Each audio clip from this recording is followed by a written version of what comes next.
Peace and love. I'm Trayon White Sr., Ward 8 Council Member and Chair of the Committee on Recreation, Libraries, and Youth Affairs. Today is Thursday, February the 22nd, 2024. We are meeting remotely using the Zoom platform. The time is now 9:31 a.m., and I'm calling to order this performance oversight hearing on Department of Parks and Recreation.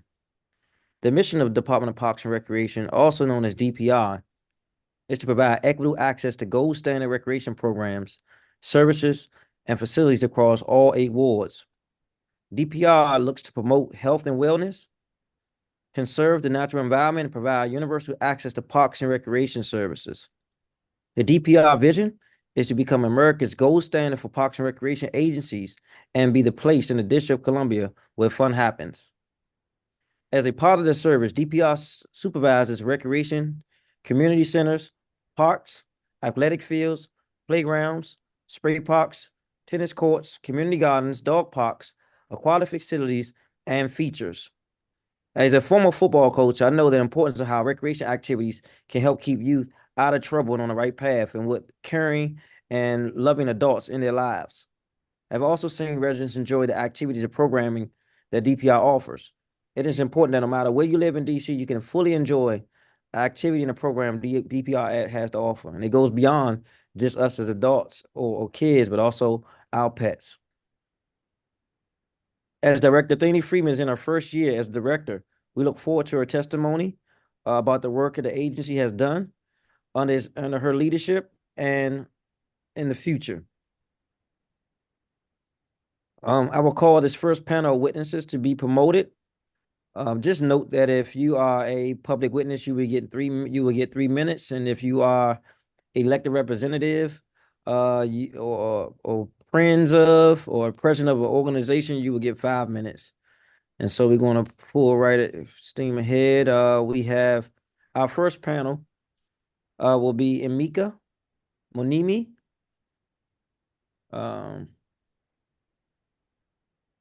Emeka, okay. Capital Riverfront bid, okay. Rachel Clark, Redstone Global Center for Prevention, Policy and Wellness.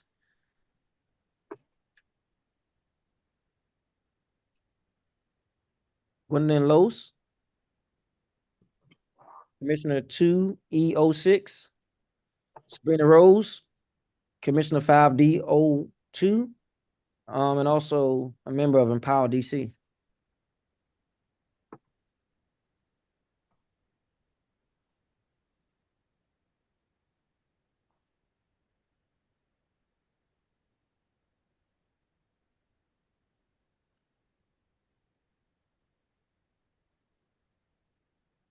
And Maker, you can start. Good morning, Chairman White, and good morning to the other members of the committee not able to join in person. My name is Emeka Monime. I'm the president of the Capital Riverfront Business Improvement District. I'm here to testify about our partnership with the district's Department of Parks and Recreation in maintaining, operating, and programming 8 acres of district-owned parklands in the Capital Riverfront neighborhood. Capital Riverfront is a 500-acre mixed-use urban waterfront community along the Anacostia River. As recently reported by WTOP, it is the 3rd fastest growing residential neighborhood in the United States. The neighborhood is just 6 blocks south of the U.S. Capitol building, and its boundaries contain the Washington Navy Yard, Nationals Ballpark, and Audi Field. Capital Riverfront hosts over 3.2 million hospitality visitors during 2023, driven by a growing sports and entertainment economy with the Washington Nationals, DC United, Washington Spirit, and the Washington Defenders all playing in the neighborhood. One of the most attractive features of our neighborhood is the open space network, highlighted by 2 award-winning parks, Yards Park and Canal Park.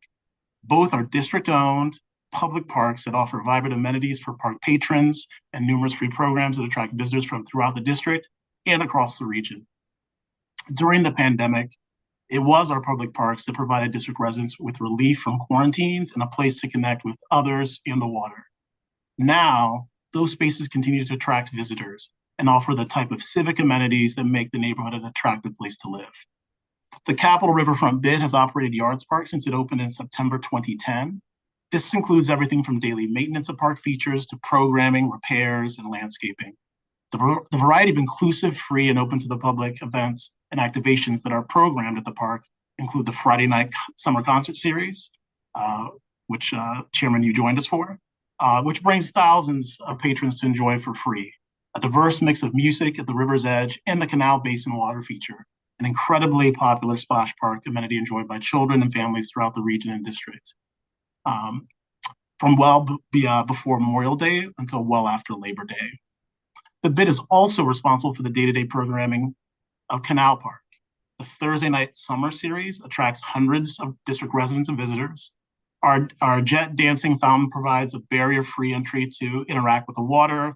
And in the winter, the Canal Park ice rink turns the park into a winter wonderland, all just a block away from the Navy Yard Metro Station.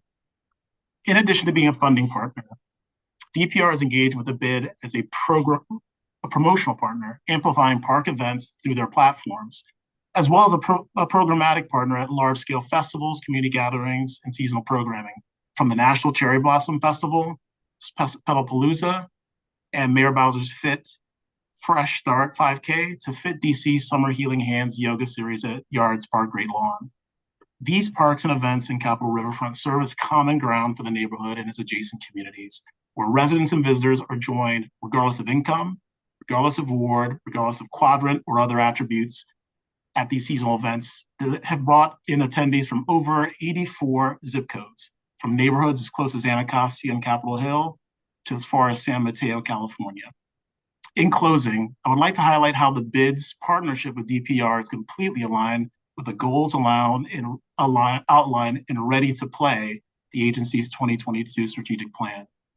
Capitol Riverfront is a resource enhancer towards the achievement of DPR's goals of a unified and equitable park system. Canal Park and Yards Park are both fantastic examples of inclusive, resilient, sustainable design, called for in goal number 2. I've already mentioned our history as being a responsive and diverse programming partner with the agency. And then finally, as a steward of these parks, we strive and continue to provide transparent, efficient, and engaged operations outlined in goal number 4. So I'll end there. So thank you, Chairman, for allowing me to testify today. We're pleased to be a partner with DPR, to be a steward, and to showcase these civic assets. I'm happy to answer any questions that you and the committee may have. Thank you. Thank you. Rachel Clark. Good morning, Chairperson White, members and staff. I'm Rachel Clark. I'm the Policy Director at the Redstone Center at the GW School of Public Health. We applaud DPR's goal and its ready-to-play plan to establish a unified and equitable park system as the key public health priority for the district. But today I want to talk about a major factor that is getting in the way of this goal: federal control of our park system. Currently, DPR only controls about 10% of our parkland, and the remaining 90% belongs to the National Park Service. In 2022, our center embarked on a year-long research study to better understand how NPS ownership affects DC's park system. We conducted dozens of interviews with community organizations, residents, and federal and local agency representatives, and released our findings in a report last spring. From $2 billion in deferred maintenance costs to confusion as to who owns individual sites to policies that prevent community-driven improvements, we found that federal management of what is essentially a local park system is not working for residents. And worse, it perpetuates health inequities across communities in DC. Several key challenges emerged from our research.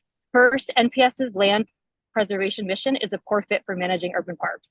NPS limits how communities can use its spaces, disallowing urban activations that DC residents want to see, including playgrounds, dog parks, public art installations, markets, vending, events, and even nature trails. At an NPS park, it would be very difficult to activate the space the way we've seen at Canal and Yards Park, as we just heard about. Control of the district's parklands is divided between 6 NPS units and several district agencies, which creates jurisdictional confusion for policymakers and residents alike.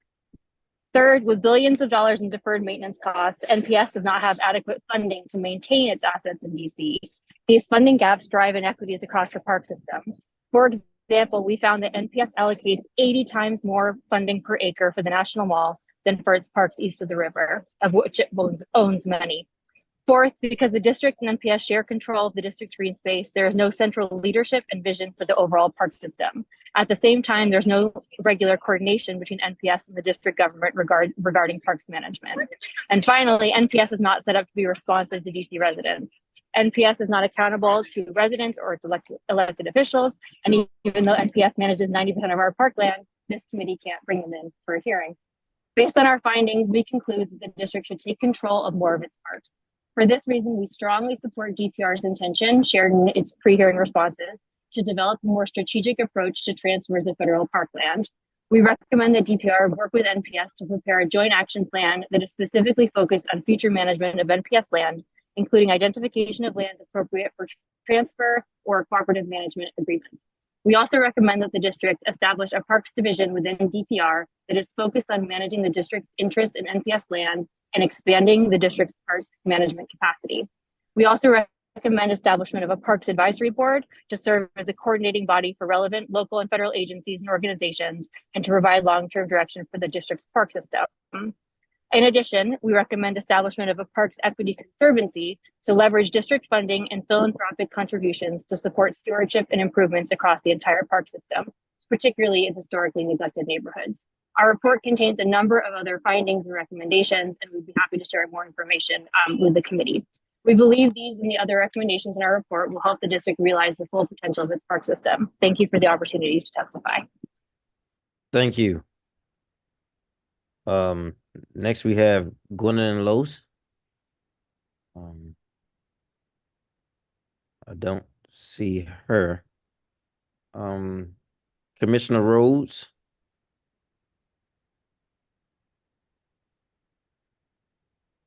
Commissioner Rhodes is always here, so. I know we have a lengthy list of panelists, over 60, I believe, maybe a little bit more.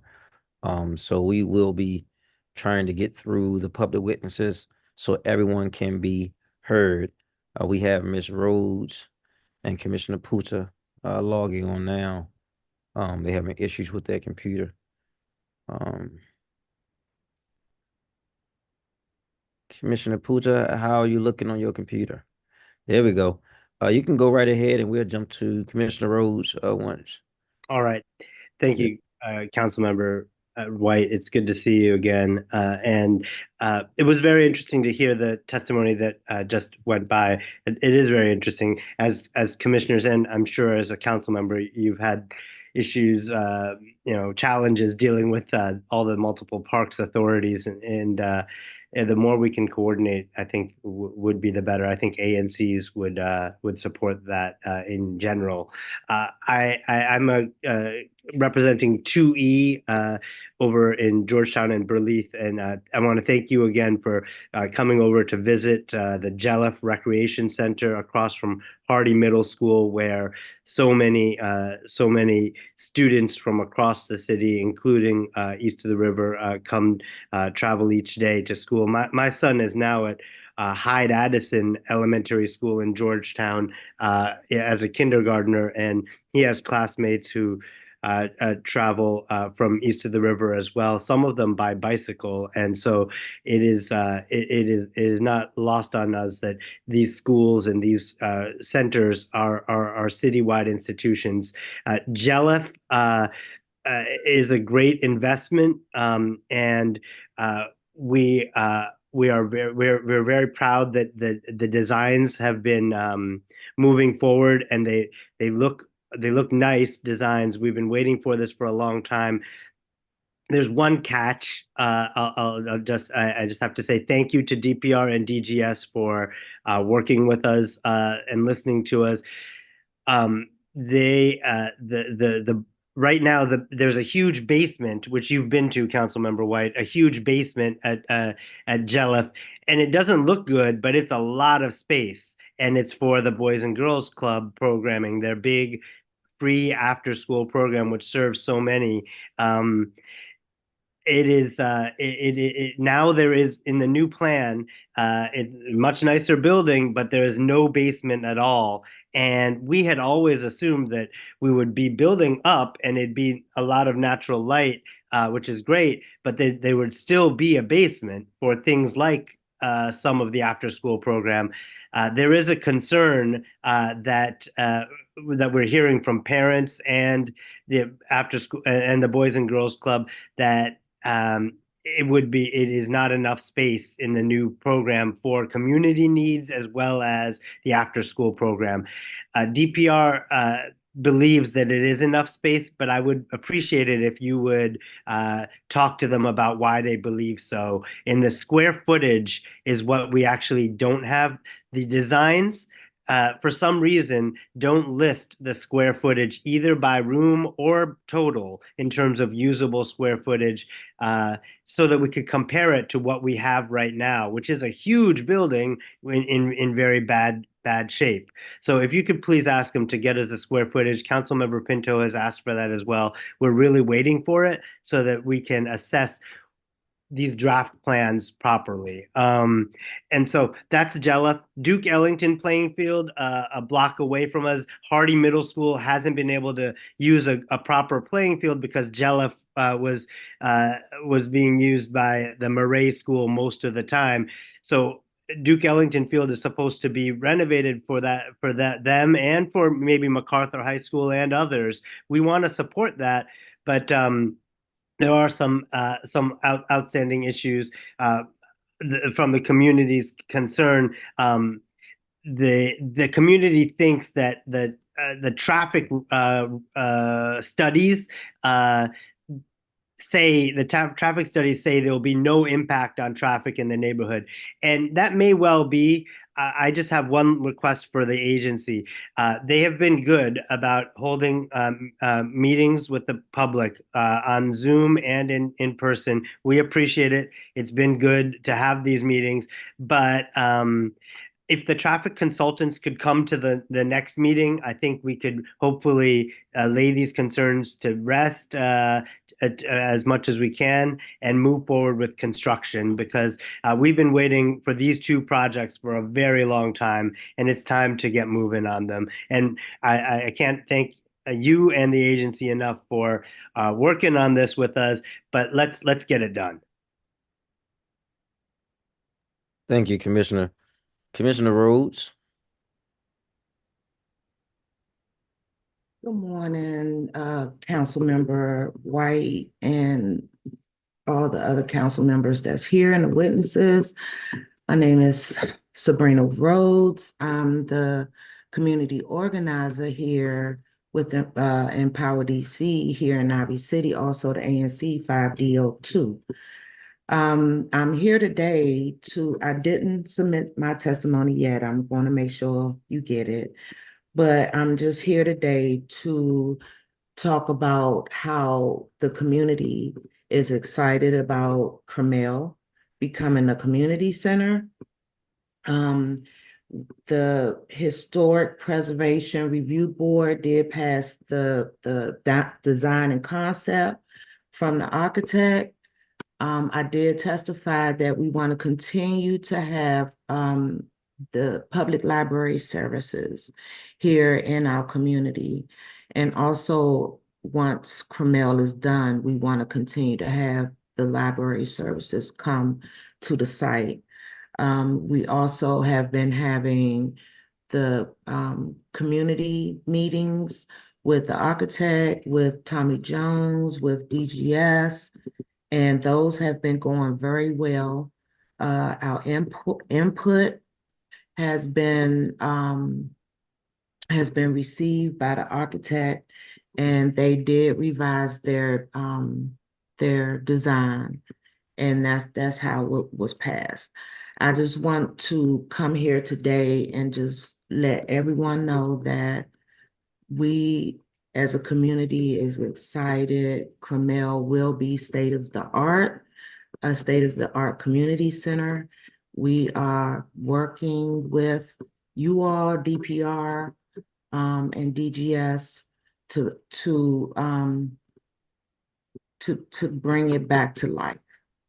And everyone in the district will see just how well the community has worked with the agencies, which should go on across the board. Everyone should be working with these agencies, and the community should be able to have input, and there should be some meaningful community engagement. And when Carmel is done, everyone will see how that has come to light. I'm on another hearing, so I'm not going to spend the whole 5 minutes, but I will submit my written testimony. Thank you. Thank you for having me. Mr. Emeka, are you still here? Yes, I am. A question. I want to thank you for your service and all that Capitol Riverfront is doing to activate the spaces in the Navy Yard and keep people engaged and communicating. As noted, it is one of the largest growing communities in DC, and very diverse, but alive in spirit. And I've attended some of the events there that people are excited to see and feel and be a part of. Do you have a relationship at all with the Earth Conservation Corps? So great question, and I agree with everything you said. So historically, the Capitol Riverfront bid has had a relationship with the ECC. It's actually something we're looking to kind of rejuvenate, given some of the development energy starting to happen down on Buzzard Point with the development, the stacks, and the existing development there. Their facilities, important locations and places for people to be engaged, to be able to engage with the waterfront and the water itself. ECC has a history of being a facilitator of that. In fact, I just reached out to them last week to schedule some time to connect about the programming they're doing, some of our vision for further activating the water, and then using that space where their buildings sit on. So history of a relationship, I'm looking to deepen and broaden that myself. Thank you. I know you mentioned Canal Park and Yards Park. Are you at all engaged in the upkeep of Diamond Teague Park? So, as you know, Diamond Teague is directly adjacent to Yards Park. That's that boardwalk that goes down to the pier and some of the launchings for the boating. We don't have a direct responsibility, though we do some maintenance work on the boardwalk that goes between Diamond Teague and Yards Park. But the actual park facility itself is not something in our portfolio. Thank you. And I do want to give kudos to your staff. We had a situation on M Street in which we called you guys, and the gentlemen in the truck were very respectful and responsive and came and took care of the situation immediately. And I guess the workers in front of that particular building were happy that it was addressed quickly. So I did want to acknowledge that publicly to you and your staff. I really appreciate that. Our clean team always goes above and beyond. Yeah. And I know usually you all solicit funds from the government to do a number of services. How does it impact some of the programming you all are doing, and how does that intertwine with DPR? Yeah, so we have an ongoing stewardship partnership with the Department of Parks and Recs because we do manage those important parks. So the resources we receive for them are basically relieving the responsibility for that maintenance and operations of the water features, the boardwalk itself, the physical assets. In addition, those dollars help support all the programming that I mentioned. Over almost 90 events that we put on over the course of the year. You joined us for a few of them. And those are not just at Canal and at Yards Park, and we're hoping to drive that number closer to 100 events per year. So we see ourselves as a force multiplier and a fully engaged local steward on behalf of DPR. Thank you. Commissioner Puta, I wanted to ask you about you said that the Boys and Girls Club had space in the basement, which they used. Did you all give input during, DPR does these forums in which the community gives input and pick what they want to see happen? You know the whole process I'm talking about. Yeah. What was that process, and what was the input from the community about open space or recreation space inside the facility? Sure. It's been a long process, years now, going on 4 maybe years. And Boys and Girls Club was involved as well. because they are the big user right now. Once the center is renovated, it'll be for everybody. More community members will use it. I mean, it's not even ADA accessible right now, so it's not a lot of people can't even use it. But the idea was, let's make this for everybody. Let's have sports. Let's have more gym space, and they have done that. They couldn't do a second gym, a second full gym, but they did put in a second auxiliary gym, a smaller gym, in the designs, and that's appreciated. But the programming space, the usable programming space, the basement is full of it right now. It's huge. I don't know if you can remember how many rooms there were down there. You know, the kitchen, the game room, the art room, the music room. There's so much down there. The game room was gigantic. It appears, Councilmember White, that So for clarity, real quick, for clarity, is the issue the open space or the issue is the closed off room for programming? Because I'm hearing two different things. that is right. It's the from the Boys and Girls Club perspective, what we're hearing, and parents as well of the after school program, it's the programming space. It appears that there's, even though all this money is being spent, it appears that there will be less of it in the new designs versus currently. And we just want confirmation of that. We want the numbers, and then we can make an assessment. You know, we know it costs a lot of money, but if we want to try to minimize the impact on the So I'm constantly communicating with DPR about having these community forums to get the input and once the architect is selected to get the input from the community to the architect to give it based on the budget. And I'm concerned that we are late in the process because typically when we are this late, it creates an issue with the budget, slows the project down, and pushes it back. We don't want that. In time, what construction costs 3 years ago is way higher than what construction costs now.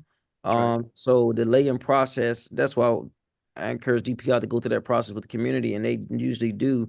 And I probably speak to Tommy more than most, and he's been adamant about having those conversations. So I'm concerned that this is coming up now and was not addressed on both ends early on. So I agree with you, and I would agree if DPR is frustrated with that timing as well. I can understand that. The Boys and Girls Club, you know, they've been saying stuff over time about the gym mostly, but on this usable space, the parents now have gotten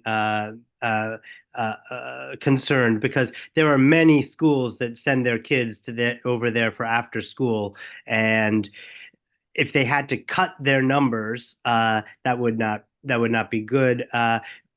DPR believes that they would not have to, and I would like to make sure we have that conversation, but an educated conversation. Let's get the square footages and know how much gym space there is and non-gym space there is. We still, as commissioners, can't assess because we don't have the square footages. If you could please ask them if they could please come prepared. I got you. We got to say that when they come tonight. Thank you. We got it. We're asking that. Commissioner Rhodes, I want to thank you for always showing up and being an advocate for your constituents and the community. Working very well. Somebody had to mute their computer. I have it mute. I'm sorry. Thank you. I was in the Ivy City area this weekend and last week, and I just kind of looked at the basketball court and the spaces over there. Just wanted to know, has DPR have been able to activate those spaces in the interim of the new facility that's going to be built? And what's your communication with them? Oh yeah, we've been able to use the basketball courts and playgrounds for the past couple of years since it's been open. The only thing that we're having issues with is the trash being dumped and trash being picked up on the site. We do it ourselves, or we pay someone to do it, or ask someone to do it. We're not getting that done on a regular basis. Okay, that's a concern for me because it's adjacent to some fish companies and it produces a lot of Exactly. rodents. And I do know that there was, and this is separate from DPR, but there was an issue with an adjacent building that had fumes coming from it. And I believe that they came and inspected that. Where are we in the district with that particular building on that corner?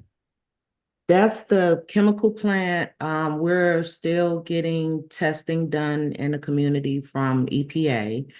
Actually, that's what I'll be testifying on with at the COW with the zoning, the Office of Planning, and Department of Buildings. They're still operating. They still don't have an air permit, and DOE is talking about mitigating their ventilation system, but the community want it gone because they have poisoned us with cancer-causing chemicals for almost 100 years. Profish, that's another story. I'm sure everyone smells dead fish when they go in the area.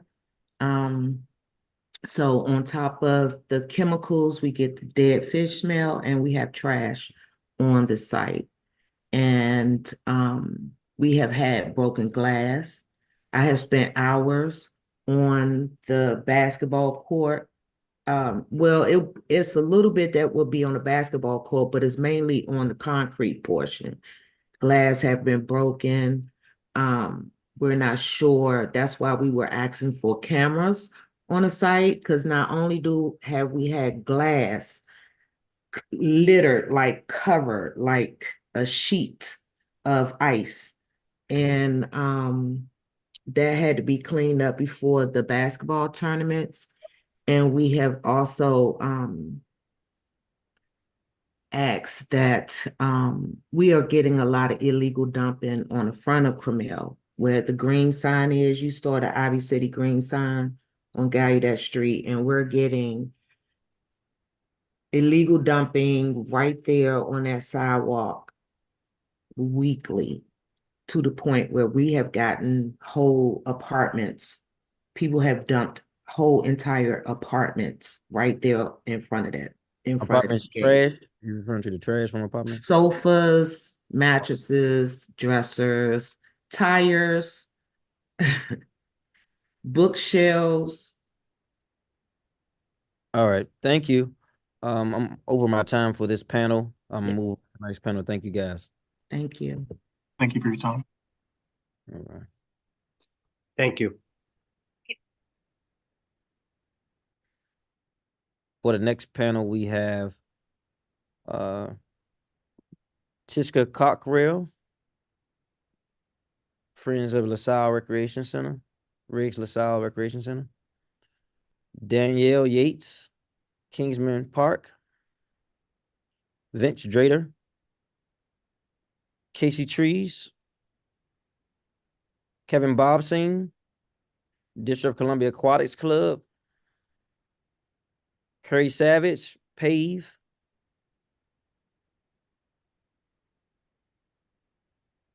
Deshaun Jones, Pave. I would like to put all the Pave people together, but it's a long list.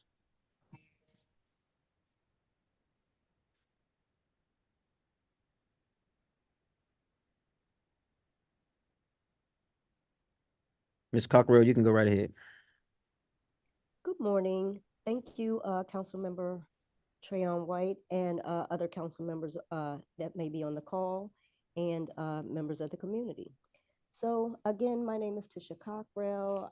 Thank you so much for having me. And I am the president of the Friends of Riggs LaSalle Recreation Center. We are partnered with DC Department of Parks and Recs, and we have worked together with the site director and the staff at our community Riggs LaSalle Recreation Center. So we're here today to testify and per our previous testimonies via the Rec Center, Libraries and Youth Affairs, Performance and Budget hearings to continue our plea to receive funds and assistance with site maintenance, repairs, and new item requests. Some of our requests have been rectified, such as lighting, camera placement, etc. And for that, as usual, we thank you. However, many items are still remaining incomplete and pending. So I'm not going to go over all our items here, but I picked out a few ones. My testimony has been uploaded, and I just want to thank your staff, Councilmember White, for being patient with me. I had a little trouble uploading the proper documents. So outdoor recreation center issues, a new environmentally friendly turf field that replaces the current field, which is deemed unsafe, and that includes a walking track. So we witnessed many improvements listed in the DPR's fiscal year 24 and 25 ready to play plan. However, much seems to have yet to be budgeted. We would like more clarity on this. A couple of items I'm not going to go through because I think they have been rectified. But the next one is outdoor fitness equipment on the grassy area. Again, that was discussed, but the budget status is still unknown. Enhanced security of the outside restrooms. I'm trying to find out, did we replace doors that don't lock, or have bathrooms been locked and now are out of use to the public? I just need some clarity on that. The outdoor splash park. It's been in progress with a series of ongoing issues such as water pressure, and it's always in and out of service. So I'm asking, will it be serviced or will it be replaced? We're also asking about a sunshade for the new playground. Again, in the fiscal year 24 to 29 capital improvements plan, it provided $25,000 to DPR to install a new shade structure or a straight shade structure in general, because there is none. It's just really hot in that area. And I just need some clarity regarding the budget approval for that. Give me a moment. Also, the indoor recreation center issues, we're still trying to replace and repair the exterior entrance door on the Nicholson Street northeast side. The front door push bar is broken and this door is not ADA compliant. So people who are wheelchair accessible or need assistance in that way have trouble using that door, and it needs repair and upgrade. Also, our largest item here, we're still trying to repair and replace the roof. It's been periodically leaking since 2008. It needs immediate attention. Now it's got other tiles falling down, like in the senior room and in the hallway. Reportedly, this was on hold for April 2023, and we've been waiting a long time for our funds that were allotted by Mayor Boutzer. But we were told in the last hearing that it was redirected away from our recreation center, and it was $1 million that was supposed to be allocated, and we'd like to know when we will receive those funds. We're also having some HVAC systems. It's cold when it should be hot, it's hot when it should be cold. I don't know if they've replaced the whole system or plan to replace the whole system. They have been talking about a part for such a while, and I'd like some information on that. We'd like some new window shades installed instead of the aluminum blinds. Repainting the building's interior. A ticket was submitted, but we don't know if that's in progress or not. There was a request for a mural in the lobby. New fitness equipment in the weight room. Again, we were told by DPR that's in progress, but we haven't heard much. And a new ping pong and pool table. And again, while we are primarily thankful for some of the assistance giving to help us rectify and maintain our community center, we want to keep the momentum going. Regarding our detailed list provided here, we would need more funding and attention paid to our center to enhance further projects, address needed repairs, maintenance, and upgrades. We've mentioned before that our center has been subjugated to deferred maintenance and neglect for several years, and we'd like the modern technology and aesthetics that other recreation centers have been able to receive. So we hope to continue discussions to these issues completely and have these issues completely rectified and resolved. So I thank you for your time today, and I look forward to any questions. Thank you. Danielle Yates. Don't see her. Vince Drader. Hey, good morning. Good morning, Councilmember White, members of the committee and staff. My name is Vince Drader. I am a Ward 5 resident and the Director of Communications at Casey Trees. Casey Trees is focused on restoring, enhancing, and protecting the tree canopy of the nation's capital. We are dedicated to helping the district meet its 40% canopy goal by 2032. Washington, D.C. is a leader in environmental protection and climate resilience, and we support DPR in its work to provide a healthy environment and recreational access for all D.C. residents. First, we commend DPR on the Ready to Play plan finalized last year. It is a thoughtful and comprehensive plan for managing our city's recreational resources. In particular, we commend their strategy for advancing sustainability on DPR lands by working in coordination with other agencies to develop a citywide natural resource management plan. We asked DPR to prioritize this strategy as the health of our city's forest is in decline and in need of more focused management. Invasive plants spread unchecked in our green spaces and forested natural areas, and these areas are often utilized as dumping grounds. These problems can compound, taking years off the life of our city's trees and reducing the ecosystem services our forests provide to surrounding neighborhoods. And as important assets for the entire district, we must manage these natural areas just as we do our recreational facilities. We also asked DPR to focus on developing access to these areas via natural trails. KC Trees recently worked in partnership with DPR to develop a natural trail at Langdon Park.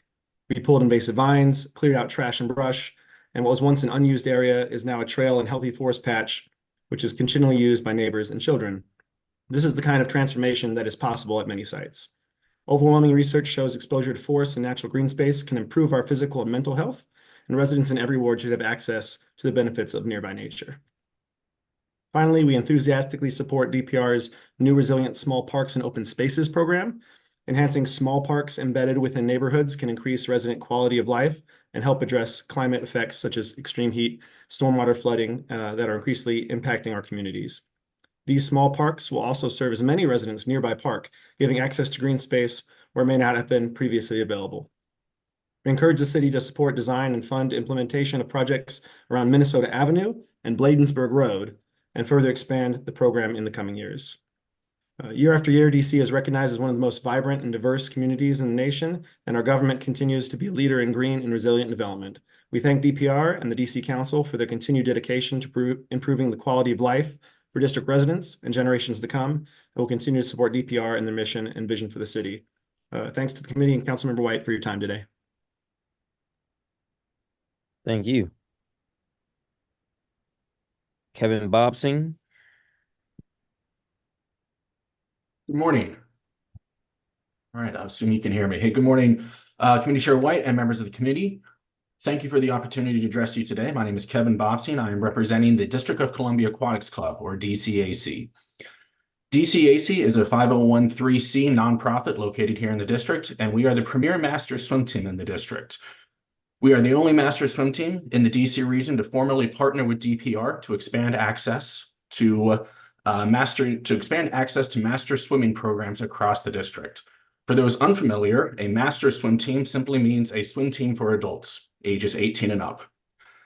I'm testifying today to update you on the status and continued benefits of the DPR and DCAC partnership and the continued need for DPR Aquatics to support communities such as ours, as well as gain your support for growing the partnership and adult swimming in the district as we prepare to host the International LGBTQ+ Aquatics Championships in conjunction with World Pride 2025 next year. I'll start with a brief summary of DCAC and how it provides swimming opportunities for adult residents across the district. DCAC is LGBTQ based, but we are open to all members of the public. DCAC has roughly 200 members, which makes it one of the largest masters teams in the Potomac Valley region, and about 80% of our members are DCAC residents who live in every ward of the city. DCAC enriches the district by providing over 400 regularly scheduled swim practices at pools across the district for all ability levels. We also provide opportunities to compete in adult swim meets. We host social events, and we also organize volunteer opportunities. As examples, DCAC recently provided over 20 volunteers to work at the DC annual Black History Swim Meet Invitational just this past weekend. And DCAC also hosts an annual open water swim event that provides thousands of dollars in charity donations to local LGBTQ+ and other marginalized communities and to clean up the Chesapeake Bay and the Potomac River. So since 2019, DCAC has formally partnered with DPR to act as the city's programmatic partner in expanding access to master swimming in the district. This partnership provides reduced rate pool reservations to DCAC in exchange for DCAC providing reduced cost master swimming and supporting DPR initiatives such as the Black History Swim Meet. The partnership has been a huge success for both DPR and DCAC. Master swimming participation has exploded in the last few years since we started this partnership, and DCAC has been able to expand our practice locations to include parts of the city where master swimming opportunities did not previously exist, such as Ward 7 and 8. Prior to the partnership, there were 0 masters practices held east of the river. In the last 12 months, DCAC has held on average 2 practices a week at east of the river pools such as Deanwood, Berry Farms, and Oxen Run during the summer when it's open. DCAC is expected to be a major part of next year's World Pride 2025, specifically as the host organization for the International Gay and Lesbian Aquatics, IGLA, Championships, that is a cornerstone of the festivities. Planning for IGLA will be an ongoing and great importance through 2024 and the first half of 2025. Having the partnership stable through that period will be critical, so we urge DPR to extend our partnership through the end of 2025. We are currently extended through the end of 2024, and we're looking to extend that an additional year. We are appreciative of DPR and the Mayor's Office of LGBTQ+ Affairs support so far, and we look forward to working productively with both organizations to plan and execute a world-class tournament that will showcase DC to our expected 1,000 participants from every global continent. Finally, I'd like to note that our growth since the partnership started has been explosive, but we are starting to see it level off in recent months. The growth of masters swimming in DC is directly tied to how much pool time at DPRs that we're able to obtain. We generally get about 3 to 5 lanes per DCAC practice. We do about 8 practices a week, but we have recently started seeing over 35 swimmers attending our practices. This results in 8 to 9 swimmers to a lane, which, if you've ever swum laps before, you know is not a pleasant experience. Most open swim sessions usually have 1 to 2 swimmers per lane, so that means that DCAC is utilizing DC pools at a rate 4 times the normal amount, which is a good thing because we all want pools to be used. With Wilson and now Deanwood pools offline, our DPR pool time has decreased, forcing us to cancel practices or rent private pools at significant expense. We also know with some concern, we've seen some Maryland and Virginia-based masters team received more pool reservations at DPR than we do, even though we are the programmatic partner with DPR. We urge the council and DPR to increase pool maintenance resources in order to bring all city pools back online and keep them online, and to provide the resources and priorities necessary to enable DCAC to continue growing master swimming for all residents. I'm out of time, so I thank you for your time and consideration. And if you have any questions or matters you'd like to discuss, my contact information is in my written testimony that I've submitted. Thank you. Thank you.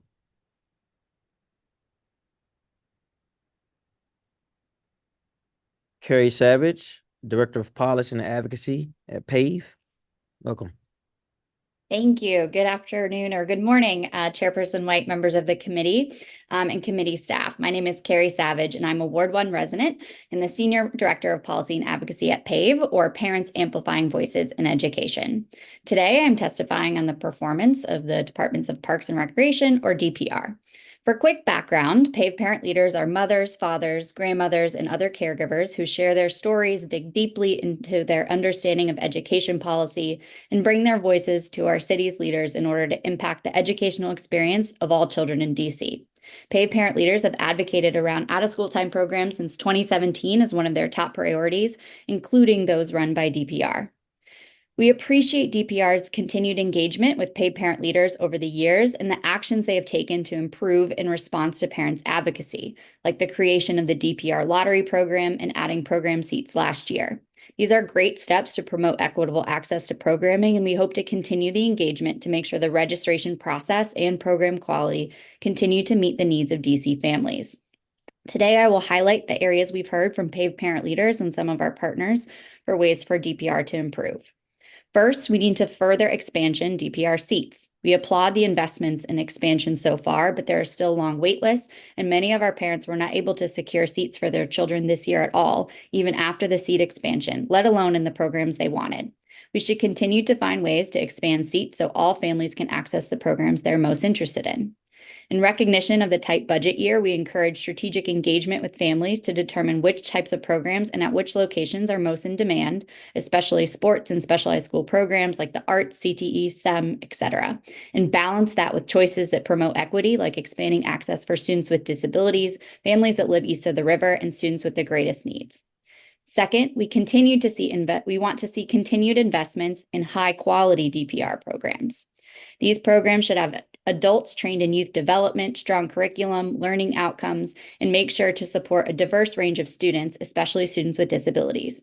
Currently, the quality of DPR programs varies greatly, and we want every family who signs up for a DPR program to have a great experience.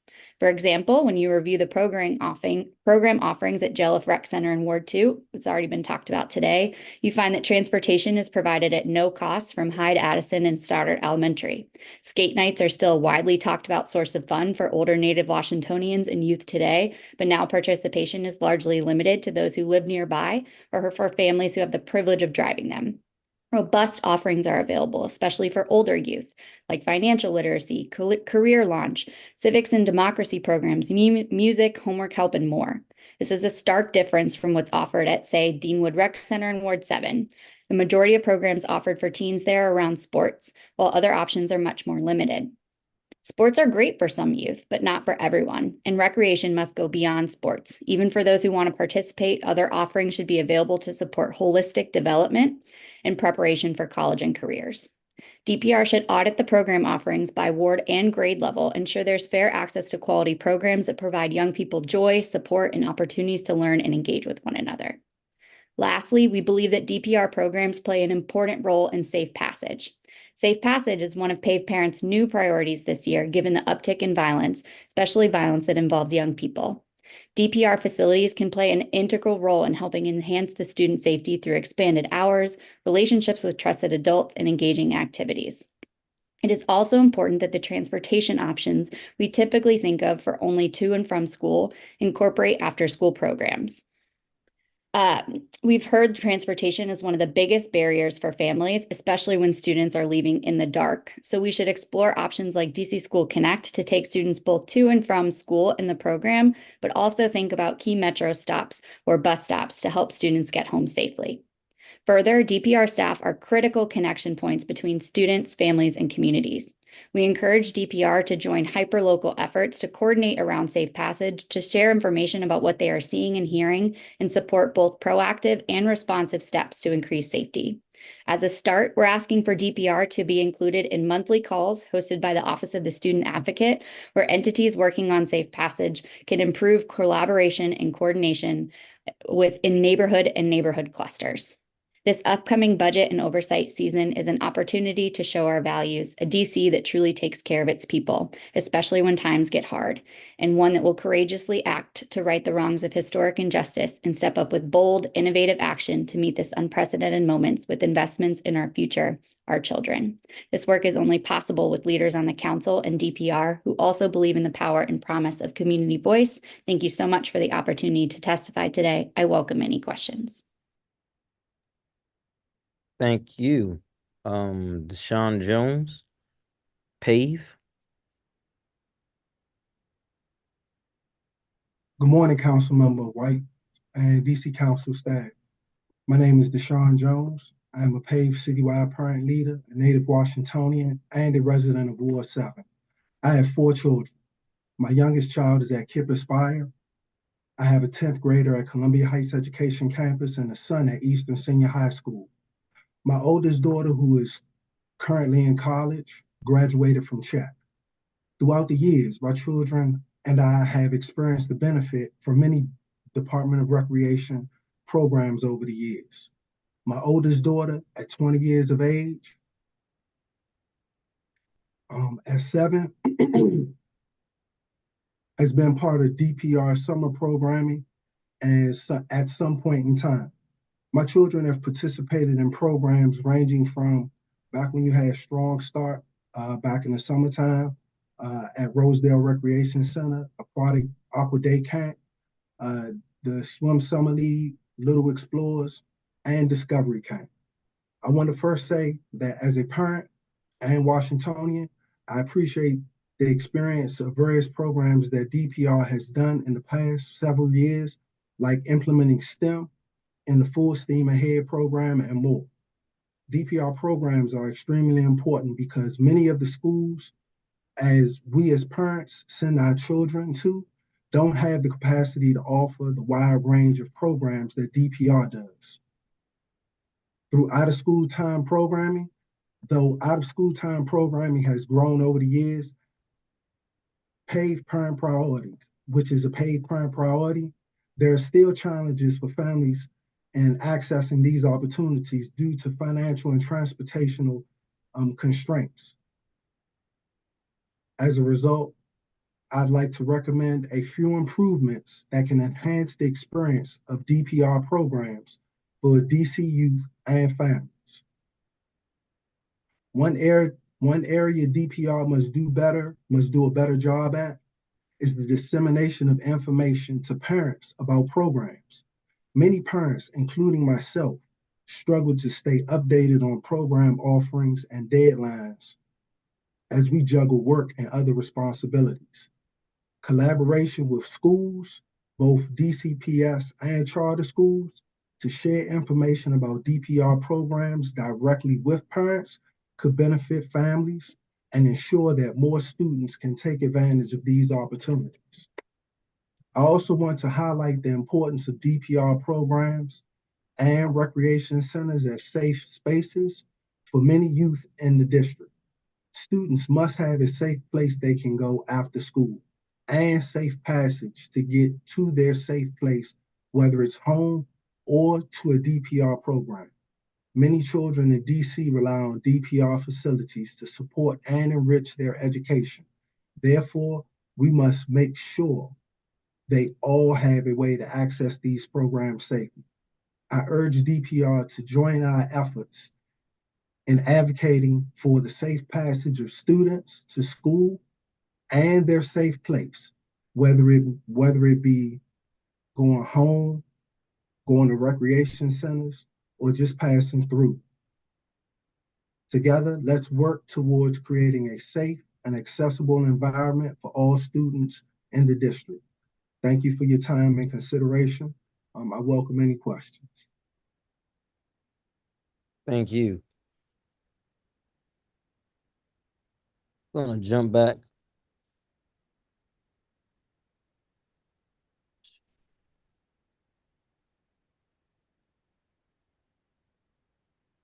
Real quick.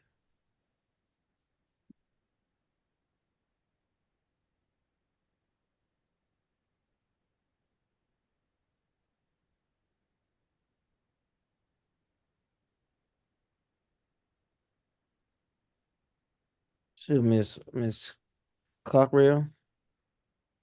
Yes, I believe we have your written testimony, correct? yes. Okay, I confirm with my staff because you gave a lengthy list of things we need to get responses from DPR, and I tried to take notes on that. But I missed some, and I don't want to forget any of them. I did want to know, have there been a report of injury or safety concerns related to that turf field there? Not to my knowledge. I think that it would be best to, ask the staff. Currently, there's been some changes in the staff, so I'm unsure of what may have occurred recently, but I know, I think Yeah. Councilmember Lewis George had come out and had a walkthrough, and they looked at the track and talked about, it's kind of aging, and it's been there a while. The rec center was built in 2008, and now it's been considered unsafe, being it's not environmentally friendly. It's Yeah, that old turf. I'm also noticing that since 2008, there have been conversation about the roof being replaced and being delayed.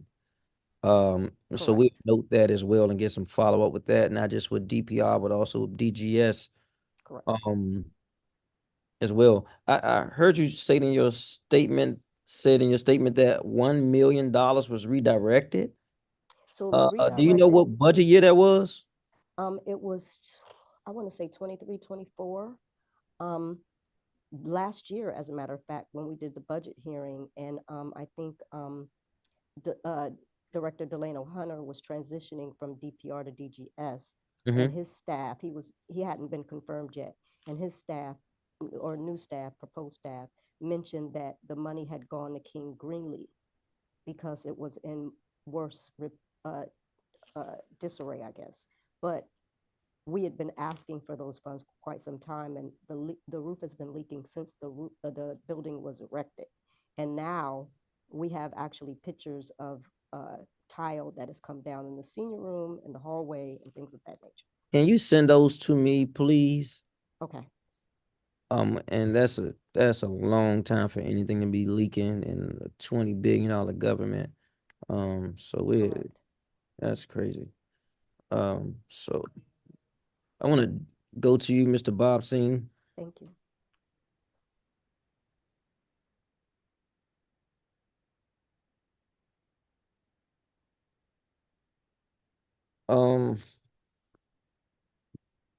Can you provide details on the club's outreach programs aimed at engaging others from diverse backgrounds in swimming and safety? I heard you say that you expanded service east of the Anacostia River as well. And you guys primarily focus on the LGBTQ community, but open to all people, all residents. Can you walk us through what type of outreach events you do? Yeah, sorry, of course, sir. So yeah, we are LGBTQ based, but we're open to everybody. And as the community expands, we're seeing more and more people of a diverse background, both, age, sex, gender, race, socioeconomic, joining as we go through. From an outreach perspective, we have a pretty good website presence. When you search Masters Swimming DC, we're the first one that comes up. As part of our partnership, we have a number of banners up across pools in DC. So if you go to Deanwood, if you go to Berry Farms, you'll see a big 4-foot by 6-foot banner, District of Columbia Aquatics Club, Masters Swimming, DPR partner. So we have that in Deanwood, Berry Farms. We're at Tacoma, maybe a few others as well. We're pretty active on the various socials, Instagram, Facebook, tagging DPR, tagging DCAC, tagging Master Swimmers, Master Swimming, things like that. As mentioned, we do an annual open swim that we host. Previously, it was out in Maryland, out in the Chester River. This year, we're looking at doing it in National Harbor. And that's we get swimmers from around the region to join there. So that's a good outreach as well. I'm sure there's others that I'm forgetting at the top of my head, but hopefully that gets some way toward answering your question. Thank you for that. I heard you say that you were I guess growing and somewhat leveled out. Correct. What do you attribute that to? Yeah, the biggest challenge to getting more members at this point is how crowded our practices have become. Just recently, we had a practice where we had 9 swimmers, which is basically means every person is swimming on the person in front of them's toes. It's not fun. It's not a good time. People don't enjoy that. Really, we should be having about 4 or 5, maybe 6 swimmers to a lane, and we're rarely topping out at 7, 8, sometimes 9. So if we can get more lanes at more pools in times that generally adults are looking to lap swim, which is either before office hours or after office hours, that would enable us to continue growing. Our partnership with DPR calls for us to target 500 members. There's no way we'll be able to get to that with 5 DPR practices a week. Thank you. And can you put that website, Master Swimming DC, your website in the chat so we can have Absolutely. that? Thank you.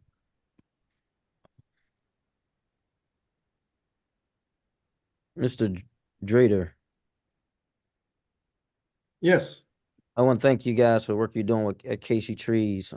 We've had a number of projects here in the ward that has been a unifier for people from all ages, I may say, to come and plant trees. I did want to know, how does your organization collaborate with the local government agencies and community stakeholders to promote the sustainable urban forestry practices? Yeah, so you're talking about just like working with the community to plant trees, prune, maintenance, that kind of thing? Yeah. Yep. So and in my testimony, I talked about Langdon Park as a good example, and it's kind of close to my house too. So But we do several tree plantings all over DC. We plant 6,000 or more trees per year. Minimum, we're planting 6,000 trees a year now. We have pruning times where we're going out with community, training community members to prune some of the trees we've already planted. Of course, we have maintenance agreements with all the trees we plant. We water the trees for 2 years after we plant them, and keep pruning them for several years after that. So as far as sustainable urban forestry practices, we do that.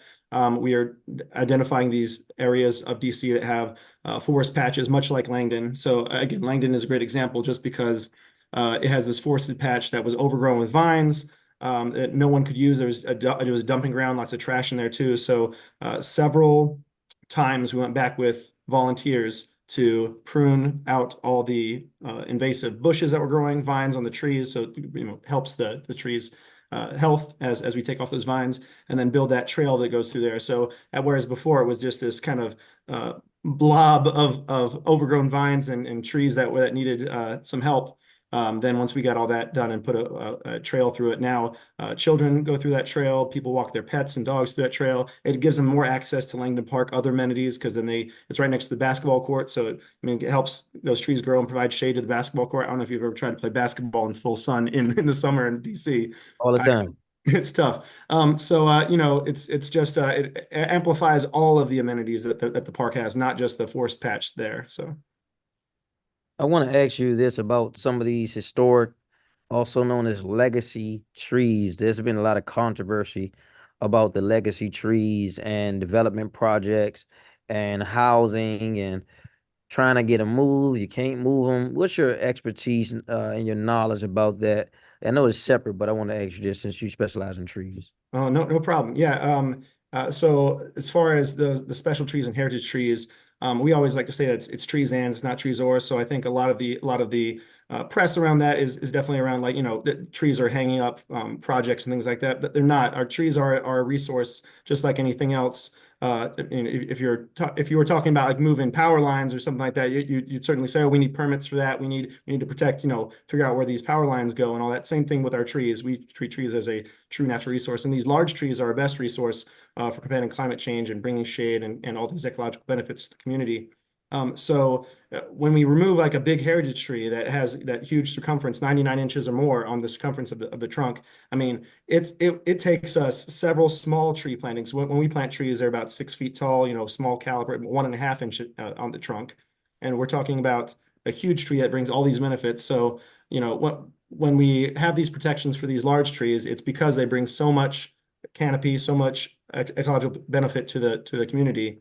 That it's going to take years for several small trees to grow and replace that. So I know we're testifying in other committees to talk about actually lowering that threshold on the tree protections on the circumference of the trees to protect more, because we do see that with those protections, we do protect more trees and we see the canopy growth.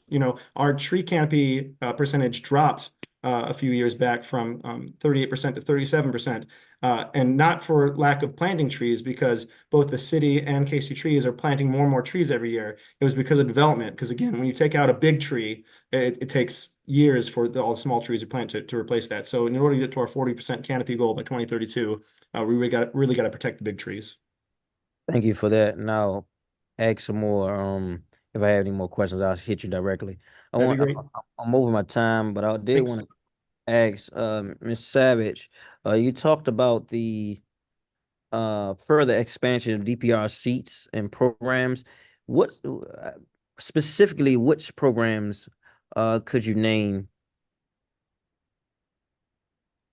Sure. Thanks for the question. So I think, I would certainly defer. I want to go back to the point I made in my testimony about engaging families on this question. I'm happy to share from like a high level perspective what I've heard so far, but I do think that it's worthy of taking the time to do engagement, as I know it's going to be tough to expand programs at all, given where we are with the budget. So to be as strategic about that as possible. But I think what we've heard a lot from families is, yes, sports are great, but we also want another top priority for PAVE parent leaders is access to specialized school programs. programs, and we've been talking about that a lot during the school day. But we want to be able to see those program offerings extended outside of school hours. So things like arts and music, STEM, career and technical education programs. I want to highlight the financial literacy and the college and career prep programs that I mentioned that were available at Jelliff, but not at Deanwood. I think those types of, like, whether it's character development, activities, but those are great opportunities for students to have access to programs in places that are close to their community.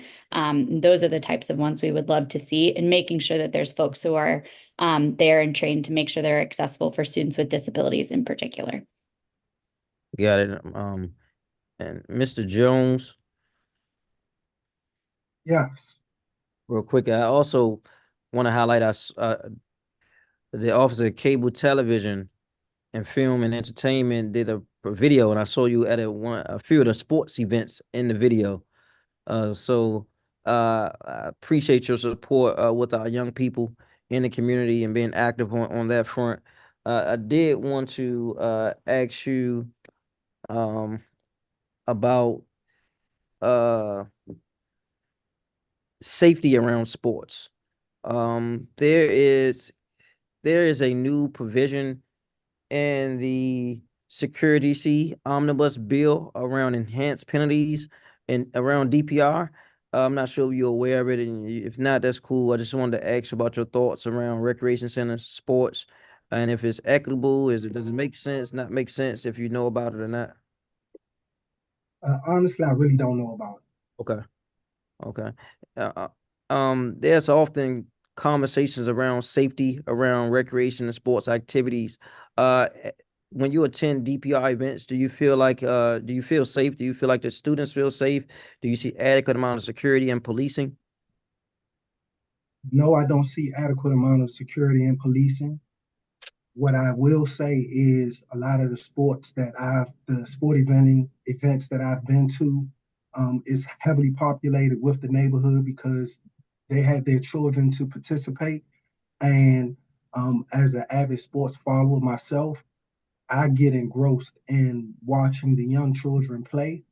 And a lot of times, what I will say I have seen is the parents' projected ability of what a child could potentially be, which stems or stimulates a lot of animosity because parents generally talk about other kids.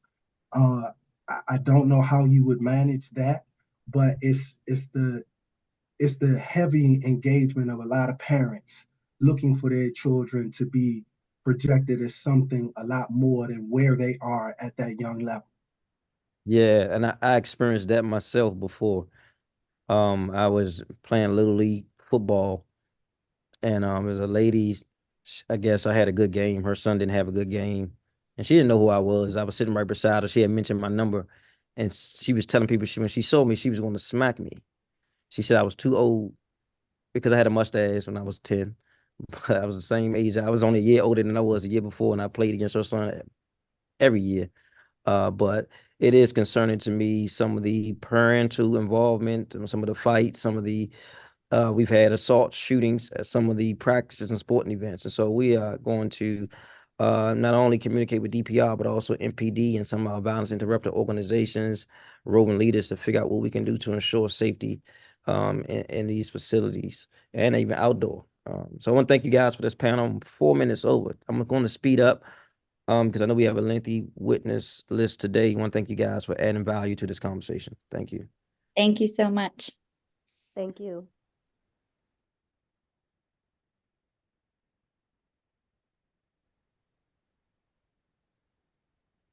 For our next panel, we have Kiana Lamons, Taisha Andrews, Simone Scott, Kristen Jones,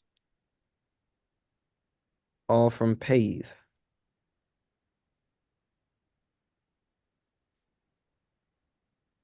And I'm going to limit some of my questions so we can hear from everyone today.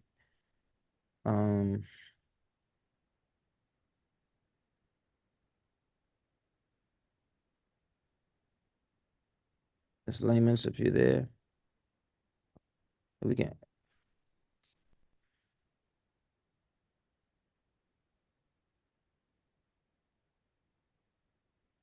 think we're still waiting for some more people to come on in the hearing, and I'm not sure if this all of the PAVE panelists. If not, put it in the chat so we can elevate all the PAVE parents and advocates at the same time.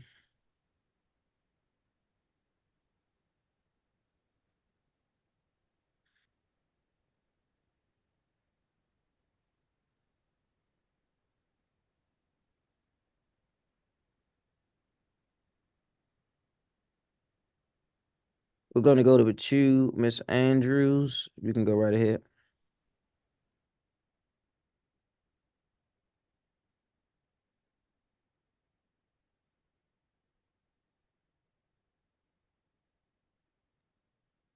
My apologies.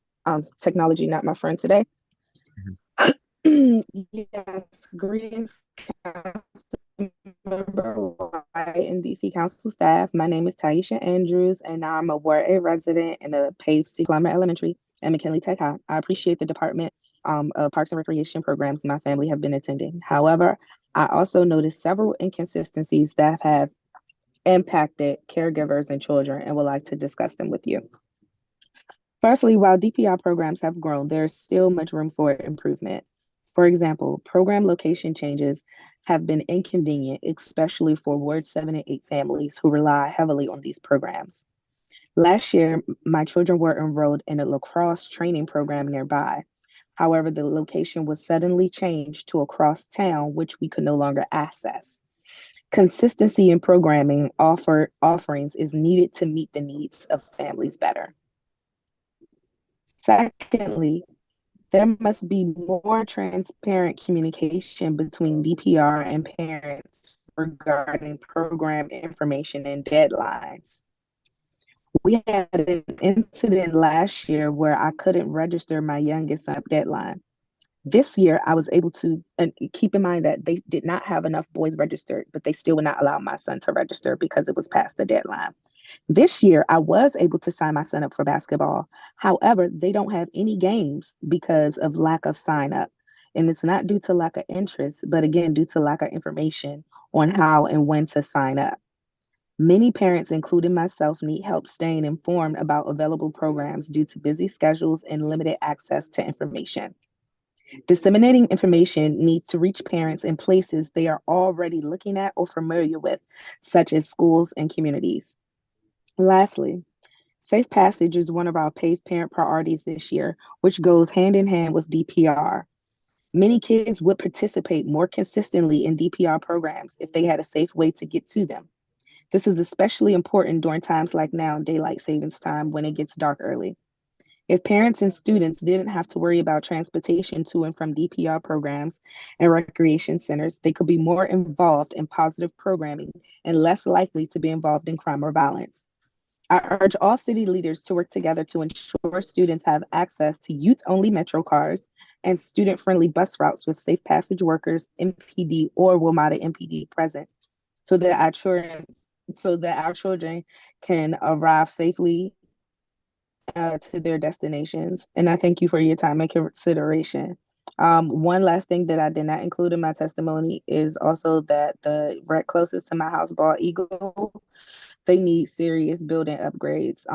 The exercise room is extremely small. There's no central AC, and the one small fan that they had to keep the room cool, someone stole it. So that concludes my testimony. And if you have any questions, please feel free to ask. Thank you. Ms. Simone Scott.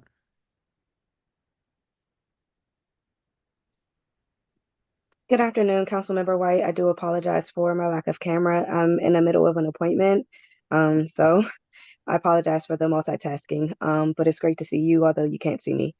So hello, Councilmember White and DC Council staff. My name is Simone Scott, a PAVE citywide parent leader and resident of Ward 7. I'm also a parent of 2 young children. My son attends Digital Pioneers Academy, and my daughter attends iDream. The programs managed by the Department of Parks and Recreation are an important pillar in the education of children all across the District of Columbia. Families and youth are consistently searching for out-of-school time programming opportunities to engage in. Not only do DPR programs enhance students' education that they are receiving in school, or in many cases that they are not receiving in school, but they do serve as a safe harbor for many kids who don't have a safe space to go to once after school is out. And with this in mind, I have some suggestions for DPR to enhance its programs in order to better serve the needs of parents and students. One area that could be improved is for DPR to partner and collaborate with both DC public schools and public charter schools to establish OST programming in our schools after academic operating hours. Many of our scholars, due to school travel, do not allow them participate or engage in OST opportunities. Thus, partnering and sponsoring OST programming in schools can increase DPR yearly participation. In addition, continue plans for DPR to get students connected with external programming. This will not only deter children from unsafe environments, but connect them to services where they are. Also, positively impact their personal growth, their choices, and their learning. Similarly, ensuring safe passage for students participating in DPR programs after school is crucial. By establishing safe passage routes to DPR programs and local recreational centers will help mitigate the violent acts students often experience during their commute. Creating a safe and secure way for students will continue to a safer city for all of our residents, especially our students. I'm grateful for the steady expansion of DPR programming over the years, and it has provided valuable opportunities for our kids. If DPR can partner with schools to offer programs students are interested in after school and provide safe passage for students to get them to external programs, then kids will have an easier time accessing a safe and nurturing environment until they return home to their loved ones. Thank you for considering these suggestions, and I'm open for questions. Thank you. Thank you. Kristen Jones.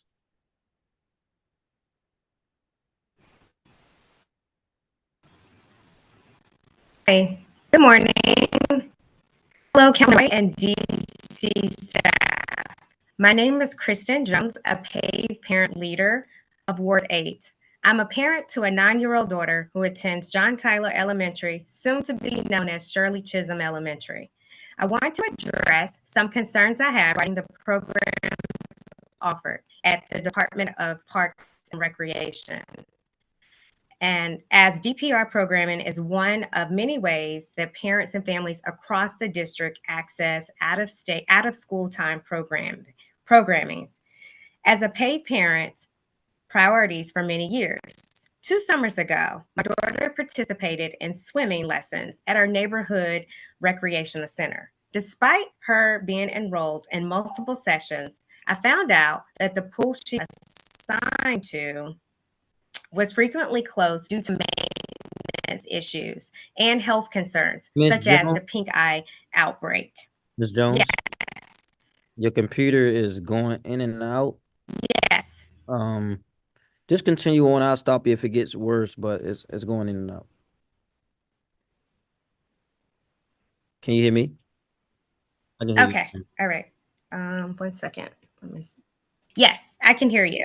Is that better? I don't know. You got to talk a little bit more so I can. Oh, okay. No problem. So I found out that the pool she was assigned to was frequently closed due to maintenance issues and health concerns, such as the pink eye outbreak. This led to inconsistent instructional time and a lack of meaningful learning experiences for my daughter. Deep in, and she was required to wear a life vest because she didn't receive much instruction, which raised safety concerns. Moving forward, the instructors must provide clear communication to parents regarding any potential program interruptions or issues that may arise. Due to my past experiences, I have refrained from enrolling my daughter in similar programs as I prioritize the quality of education, but I do not want this to be the case. Furthermore, I advocate for a broader range of programs offered by DPR, particularly those focusing on the arts. Many students like my daughter do not have access to such programs in their schools, which means they must seek outside programs like those offered by DPR. Throughout the school, though out of school time programs have increased over the years, there are still many areas of improvement. While my daughter currently participates in dance classes, the financial burden of seeking external arts program is significant. It is essential for out-of-school time arts programs that cater to diverse interests of our youth, filling in the gaps left by schools unable to offer such opportunities. In conclusion, I offer the following actions. 1, ensuring equitable access to DPR programs for all children in the District of Columbia. 2, expanding programs offering to include a diverse array of arts-focused activities. 3, advocating for increased funding to support facility upgrades and renovations, particularly in underserved wards. 4, upholding high standards of programs quality and holding providers accountable for delivering on their promise. Thank you to these important matters. Your support in addressing these issues are greatly appreciated. Thank you.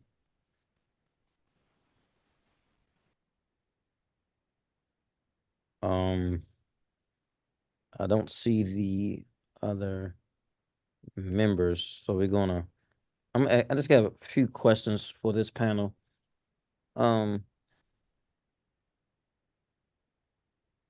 Ms. Andrews, you spoke to the issue of Bald Eagle.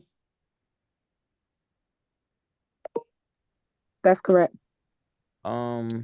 Need building expansion. I heard you talk about, I guess, HVAC and building expansion. Can you give some clarity on that, please? Yeah, so that rec is the only rec in our area that has not been updated. Berry Farms received a whole new rec. Furby Hope, they have a whole new facility. But Bald Eagle has not received a new facility. It's the same facility that's been there since I lived in the neighborhood as a kid. Like I said, the exercise room there is really, really small. Like you barely have room to put your hands out and you'll be touching the next person. And there's no AC in that little room. So if you're working out, you're basically sweating more weight off than you're working out to work that weight off because it's so hot in that room. And they did try to make it better by putting like a floor fan in there, but someone stole it. Yeah. And to my knowledge, there have been a couple of other building deficiencies that have canceled other practices there in the past. It hasn't been recent, to my knowledge, though. But yes, that's it. I just think that they need serious building upgrades. Like you said, HVAC upgrades and possible just building upgrades in general, since it's the only one in the area that has not been updated. Thank you for that. Well, I'll send something to Miss Margie to figure out what all is going on with the HVAC and the other outstanding issue. I did see we were there for our senior love social, I guess, last week, and I did notice that the outside courts needed some upgrades too, and that field out there with the lights back there. And so we noted that as well. All right. Thank you. There's extensive conversation about out of school time programming. And so we are looking into expanding that. We did put money in the budget last year to expand that. I believe 2 years in a row, but don't quote me on that. And we want to make sure that we are creating adequate programming. I heard someone say that there was a basketball program, but because the date was beyond the date, your son was not. Was that you, Ms. Andrews? Said your son was not able to still get into. Correct. So yeah, what happened was when we missed the deadline to register him, so I went to the rec directly myself to see if I could register him, and they wanted to allow me to register him because they did not have enough kids registered. But they said that the head of DPR said that they were not going to allow it since I missed the deadline. All right, and I know So that was last year. This year he was able to register, but again, due to not a lot of kids registering, they don't even have games. and they only practice once a week. And I feel like if they're not going to have games, they should at least be able to practice with the other ages. But I'm thinking that maybe that's some type of stipulation that DPR won't allow. So is it just their age that don't have games? To my knowledge, yes. And what age is that? 7 and 8. All right, Miss Simone Scott, the goddess, you also spoke to the issue of out of school time and transportation. And I just want to let you know we are going to be looking into that. There is no apparatus set up to give mass transportation across the city, but there were several forums last night in Ward 8 in which one was held at the RLYA Center, and one of the topics that you spoke of more often than not was their ability to feel safe traveling to and from after school programs. Just the fear, the anxiety, the stress, traveling. They overwhelmingly felt afraid traveling. What are your suggestions to help mitigate some of the transportation issues? Well, thank you so very much. I was hosting a school-based mental health activity event, and so I wasn't able to attend the RISE conversation.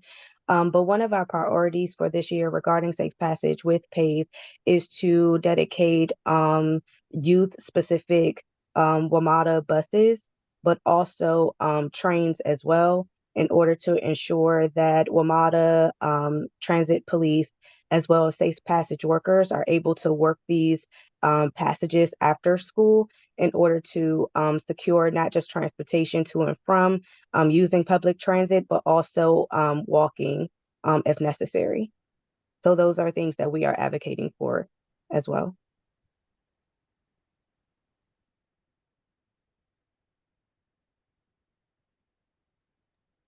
You're muted, council member. I should be an expert at this by now, but obviously not. Thank you guys for participating today. I want to thank you all for joining us and adding value to this conversation. I'm going to move to the next panel.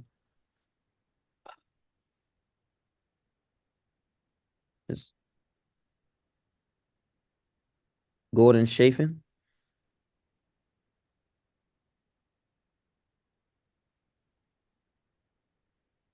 Terrence Judge.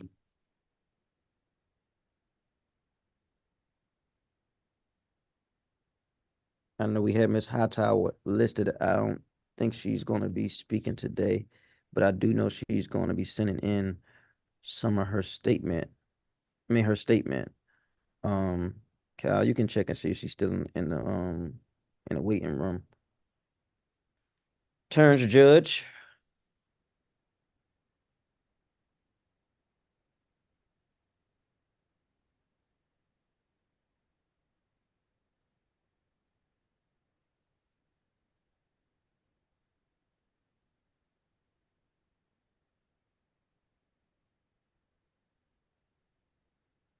Okay, I'm not seeing anyone elevated, so I just keep going down the list.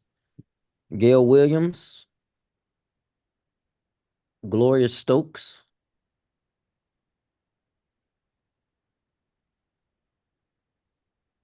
and if you heard your name and you have not been elevated, raise your hand and we can elevate you to the panel.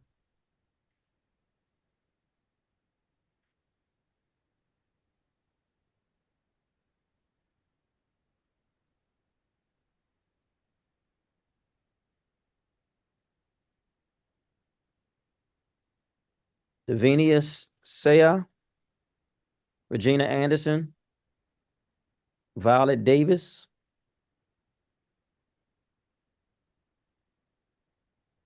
Ter Vasefi,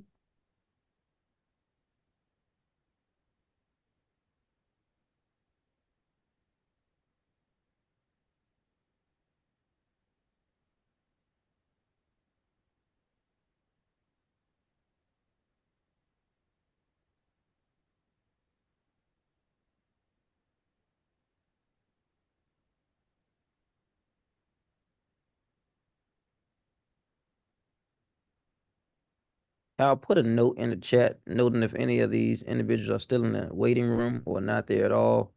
Because if not, I'm gonna have to keep going for the sake of time.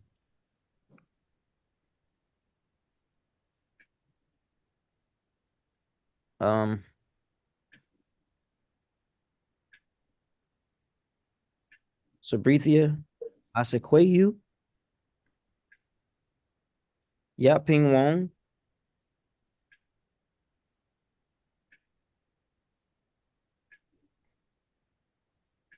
Cheryl Friend, Davina Minix,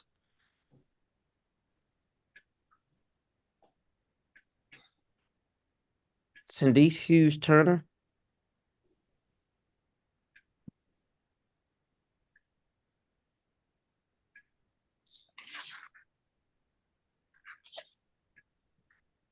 Jenny Hollander, Dorian Brown, Delmonica Grays,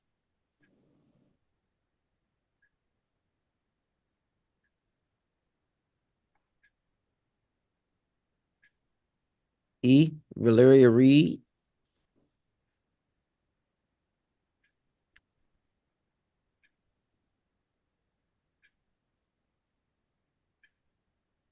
Sheila Dean, Deborah Edge,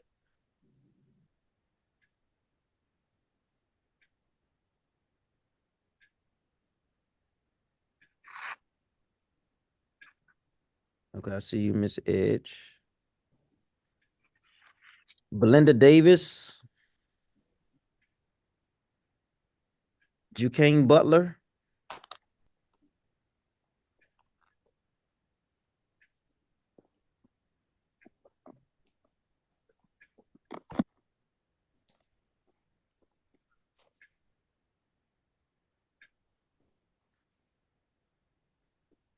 Ryan Hardy, Kim Holt, Elizabeth Crawford,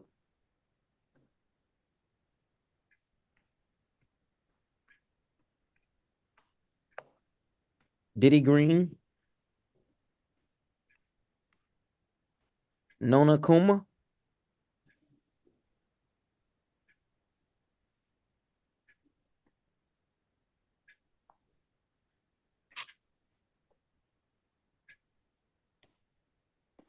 yes, I can see you, Miss Williams. Yep. Charles Romanini,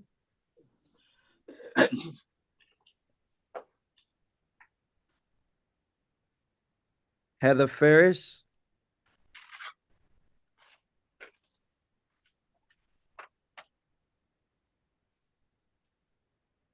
Angela White.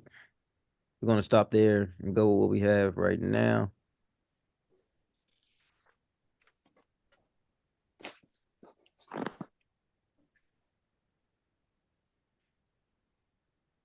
Miss Gail Williams, you can go right ahead. Thank you. Excuse me. Thank you, Council Member White. Good morning, Council Member White and all members of the council in attendance. I am Gail Williams, a resident of Washington, D.C. for 70 years and a participant of the senior program at the Lamont Recreation Center, and I'm pleased to testify before you today about the senior program. As we discuss this important topic, I hope you will consider improvements on providing more senior resources to make the senior program more consistent. Seniors in the Lamont community enjoy and appreciate the activities that are offered to us by DPR, such as exercises, Tai Chi, sail and chair exercise, arts and crafts, games such as bingo, movie day, and trips. This makes for a very engaging and active program. It wasn't always this way. After COVID, the program didn't exist. I understand before COVID, there was a DPR staff member, Ms. Davis, who was the senior activities staff member who scheduled activities for the mind and body. Ms. Davis is no longer at Lamont and her position has been moved. For the Lamont seniors to have an active senior program, they had to organize themselves. They meet once a month with Lamont DPR staff requesting activities, trips, and events, and ask DPR staff if our recommendations are possible. They have also requested a senior board be installed by the senior lunch site to be kept up to date so that other seniors can see what's available, as well as the whiteboard inside the senior dining area. We just started this process in January 2023, and we have made tremendous progress. May 2023, we were told that there was going to be a camp at Lamont and our exercise classes would discontinue over the summer. I contacted the DPR regional director and expressed concern. I couldn't understand why seniors and the children couldn't coexist. The regional director agreed, and we were able to continue our senior programming, but at different times to accommodate the camp. The camp was over in August, and we started planning for the rest of the year. We had to write Cole to ask about our chair exercise instructor, as it appeared he just stopped coming. Seniors would sit in the gym waiting for class to begin, but the trainer would say no-show. After inquiring, it was determined that the trainer couldn't leave his recreation center, Tacoma, because there was no one to cover and he couldn't leave the recreation center unattended. I contacted the DPR regional director and complained.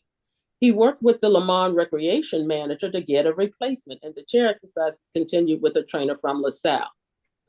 The training continued until December. Then Richard was gone. Now we are without a trainer again. Removal of staff without notice to the senior program is common. However, it is detrimental to the seniors. It appears we are not considered whenever there is a change.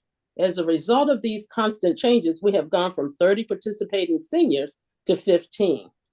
The seniors at Lamont would like to be considered in the planning when there are personnel changes in our program. We would like to know when our program is going to be interrupted and if there's going to be a replacement. I have asked the DPR senior manager, Marion Spate, to acquire a laptop so that we can participate in online exercises, so we aren't going through removal of personnel every 6 months. I am hoping this is a temporary solution to the continuous personnel changes to the seniors, so that seniors can continue some sort of exercise while DPR consider the replacement of our last trainer. Soon it will be camp time again, and since we coexisted with the children last year, I hope we are considered in the planning at Lamont this year without going back and forth with the regional director. Please assist the seniors and community at Lamont with consistent DPR senior program. There are additional concerns such as leaking roof, towel hanging from the ceiling, non-ADA compliant issues, ADA compliant issue, which I will be including in my written testimony. I appreciate the opportunity to testify, and I'm happy to answer any questions you may have. Thank you. Thank you.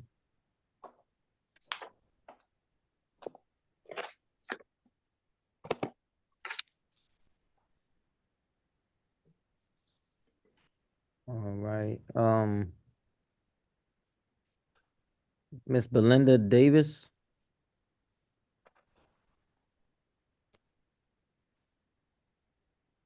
Thank you so much. Thank you so much, Councilmember White, for the opportunity to testify, as well as all the other council members. And I want to give a special shout out to my council member, Ms. Janice George, as I'm a native Washingtonian and a resident of Ward 4. Thanks so much for all you do. I'm here to talk about the recent decision to create a 6-week break between DPR's aquatic classes and programs at the various pools.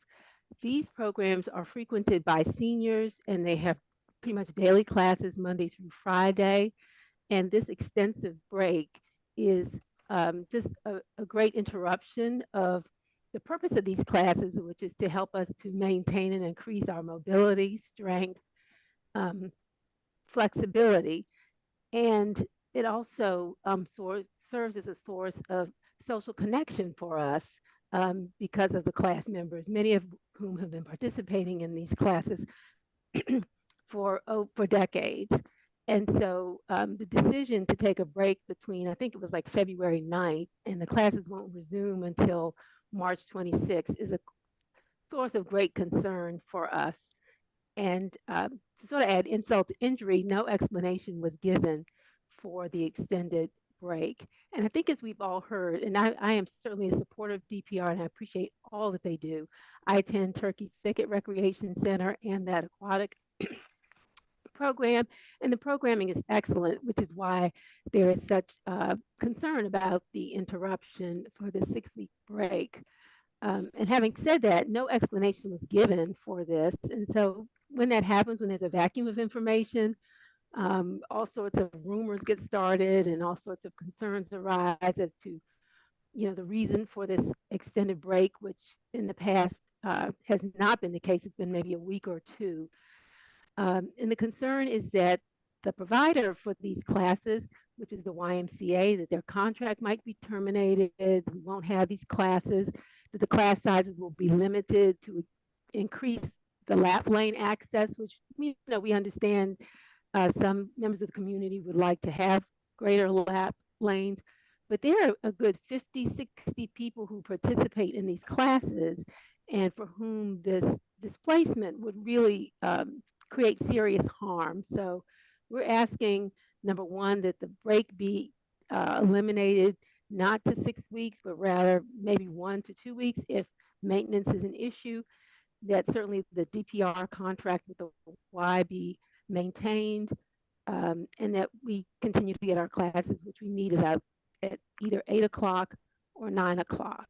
It's my understanding that this was something citywide, so not just Turkey Thicket was affected, but I think Tacoma, Berry Farms, other places where there are aquatic programs that seniors overwhelmingly participate in. Thank you so much for listening, and I'm certainly open for any questions that you might have. Thank you.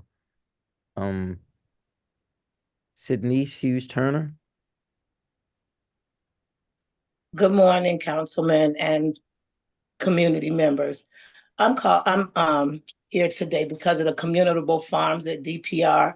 I'm a DC resident, and I volunteered at several of the community farms in DC, but I've been volunteering for the last 2 years actively at the DPR communitable farms, which are Edgewood, Lederer, and Powell community farms. Two are Edgewood is the rooftop farm, and I think that one's in Ward 5. So I'm going to read this here.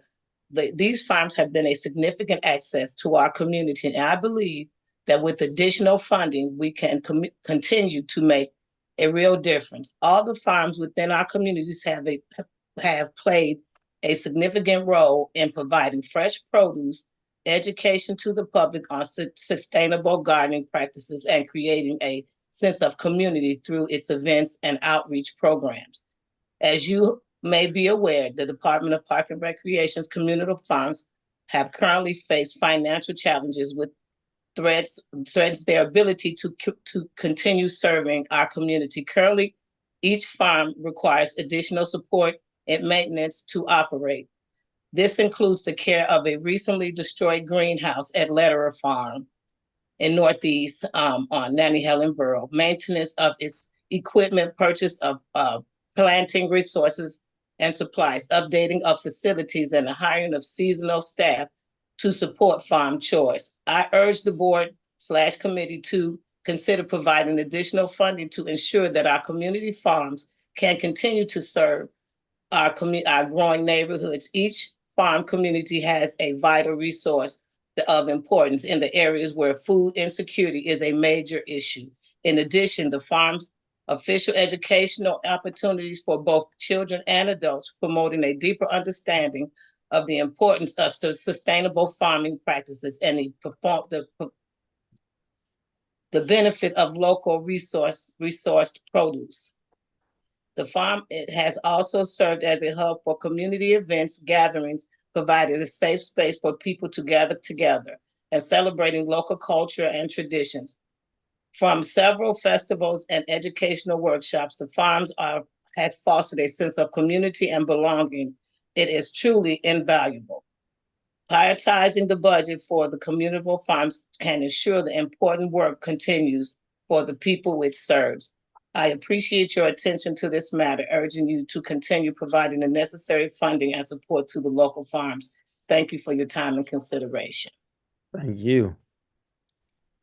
Ms. Deborah Edge. Good morning, councilmen, and all in attendance. I too, like Belinda, am a member of the senior water classes at Turkey Thicket. I'm a lifetime resident of the District of Columbia, and with Belinda, I do agree it's a wonderful program. I would love to get some input on why we would take a 6-week break from the program. As Belinda mentioned, it is a health, it's uplifting for we seniors, our health, blah, da, da, da, da, all, etc. But I want to add to that in that we also don't understand why there is not a revolving maintenance crew to address the concerns. We have, as she mentioned, 60 plus from time to time members attending the facility at Turkey Thicket. And generally there is one shower out. We only have 3 showers with 60 people. And why there's not a continuing flow of checks on these maintenance issues and having the shower shut down for months at a time, it seems counterproductive. I'm hoping that if the city doesn't have a revolving team of maintenance folks to address these issues, that they may consider that in the future. A shower shut down, it's like almost 3 months now. And that said, I'm hoping that you can give us some clarity on why, the whys as to why the program is shut down for 6 weeks. The facility's open, the staff is there, the instructors are, as we've, inquired, are more than willing to continue working. So can you address why the pool senior program is shut down for 6 weeks?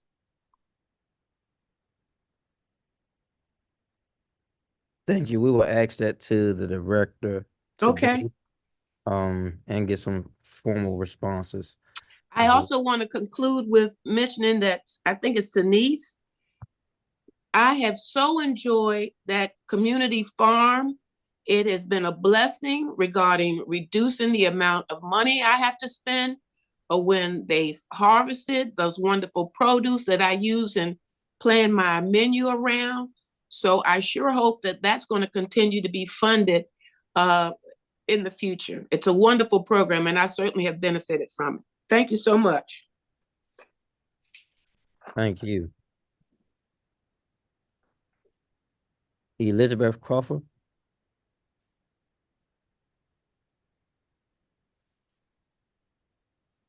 Go right ahead. Thanks very much, Councilmember White, for the opportunity to testify at this year's DPR oversight hearing. My name is Liz Crawford, and I'm a 10-year resident of Ward 4. As a professional geologist, I've spent much of my career learning and living in the out of doors. Since moving to the district, I've become acutely aware of the importance of a healthy natural environment within the city as critical to the health and well-being of all residents in an urban area. As a result, I've become a vocal advocate for natural area preservation and restoration within the city. In addition to volunteering as a permitted weed warrior, removing invasive plants from Rock Creek Park, I established a local volunteer group, the Shepherd Park Weed Warriors, to care for an overgrown area at my local DPR park called Shepherd Field. Our group meets multiple times each month to care for the area, removing invasive plants and debris, planting native plants, and making the area more accessible to the community. I want to give a special shout out to Christopher Dyer, the DPR Community Engagement Manager, who's very helpful and responsive when we need something. Keep up the great work. DPR's newly released Ready to Play Master Plan does an excellent job of presenting the truly world-class recreation facilities that DPR currently provides to the residents and visitors of our city. You have some amazing existing facilities and more in the works for sure. I also want the Committee on Recreation, Libraries, and Youth Affairs to know that I commend DPR for recognizing the need for more natural areas in their master plan, along with their existing recreation sites. I'm focusing my comments today on the parks part of Parks and Recreation. I want to thank DPR for listing nature-based parks as number 2 in recreation trends in their report, noting that they provide immersive natural experience and also act as important wildlife habitat and corridors. I want to strongly endorse DPR's Strategy 2E from the Ready to Play plan, which promotes implementing improved natural land management, conservation, and stewardship practices. As a tool for this implementation, I hope both the council and the agency will support a new Office of Natural Area Conservation that will manage the maintenance of these natural spaces with the bill that was introduced by Council Member Louis George last summer. I would like to challenge DPR to commit to incorporating some type of natural area in every single piece of land in their inventory. It can be as small as a planter bed with a few native plants or as large as a multi-acre natural area filled with trees. We've been taking away from nature for far too long solely to meet our needs and desires. We need to do a better job of giving back while still meeting our needs. There's room for nature in every size or type of park in the district, whether it's a small park, community park, neighborhood park, district park, or a destination park. And we need to establish a new ethic of supporting nature in all of the land that we care for. DPR should take full advantage of the Cooperative Management Agreement tool that Congress granted to DC in 2019. This or other MOA agreements could make it possible for the city to help maintain certain areas of federal park land that are of high value to the residents of the city that would otherwise be neglected due to a lack of resources. A fine example of this need, in my view, is a forest patch at the far northeast edge of Rock Creek Park that's bounded by 16th Street, Eastern Avenue, and Portal Drive. I would discourage DPR from developing additional recreation facilities or modifying existing ones in ways that result in harm to any natural areas within the city. I would encourage the agency instead to invest in restoration, improvement, and maintenance of existing and new natural areas so that our citizenry can visit and enjoy them indefinitely. This investment in natural areas will only grow over time and not just bring health to humans who wish to appreciate nature, but will be contributing to the health and well-being of all residents of the city, whether they're people, squirrels, turtles, or mockingbirds. And thinking about the long-term choices for the health and resilience of our city and its people, I hope that the answer of where to prioritize your resources is clear. I'm excited about the future of DPR and the future of natural spaces that will benefit the citizens and everything else that lives in DC. Thanks very much. Thank you. Miss Heather, trying to find your full name. If you can give it to me, that'd be helpful. It's only got your first name on the screen. Hi, can you hear me? Yep. My last name is Ferris, Ferris. Thank you. So I'm coming today to also talk about the communal farm and a few other issues. I'll just read part of my prepared statement. So greetings, Councilmember White and all concerned about DPR. My name is Heather Ferris. I've lived in BC for over 15 years and for the past few years in the Hillbrook neighborhood of Ward 7. I've volunteered in various capacities over the years and specifically with the communal farm program at Letterer Gardens, with this being my third season. My testimony includes concerns regarding several issues. So about the communal farm program, I am asking specifically for more support for the ever expanding program, specifically asking for more staffing. There is one permanent staff person who is perpetually overworked, and there should either be another full-time person or several part-time workers. This request was made last year as well, as you may remember. A great deal of work is done by volunteers, and while this is a very good volunteer experience, there is just a lot of work to do, not just with the actual farm work, but with planning and various activities related. DPR should not be relying so heavily on volunteers. I'm not saying that people shouldn't volunteer. The volunteering is good, but we need more paid staff support. The communal farms at Letterer Gardens and the Edgewood Recreation Center and Powell, and now this year adding, and I think maybe even last year, Woody Ward, operate in order to naturally grow good, healthy greens and vegetables and a small amount of fruit that is distributed for free at weekly giveaways throughout the growing season. These giveaways are very helpful to those who are experiencing difficulty accessing free or very affordable healthy foods. Specifically with the case of Lederer Gardens and its location in Ward 7, this is a food desert, local residents are very challenged with grocery access. We have a lot of positive feedback about how helpful it is to access this program. The communal farms are different from community gardens. Communal farms are such that a variety of people work together communally in community to grow the food to share with others. So it's not one person's garden or farm, and it's not only their food. It is grown together for many. Community gardens, on the other hand, which are very good, are individual plots for individual use. I just want to point out the difference there. And as Sinise mentioned earlier, the greenhouse at Lederer Gardens was recently severely damaged by fire, and it really should be replaced. It is used not only by the communal farm program, but by several other community urban agricultural partners as well. So my next comments are related to the Marvin Gaye Trail and Park, which is adjacent to Lederer, but I'm talking about it aside from Lederer. I'm talking as a generally concerned resident and as a regular user of the trail. The trail needs much better stewardship and more maintenance. And these concerns are well related to the findings of the park study that was discussed earlier today about the lack of oversight of the parks in the district, because no one seems to be fully in charge of all of the parks or even in charge of one particular park. There's a lot of litter along the trail and in the park system and in the Watts Branch, in the waterway specifically. There are very few trash cans in the vicinity of the trail and the parklands, and where there are trash cans, they're often found to be overflowing.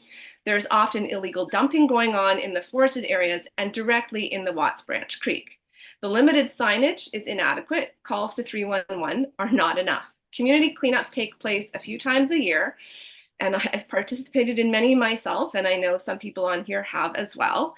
And they're organized by various non-DPR groups. These cleanups are great, but they're not enough. There should be adequate maintenance provided by the district, whether that is DPR or another district department. I have concerns about dogs in the parks as well. Love dogs, but we have a lot of people walking their dogs off leash. And this is a hazard, and a lot of people not picking up after their dogs, a different kind of hazard. There's no signage along the trail or the park system that talks about how leashing is required or picking up after your dog is required. And there's no enforcement or encouragement about these issues. So I think signage would be a good start.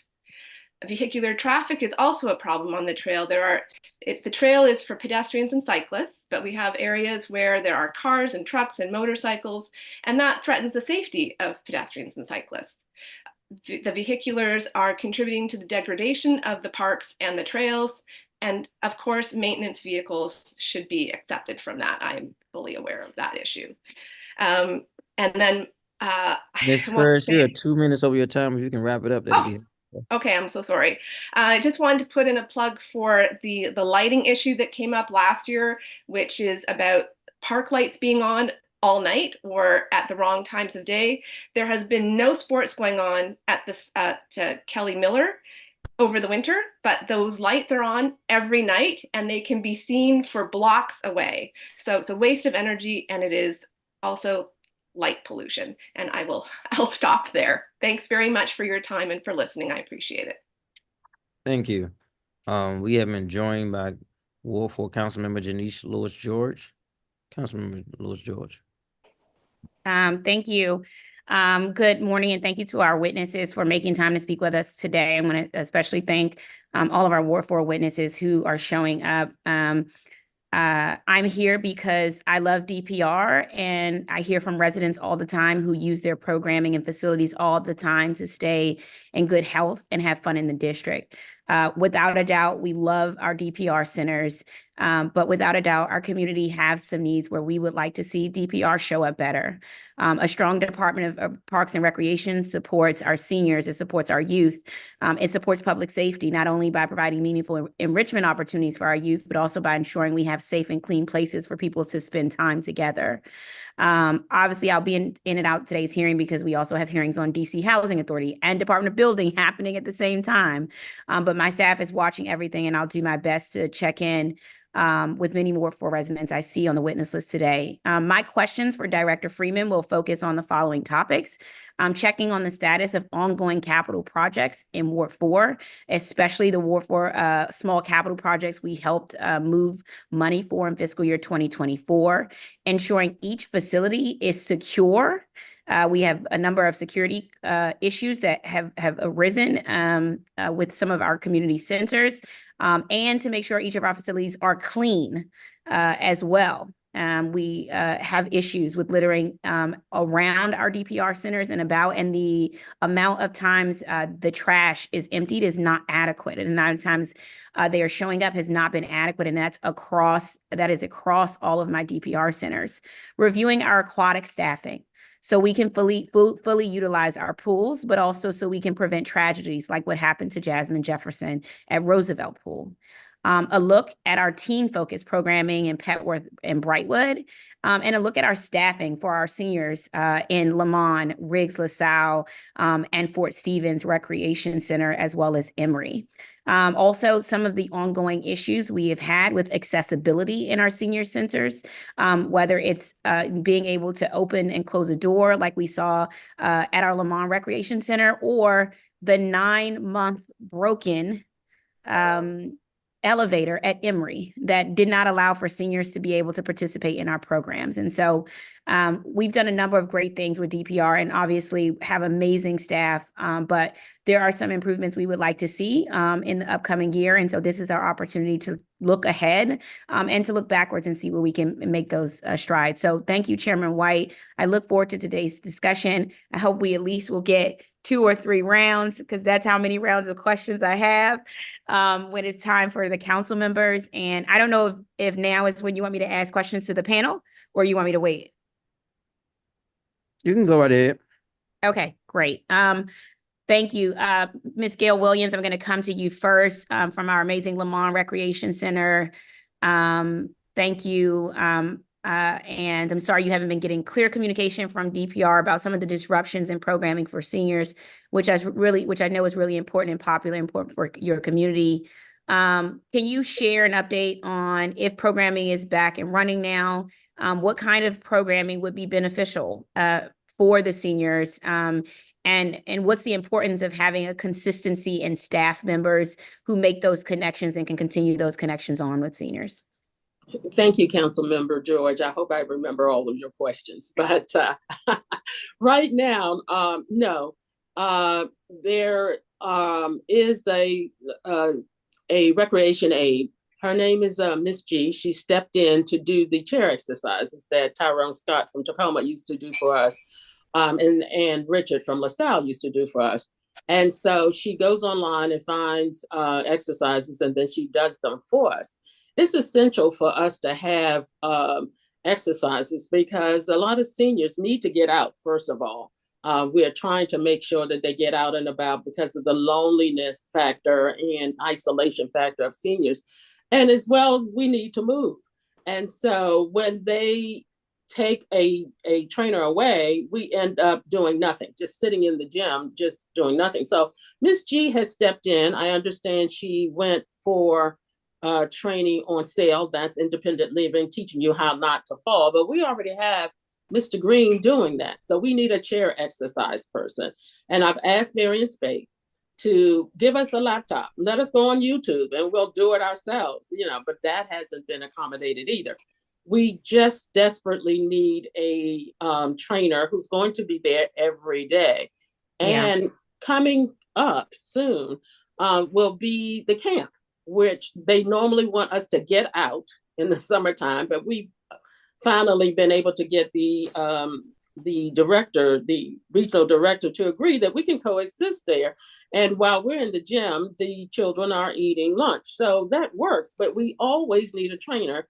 At every 3 to 6 months, it seems like we're going through the same thing over and over and over again. So we appreciate you, Ms. George, Councilmember George, looking into this for us. In addition to the other issues that have come up with the uncleanliness of the rec, the ADA compliance issues, which I'm going to testify tomorrow on. We appreciate everything that you've done for us. Please, please keep working on us getting a consistent trainer at Lamont and LaSalle. Absolutely. Are the ADA door sensors from the parking lot and the main entrance, are those fixed now? And I know there were some restrooms that also have been reported as not being ADA accessible. Are those, have those been fixed yet either? So thank you for your staff and you working on those issues. The doors, of course, you all had them fixed. Then DPR staff wouldn't turn them on. Now they turn them on. Now some of them work when you go out. One of them works when, none of them work when you come in, but I think both of them work as you go out, which is really a hardship for those seniors. I got a message from your staff saying that the restroom facility should be corrected by February 28th. Okay. We don't know for sure if that's going to happen, but we're looking forward to that. So thank you so much for you and your staff for working on those issues. And now we have tile that's falling from the ceiling because of the roof. I haven't reported that to you yet, but I was going to mention that tomorrow at the RLYA hearings. Got it. So, and the uncleanliness in general of the entire rec. It just stays dirty. In fact, we scrub it ourselves with Clorox wipes, just to make sure that it stays somewhat in a presentable position. Yeah. Okay. Thank you. We'll be following up with DPR, DGS as well. And I know you'll be testifying at ODR's hearing tomorrow. Yes. Ms. Davis, I want to come to you. Thank you for your testimony. I'm sorry you're not getting clear explanations from DPR about the break-in swimming classes, and I'm glad you like the programming. But I agree it's disappointing when it's not happening. Are you signed up for swimming to start next month? Are there any more interruptions coming up? And what if anything, have you heard? And what's your advice for DPR in improving communications with seniors in general? Yes, I'm not sure whether registration has started, but I definitely intend to participate because I do intend to participate in the next session. I think just some word to us, as the session is closing, as I mentioned, that this is the first time, 6-week break. And I think given the history, there's only been a 1 or 2 week break, and it's been related to maintenance, some explanation for the reason that the 6 weeks is taking place, as well as alternatives. We've been blessed because the instructor who teaches the class is actually a contractor with the YMCA, and he's been doing some things on his own at one of the other recreation centers, but it's not water aerobics. So the first thing is we would like some assurance that the contract with the YMCA will be maintained, because those are the people who provide the classes, and that the mechanism will allow as many seniors to participate. Some issues in the past have been that the registration system gets overwhelmed. Like, I know when I've tried to do it, I was like number 1,500 to register for some of the classes, and this is citywide. And again, it's my understanding that the aquatics program has been closed for 6 weeks citywide. So it's not just those of us who participate at Turkey Thicket, but that just tells you the level of demand. That's right. For those it's classes, a demand. Yeah. That seniors really do want to take them. And we do understand, because I think there is some concern that part of this is, to create more lap lanes, because I think that prime time between, let's say, 7 and 9, which is when the seniors take classes, and perhaps when lap lane swimmers are interested, to somehow balance that so that the seniors, the large number of us, can take advantage and have our classes at that time, which is convenient for us. as well as, like I said, we acknowledge that lap swimmers may need that time too. But again, maintaining the consistent programming without extensive breaks is just so important for us as seniors to maintain our physical strength, as well as the connection, and to not have that loneliness factor that the Surgeon General has said is epidemic in our country. Absolutely. You're right. Absolutely right. I will try to get some answers from DPR today and communicate that out to our seniors. And I'll at least put it in my newsletter on Friday, and I'll let Councilmember Parker know as well, so he can include it in his newsletter on Friday as well. Ms. Crawford, Liz, thank you so much for your work with Shepherd Park Weed Warriors and your work on natural areas in Ward 4 and across the city. I appreciate you mentioning the bill on natural areas conservation, which I know is going to be getting a hearing soon. So announcement coming soon for that. The bill has management of natural areas going to DOEE as an expansion of their natural resources administration. How do you suggest DPR works in conjunction with DPR works in conjunction with DOEE? What does that relationship need to look like in consideration as we try to get DPR to focus on its natural areas more? I think that's a great question. And I'm sure that the competent leaders of the agencies have lots of ideas to work that out. My suggestion would be that there will need to be a lot of collaboration about the value of the natural areas to both the people and nature, with DOEE's input about how to care for them for the sake of nature, but also for DPR to be involved in the role that the citizens can play, because the natural environment can be beneficial to both people and nature. That humans don't have to harm it. It can work for both. And so I think definitely a collaborative management will be necessary. And that could be a challenge, but I'm really confident if DPR commits to some kind of nature in every single parcel of their portfolio, that will benefit every single citizen in some way, as well as the natural world around. Yeah, absolutely. Thank you. Great. Thank you so much. Thank you, Councilmember White, for this round of questions, and thank you to all the witnesses who are present. Thank you. Thank you, Councilman Janice Lewis George. I did want to ask Ms. Williams. Yeah. Yep, you talked about the Mont Ridge, the Mont Recreation Center. Has any reason been provided on the constant staff changes that you know of? Well, we know that for one of the trainers, there was a staffing issue at Tacoma, and he couldn't leave. He would leave Tacoma and come to Lamont to do the exercises, but there wasn't enough staff there for him to leave, and he can't leave the recreation center unattended once it's open. So he no longer could come. Now, Richard from LaSalle, he would come over after doing exercises at LaSalle, and he would come over to Lamont, and he was transferred to a completely different recreation center, which left LaSalle and Lamont without a trainer. So they do sometimes they tell us what's going on, and most times they don't.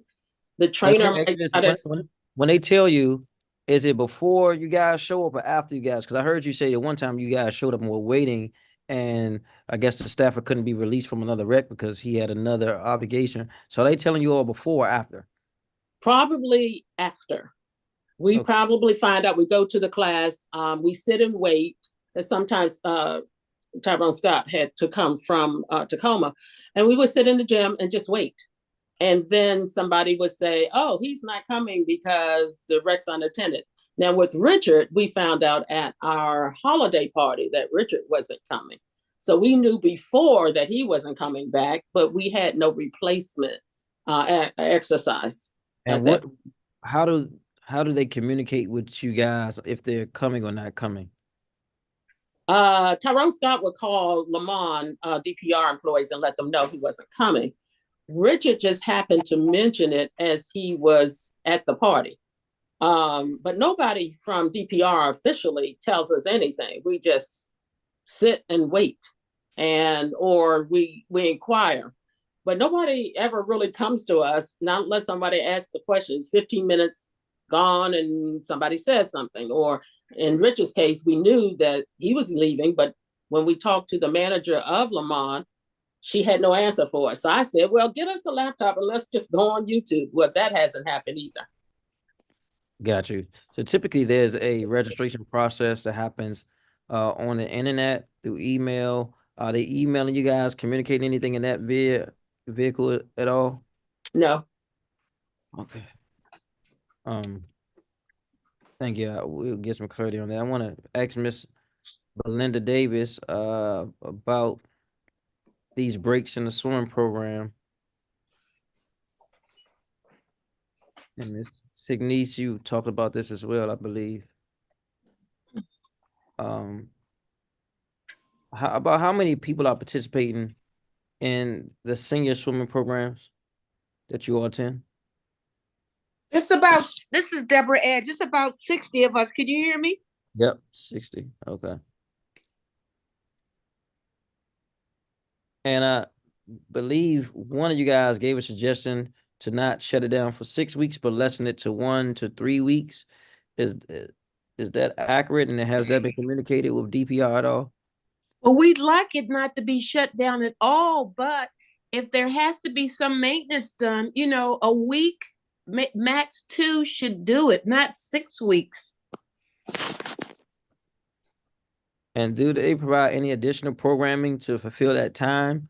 Not at all, not unless you are a member of some other program. The other thing is, Councilman, that maintenance issue, that's something you have to bring up with another team? Yes, well, we normally talk to DGS. In fact, there was an issue in the last panel about HVAC at Bald Eagle. I just talked to the Bald Eagle. They said they did not have any HVAC issues currently. So yeah, we normally talk to DGS, also DPR as well, but yep. Well, that shower issue is at Turkey Thicket. If I did mention it, I should mention it now. Yep, I have that. Thank you.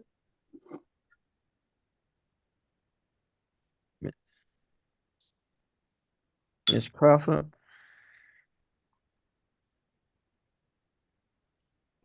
I think you mentioned about preserving and the natural lands. And as DC has a plan to grow the city, there's been an increased need for more recreation. I'm guessing, and I guess you said some to the fact that we have to have consideration as we build out of the natural spaces. How do we find a healthy balance for residents and wanting more recreation centers, play space, dog parks, outdoor activities, water parks, but kind of respect the natural land? What do you think the healthy balance is with that? I think that's a terrific question, and I think engaging the immediate community with specific sites is an important step in that. I think there are better practices we can engage in, things like using pervious surfaces instead of impervious asphalt when we build things, building in our storm drains that reduce our impact on nature when we do create new centers. But I also think that natural areas can be a really important place for recreation. While we need and enjoy and will always have developed swimming pools, basketball courts, tennis courts, for people to realize how they can enjoy nature and the health benefits that nature bring them, being as valuable through walking or hiking or simply enjoying the presence of a healthy natural environment, that's equally important and underutilized in the city, because we tend to think of all of our environments needing to be built and constructed, whereas something much simpler that provides walking paths or places to sit can be just as healthy and enjoyable to humans, and also preserve our natural areas that need to be maintained and kept from invasive plants. And I heard you also talk about the Shepherd Park Weed Warriors. Yes. Do you all have a relationship or any conversation with the National Park Service at all? The Weed Warriors have a relationship specifically with Shepherd Field and DPR. We have an adopt-a-part agreement with them. Many of the members of Shepherd Park Weed Warriors, including myself, do have individual relationships with Rock Creek Park as permitted weed warriors, which is where we got our training so that we're now applying to city lands. But we don't have an official agreement of any kind with the park as a unit of ourselves. But I would think that would be wonderful if we could ever establish such a thing. Thank you. And Ms. Ferris, you spoke to, I guess, Hillbrook needing more staff. What type of staff are you referring to? About Letter Gardens and the communal farm program. So we have one person under the community gardens who takes care of all of the communal farms. And as I said last year, it's just too much work for one person. And so they could use help with somebody full-time to help with all of the planning and programming or seasonal help, hiring people seasonally to work the farm. That would be good. Paid people. And I think you also said there need to be better stewardship and maintenance. Well, that's just of the park system in general. So there's so much litter in our parks, along the trails, on the fields, in the forests, in the river, and it seems very difficult to figure out who is supposed to do what. So, if you're at a DPR facility, as even the other council member said earlier, there's trash. Like, trash cans are overflowing where there are trash cans, and sometimes there are no trash cans. So we just honestly need to clean things up and keep them cleaned up and have people who are just doing the best job possible. Because we have these great green spaces and we need to keep them for now and future generations. Yep, got you. All right. I want to thank you guys on this panel for adding value to this conversation. I'm going to move to our at-large council member, Christina Henderson, for remarks. Thank you, Councilmember White, and good morning, everyone. I came in on the tail end, I think, of Ms. Ferris's testimony, so I don't have any specific questions for this panel, but the back and forth and conversation that you have been having with my colleagues has been very illuminative in terms of the variety of issues. And I think that someone mentioned before, there's so much that goes on with DPR outside of what people just think of just in terms of the rec centers. But I think we've talked about community gardens. I think we've talked about other parks. We've talked about the programming and all of these different things. And so I do have some questions for DPR about a range of issues, but I want to thank all of you for testifying because you being using the programs and being in these centers each and every day, you're the on the ground knowledge of what's happening day in and day out. And for some of these things we wouldn't know, but for your testimony and reaching out to us. So thank you so much for your participation. Thank you. Thank you guys for having us. And Miss Deborah, if you're eating, you gotta share with everybody now.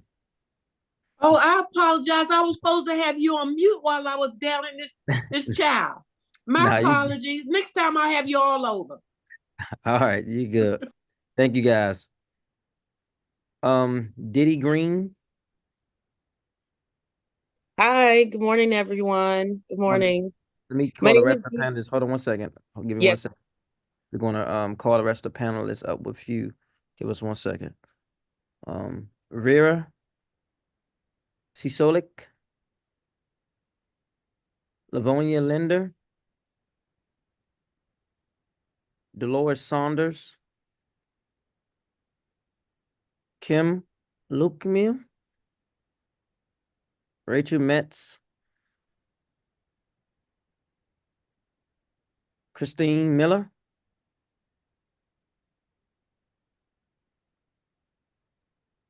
Deidre Harris. If I'm pronouncing your name wrong, please correct me. Scott Parker,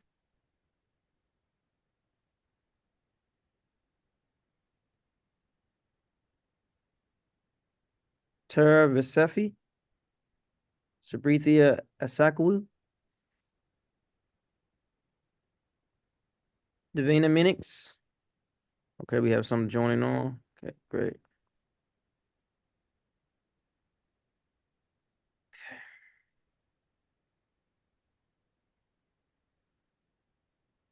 You can go right ahead, Ms. Green. Hi, good morning. Thank you so much for the opportunity. My name is Dee Dee Green. I'm a resident of Ward 4, so I just saw Councilmember George. Good morning as well. I am the owner and founder of Network Hair, a community collective. I'm a social enterprise, and our focus is seniors, teens, sometimes vets, and other members of the community. I'm here to testify with DPR in support of Josh Singer, Ms. Denise Turner, and all the DPR gardens, specifically the Letterer Gardens, which I've been working with, participating as a recipient, and also bringing some of my seniors and teens to help with food insecurities. I have my son here, James, who's also a member of the garden, who because they also have space there for children to play and to experience and to also volunteer with picking vegetables and learning about fresh fruits and bees. And bees. Yes. And strawberries. And strawberries. Yes. The blueberries and bananas. The blueberries and bananas. And just recently, last week, they gave out hams. So some people already have their Easter hams. So the best way to understand the impact of what these how these gardens play in our community is to have myself and others and our children to come on and testify themselves. Like he said, all the fruits and vegetables which he actually loves.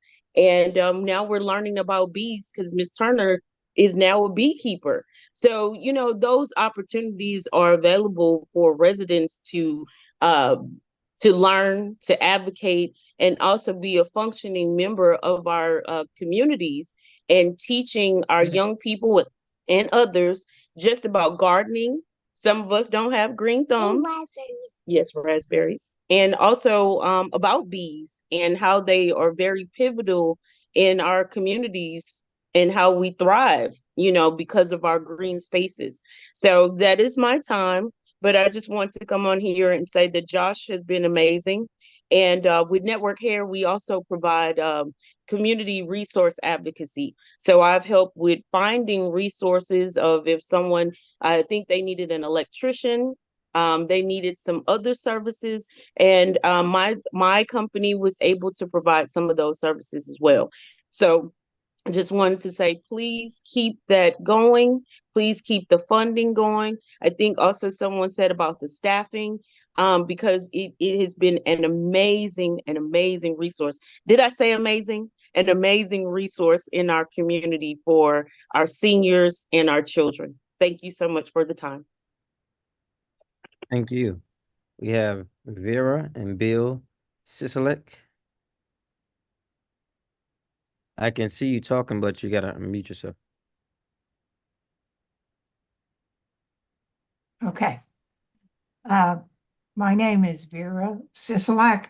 I come before you today as a representative of Capitol Hill Village, a 16-year-old organization of over 400 members, mostly over the age of 70. Many of us have lived on Capitol Hill for decades. I am a prime example, as my husband and I moved to Hill in 1975 and have raised our family here. Most Capitol Hill Village members live in Ward 6. Some live in Wards 7 and 8. Our members are diverse in race, income, ethnic origin, and physical ability. We live in townhouses, condos, and apartments. We enjoy a wide variety of programs offered by the village and its members that help us stay active and engaged in our community as we continue to go through the stages of growing older.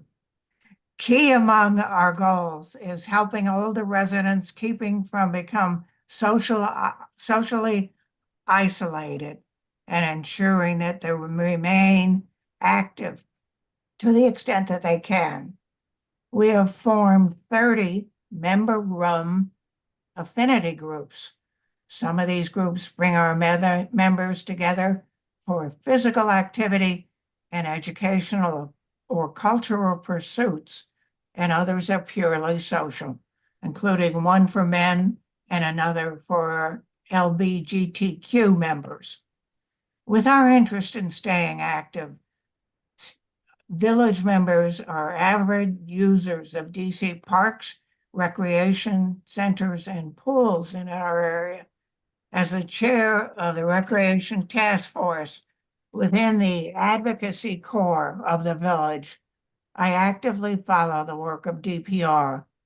Most notably, when DPR asked for comments on the draft of their 20-year plan for the parks and recreation centers called Ready to Play, I led our village task force in submitting comments on the draft plan. As indicated in Ready to Play, the proportion of seniors in the DC population is rising, so we will be increasingly important users of recreational park facilities. The number of adults with disabilities will also rise. The needs of these residents are somewhat different from those of children and younger adults. The village recognized these differences in our extensive comments on Ready to Play, where we thought the interests and abilities of seniors and persons with disabilities were not adequately represented. We were pleased to see that DPR incorporated almost all of our comments into the final draft of the report, which was issued last December. This ambitious and very extensive Parks and Recreation Master Plan will serve the district well as it moves forward with DPR renovations and buildings of parks, recreation centers, and pools. The plan is an excellent work, and DPR should be commended for its persistence in seeing the development of the plan to fruition.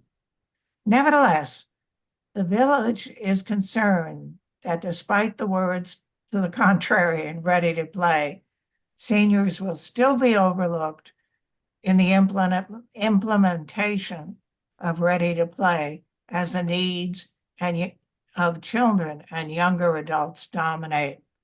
Thus, we have 3 recommendations for a DPR as it moves forward this year and next on implementation of Ready to Play.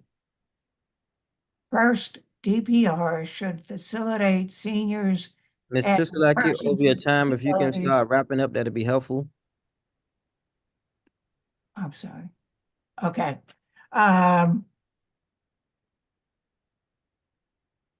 Okay. We should make simple additions to our parks. We believe that every park should have a bench, and we believe that DPR needs to concentrate more on seniors in many of the DPR facilities where there is very little activity for seniors. We've submitted a separate letter with many of these items listed, and that should be helpful to have you understand what Capitol Hill Village and the other 12 senior villages in DC are seeking from DPR. Thank you. Thank you.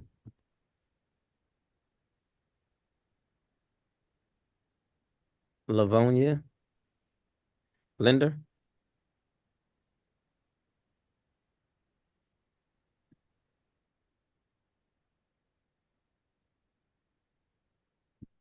Miss Linda, I see you on the screen, but I don't see you coming on.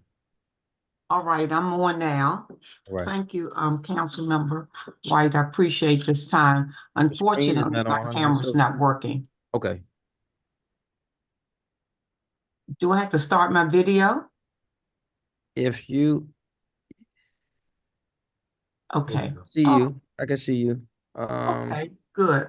I only can see the top of your head though, so you got to adjust your camera. Oh, okay, thank you.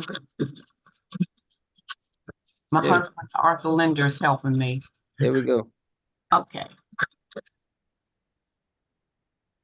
All right, I'm a native Washingtonian. I'm 78 years of age.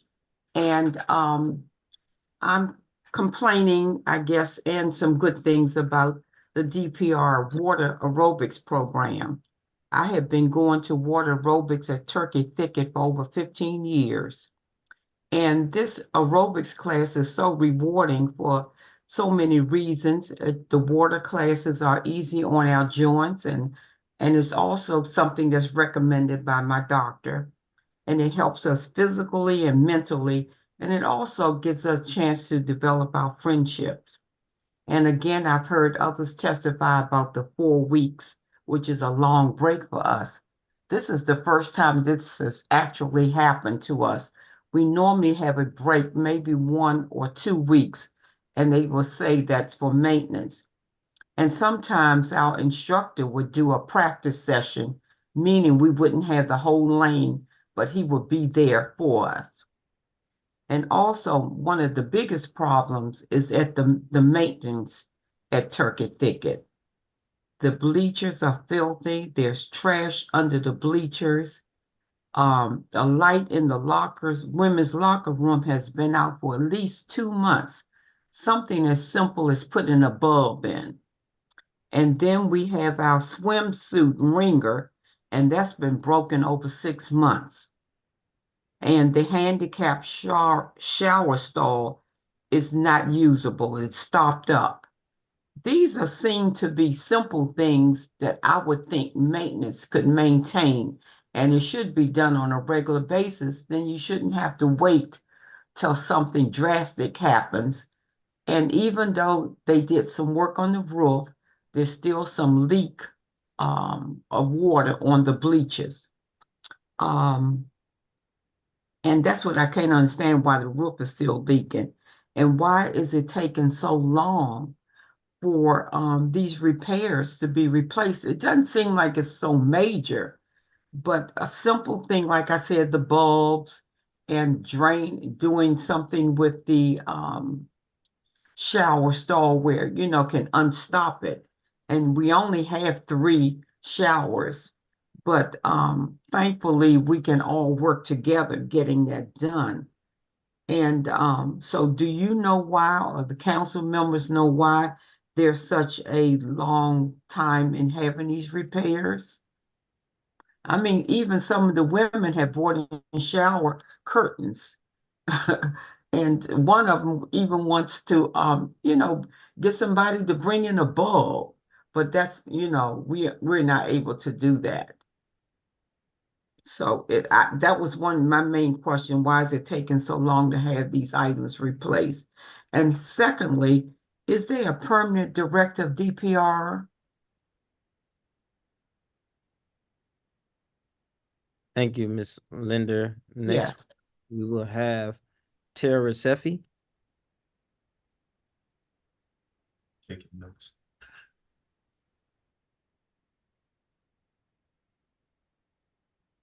While we're waiting for her, who was on the last panel to get elevated this panel, we will go to Ms. Dolores Saunders. Good afternoon. Thank you, Councilmember White and members of the Oversight Committee. I'm Dolores Saunders, a native Washingtonian and Ward 4 resident. And I utilize the Turkey Thicket Aquatic Center Senior Aerobics, which is held Monday, Wednesdays, and Fridays from 8 a.m. to 9 a.m.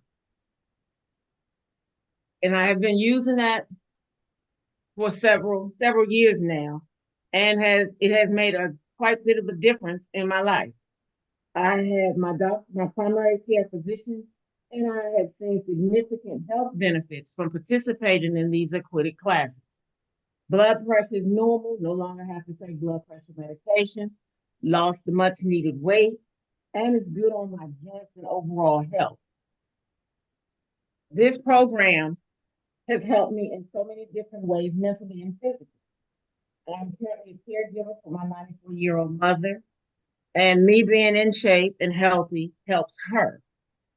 So the 6-week break that they wanted to give with no explanation as of why, it was very hurtful and it's very harmful, because this is what all that some seniors are able to do is participate in the water aerobics because it's better on your joints. There's also the fact that our instructor, Walter Smith, that works for the YMCA, he's an outstanding instructor, and he helps and gives all of his time to his students. The facility at Turkey Thicket is not as prime as it used to be. Turkey Thicket was supposed to have been one of DPR's premier indoor aquatic centers. Well, that's possibly a few years ago, but the facility now has fallen into disrepair lately. It's not as sparkly and clean as it once was. The showers don't work in women's locker rooms sometimes. I've even brought in pliers myself to turn the water on because we couldn't either turn it on or turn it off. The locker room only has 3 showers, and when one is out of service, which is the handicap one all the time, it creates an inconvenience. It can create a line. The water pressure is low, and the bathing suit dryer has been out, doesn't work for 6 months. There's a bulb out, it's dark in one area, and that facility is just not handicap accessible. If you've got 60 women, you have 3 showers and only 2 work, and you have people with disabilities that may need to use different items to get around, there's no space for them in there to be able to get around, to move around, because it's just crammed and packed. So we have wasted space out front. You see this big hall, so somebody needs to go in and take a look at it and see what we can do better. We only have 1 family room for the families, but if a handicapped person is in there or a family's in there, you still have to wait. So we just want maintenance, better maintenance. Maybe it's DPR and DGS can look at it and see how to maneuver the space and make it more handicap accessible and handle the repairs. We gotta, as Ms. Linder said, they went up on the roof to fix the leak, but right in the lobby, when you come in now, you got buckets because the roof is leaking in the lobby. So it's not as well as it used to be, but I'm sure we can get it back to that. Thank you for your time. Thank you.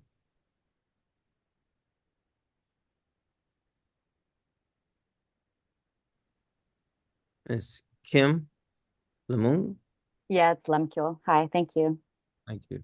Hi, my name is Kim Lemkiel. I'm a Ward 5 resident in Carver Langston. I'm a regular volunteer at Lederer Gardens on Nanny Helen Burroughs in Ward 7.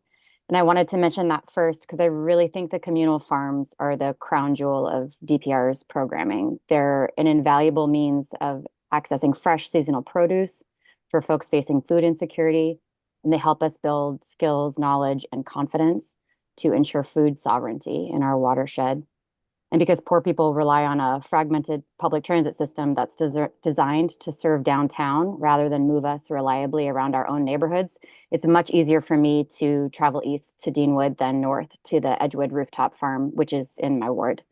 I'm part of the compost co-op at Lederer. I help with harvesting and farm maintenance, and I rely on the Capital Area Food Bank monthly grocery giveaways, which are also a really good nudge to get me out to the farm on colder or hotter days than I'd prefer to be working outside.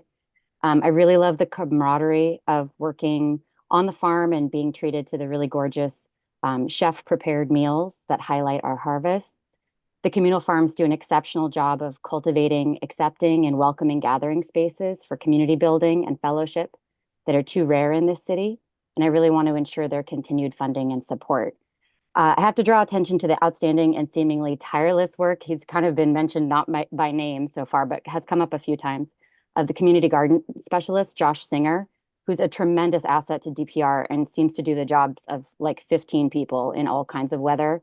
I know y'all are not paying him enough, and he also needs more staff help. If you want to retain such an exceptional steward of district land and organizer of free volunteer resources, both as laborers and just as folks who enjoy visiting the farms and who drive tremendous neighborhood benefit from their presence. My biggest complaint about DPR is its heavy reliance on underpaid seasonal hires across DPR facilities and programming.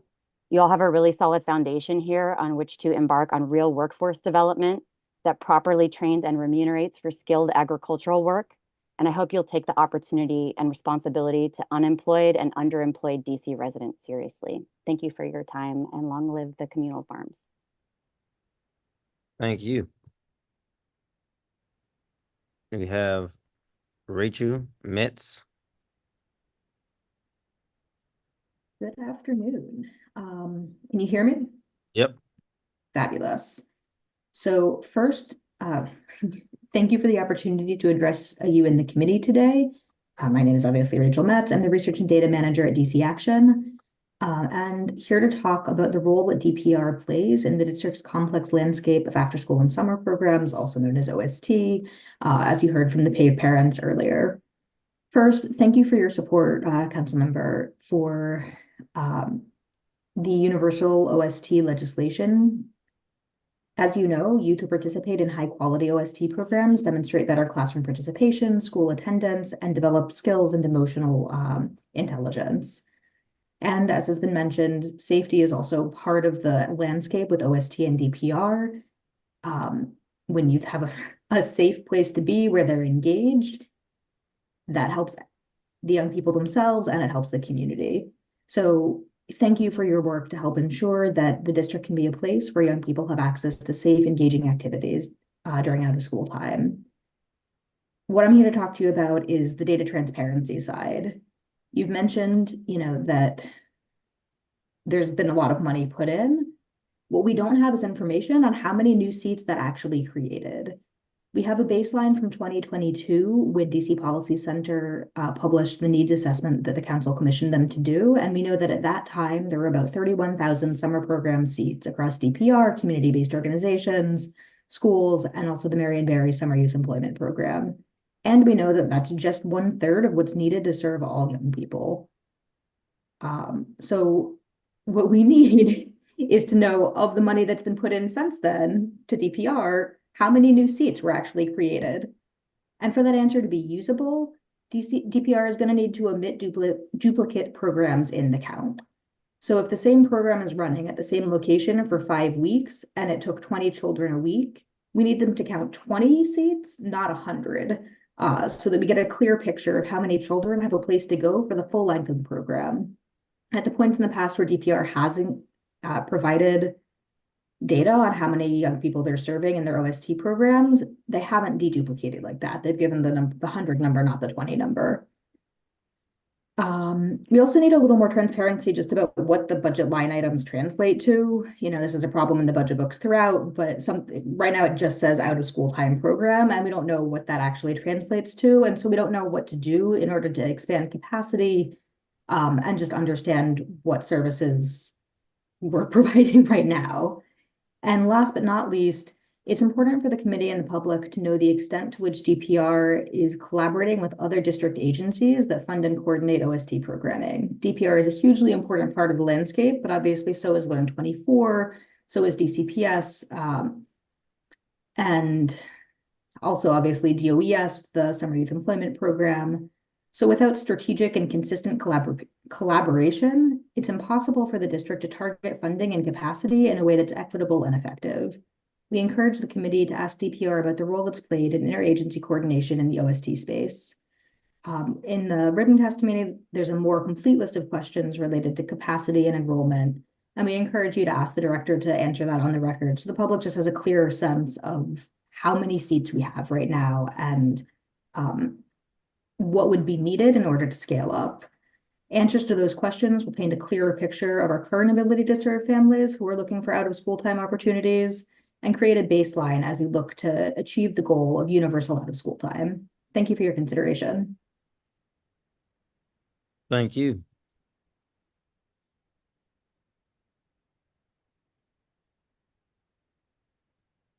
We have Christine Miller. Great, thank you very much. Good afternoon, Chairman White, and of course our accompanying committee members, council members, Lewis, George, and Henderson. I'm Christine Miller. I'm a former Commissioner of Advisory Neighborhood Commission A in Columbia Heights, and I currently serve as the chair for ANC 1A's Education, Youth, and Family Committee. Thank you for this opportunity to share my testimony. My community is in the heart of Columbia Heights. It's a densely populated area. It's dominated by multi-housing, where many of our residents lack access to green space. In 2021, DPR completed updates to Powell Park on 16th Street. It was during this renovation that we uncovered an old closed-off parcel of land that was left overgrown and unused. Seeing the potential for more, I worked with DPR to reclaim this plot, and through a partnership with DPR's Urban Garden Division, led by Josh Singer and run by community volunteers, many of whom we've heard from already today, we were able to create a productive urban farm centrally located in the heart of our community. Our little plot of land alongside Edgewood in Ward 5, Letter in Ward 7 is now one of the 3 DPR communal farms.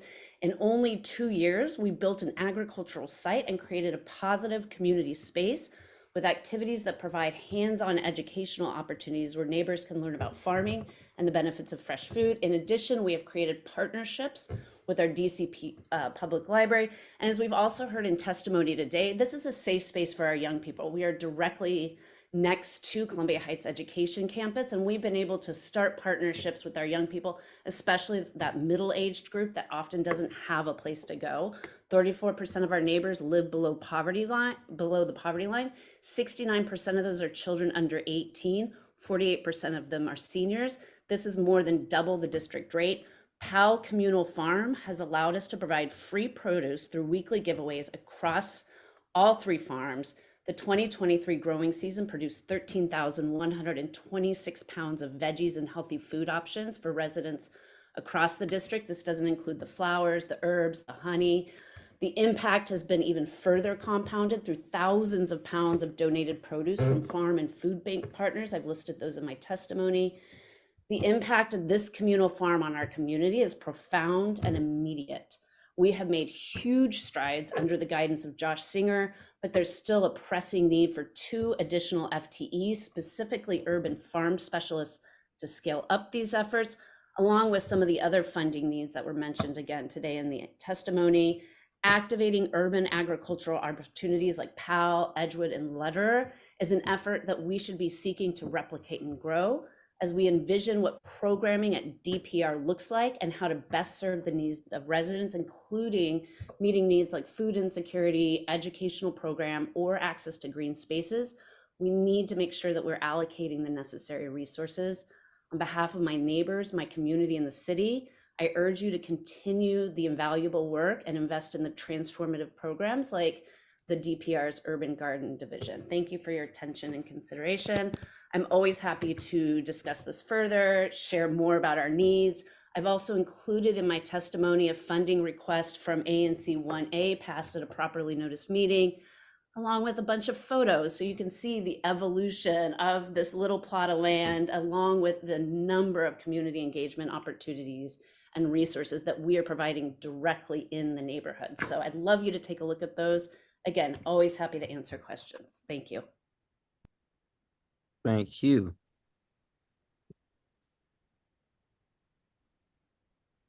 Deirdre Harris. Good afternoon.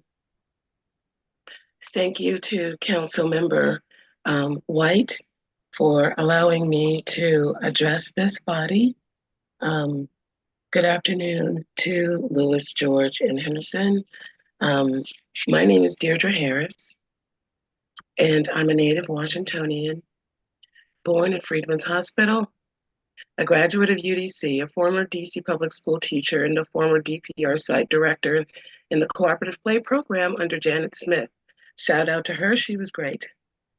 I am both a former water safety instructor and a former DC constituent. I now live in Maryland. I'm testifying today on behalf of my daughter, Jasmine Jefferson,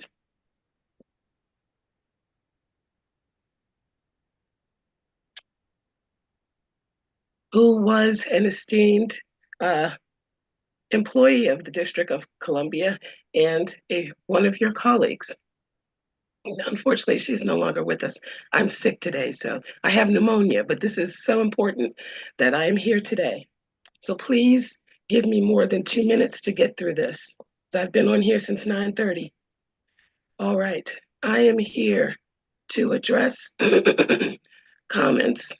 I like to direct my comments directly to the questions of the Oversight Committee regarding safety protocols of the DPR pools. My first comment is directly addressed to safety requirements. Have all pools in the District of Columbia met safety requirements required to be open for visitors and staff? My comment on that is no, not consistently. DPR has not met its own 10-20-second rule policy of allowing 10 seconds to recognize an aquatic emergency and 20 seconds for lifeguards to respond and begin rescue. Despite the Ellis training, my daughter, Jasmine Jefferson, a former DPR lifeguard and fifth generation Washingtonian, fell from the lifeguard chair at the Roosevelt Pool on November 29th, 2023, and remained submerged in water for 7 minutes or more before being discovered by a fellow female lifeguard who had been preoccupied with mechanical water pump issues. Jasmine was resuscitated and lived for 3 weeks before succumbing to brain anoxia. And brain anoxia is defined as insufficient oxygen to the brain because of drowning. And she succumbed to hypertoxia injuries, which is defined as insufficient oxygen in your body and tissues. My recommendation here is that DPR must do everything necessary, including working across departments with DGS to meet its 10-20-second rule and to create safe space for all DPR pools. The next question is are there adequate number of lifeguards staffed? My answer is that the question here is not only one of an adequate number of lifeguards being staffed, but what the duties of the assigned staff are to prevent drownings and ensure safety of all guests and staff. My recommendation here is at the very least, lifeguards must understand that they are at a very minimum lifeguarding each other, regardless of the number of people that are in the pool, and regardless of the number of patrons there.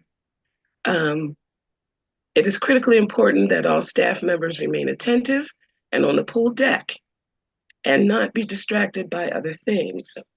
The next question, and I'm almost through this, the next question specifically pertains to a regulation 2017-25C DCMR in terms of the number of lifeguards to the ratio of lifeguards to bathers. My recommendation is that this regulation is insufficient and must be changed to lower the ratio to prevent death by drowning and the overexertion of staff.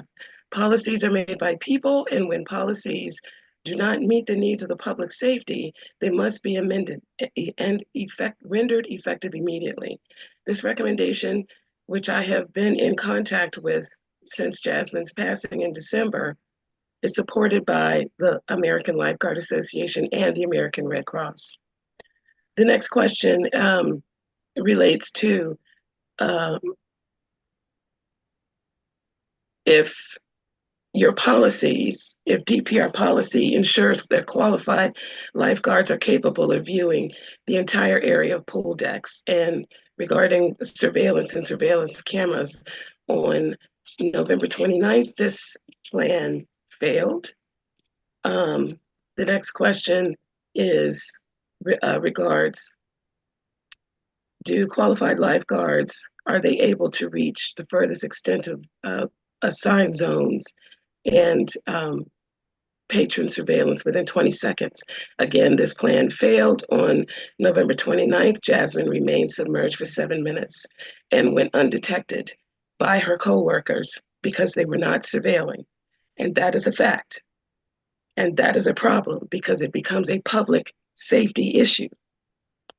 The next question regards additional responsibilities of the lifeguards. My answer, lifeguards are trained to be in the practice of saving lives and not functioning as customer service representatives, nor as water pump technicians. Saving lives is the first priority and requires the full attention of everyone who is at work and on duty because they're first responders. I'm sorry.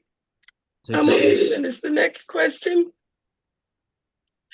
is regarding surveillance cameras. Surveillance cameras were functioning, however, they were not being monitored on that day.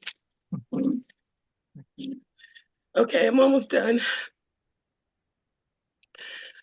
Okay, were an adequate number, are an adequate number. This is number somewhere at the end of this. Okay. Is there an adequate number of DPR lifeguards and staff available? There were several lifeguards there.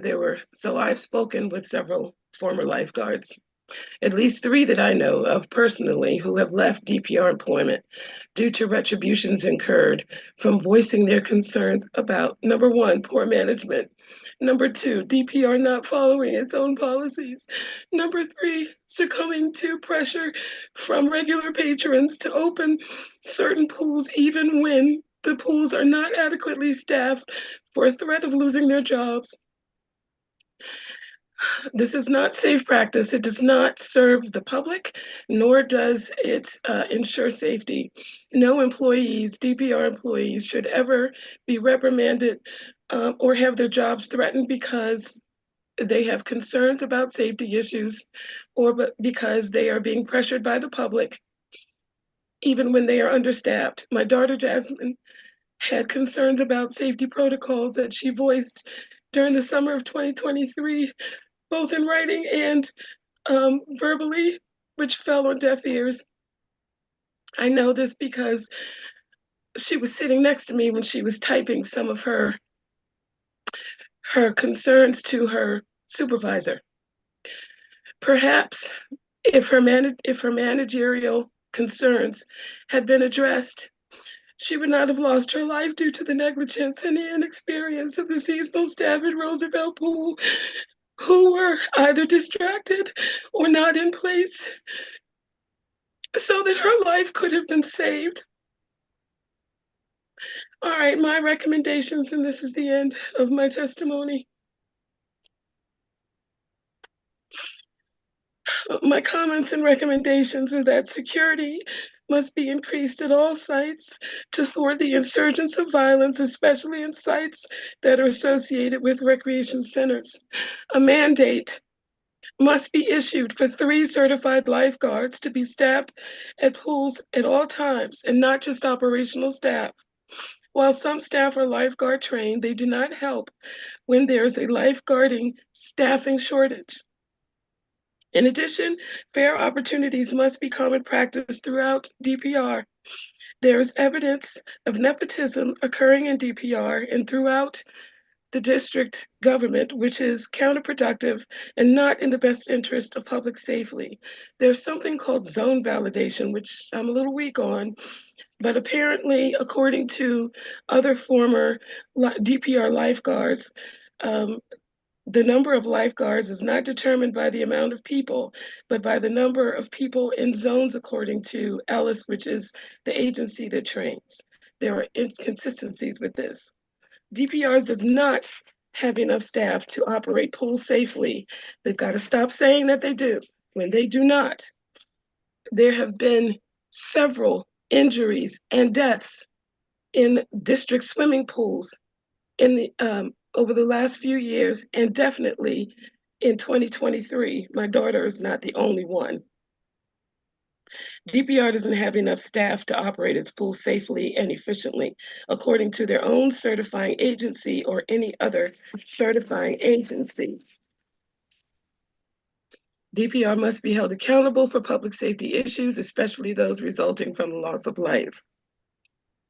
In 2023, 3 patrons lost their lives, including my daughter. DPR needs to increase their budget to hire and train more staff and train them in-house to maintain safety protocols. This should not be the only thing that I have left to remind me of my daughter, which is the hair from her head, which still smells like the chlorine that stayed in her hair for 3 weeks before she lost her life. Thank you. Thank you, Ms. Harris. I know that was extremely hard for you and difficult during this season. We want to send our deepest condolences and love to you and your family during this loss. Those sound like the questions my staff and Councilmember Janice Lewis George sent to DPR. I do know that ORM and OSHA have begun preparing some questions and concerns as well. We do take matters like this very seriously. And again, our heart is with you during your loss, not just you, but your family and her friends as well. For Miss Jasmine Jefferson. We'll go to our next round of questions. We Thank are you. taking notes on that one. Thank you for that. We have Mr. Zach Israel. What's next? Yes, thank you, Chair White. And what I have to say is trivial compared to what you just heard. And I'm so sorry for Miss Harris's loss and the others that she mentioned. That should never happen in our city. And I'm truly so sorry to hear that. I'll be very brief. I'm a former ANC commissioner in Ward 4. One of the things that I had worked on during my 2-year tenure as a commissioner was securing $100,000 in capital improvement funds for a small triangle park in my single member district. Formerly, it's known as Reservation 312H. It's right next to Truesdale Elementary School. It's bounded by Illinois Avenue, 9th Street, and Ingraham Street. And fortunately, DPR last year budgeted $100,000 for improvements in FY24. Unfortunately, to date, none of the design has been done, and certainly not construction, which is disappointing since we're halfway through almost FY24. I was recently told by several individuals at DPR in the last couple of days that they're basically waiting on DGS to hire contractors to do this work, but they haven't really explained why there's such a large holdup. And if you look at the document they submitted for this hearing in terms of the status of all their capital projects, it looks like all of the other projects that got small park improvement funds in FY24, including this one, all of them it says TBD for design and construction. So they're all delayed universally. So I don't know if it's that DPR needs additional FTEs for their capital team, if DGS needs more funding, whatever it is, but there's definitely seems to be a backlog for some reason, which is frustrating. Because I worked like 2 years to get this funding, and even though I'm no longer a commissioner, I really care about this and want to see it happen, and that's why I'm testifying today. I did get assurances from the DPR staff that even if the work is not completed in FY24, the funds will be preserved for this even past FY24. So that's really reassuring to hear. But I think as part of your oversight work for DPR, it's important to get an understanding as to why the small park improvement capital projects are so behind schedule. This is one example. This is the smallest one for FY24, $100,000. It's the only one in Ward 4. Good to see you, Councilmember Lewis George. And again, we just want to make sure that this actually gets done in a timely way, not 3-4 years from now, but hopefully within the next 12 months or so. So with that, thank you very much. Be happy to answer any questions. Thank you. I think we had someone on the panel, Tara Vasefi, the last panel that was not able to be elevated. Tara, are you still here? Man.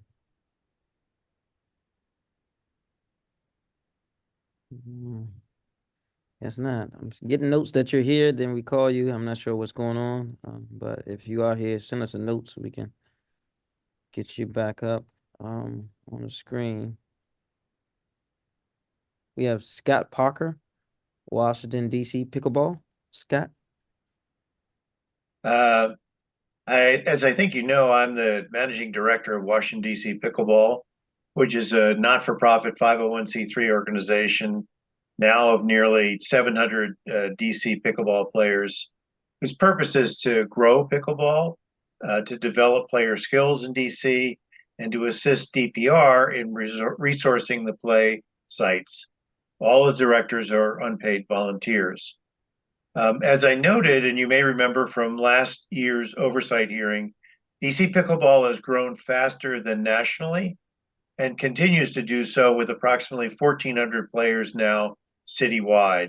And spring usually brings another growth surge as the temperature warms up. Pickleball DC has become a citywide game for a broad mix of ages with a rich mix of diversity that is typical of DC's population. The sport is very popular because it's who we are as a city and it's physically accessible to most people. It builds community relations across age groups and has begun to help to build family strength because it is such an accessible game for so many people. At least once they have a place to play in a time that fits with the busy schedule of so many Washingtonians. But not everyone has that opportunity citywide. Thanks to your efforts and the efforts of some other city council members last year, DPR leaders and the mayor's staff, $750,000 was appropriated for this fiscal year for pickleball, as you may remember. DPR held a pickleball summit in mid-November to lay out an investigative plan to study the current and future demand for pickleball in DC, and to assess, more importantly, the court capacity and suitability of the court capacity. The study will begin very soon, we've been assured, but to ensure that those funds are spent effectively to create more dedicated courts for pickleball throughout the city, the director of DPR, Thane Freeman, asked that an advisory council be set up. 2 of the members are pickleballers, 2 are DPR leaders, and there's 1 independent member to form the committee. Following the study's recommendations, which we expect probably mid-year, an implementation plan will be created and later executed. The availability of more dedicated courts for pickleball is perhaps, however, 1 year away. Hopefully it can be shortened, but that's probably the timeline right now. Over the last 9 months, we've worked closely with DPR to create more hybrid courts, as they're called, both outdoors and then on tennis courts, and indoors on converted basketball courts in order to share those as well. We've had to take these steps in order to stay ahead of the demand for pickleball in DC. In addition, shared space indoor courts were created at Hillcrest in Ward 7, and Ruth Ellis in a separate testimony will speak to that. Ruth will also speak to the permission that she secured from the National Park Service, which resulted in shared space outdoor courts that we created and equipped on Anacostia Park in Ward 8. Shared space outdoor courts were also created and equipped at Newark Street Park in Ward 3. We did so recently at indoor courts at Columbia Heights Community Center in Ward 1. And we did so at Ridge Road in Ward 7. Just recently, we created shared indoor courts at Riggs LaSalle in Ward 4. You will actually receive written comments from a dozen other pickleball members, but they will not be testifying.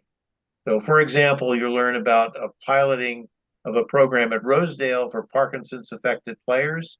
We're helping to create a program for prisoners, and we provide help with a special program for seniors at Edgewood. So in short, we're grateful for the collaboration that we've had this year with DPR to produce these increases in play site capacity. But with new dedicated courts perhaps a year away, we must prepare for the summer seasonal loss of indoor play because that goes to DC's children, which it should. We've got to keep squeezing out capacity from a declining supply of hybrid court expansion opportunities that by definition impinge on tennis players and pickleball and basketballers. We keep looking for creative ways to expand practical capacity for pickleball at crowded sites like Turkey Thicket and Jefferson Middle School.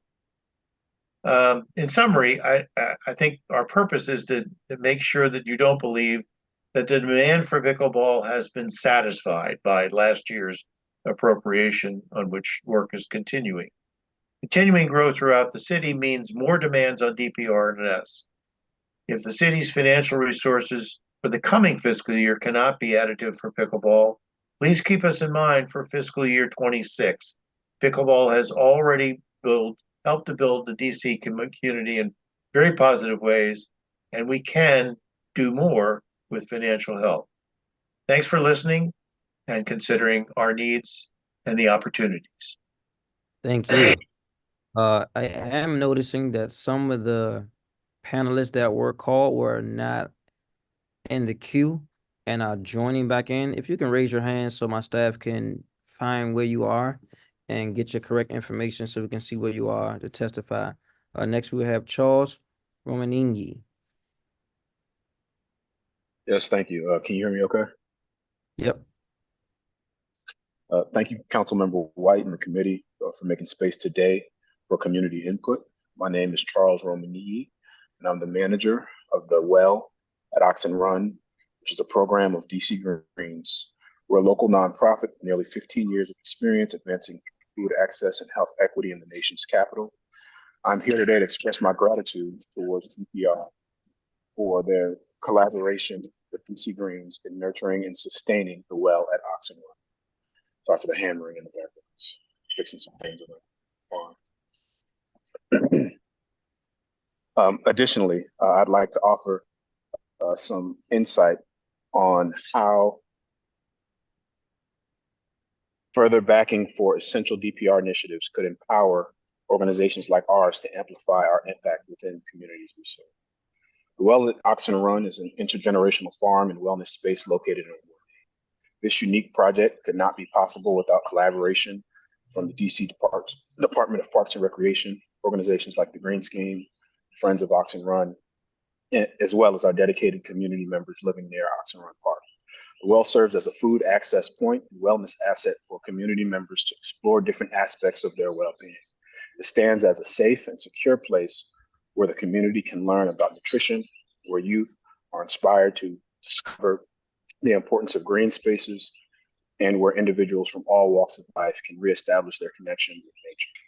DC Greens achieves its goals through the support of a wide array of partners and donors.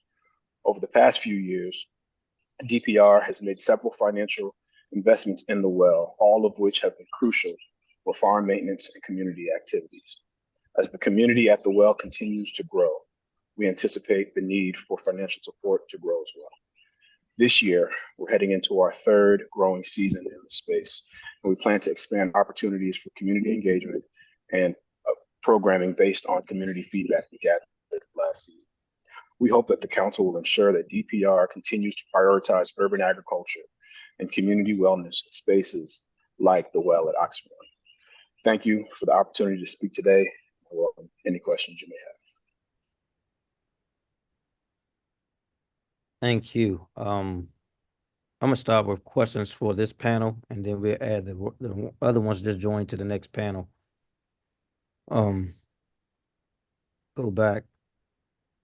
I'm gonna start with Ms. Metz.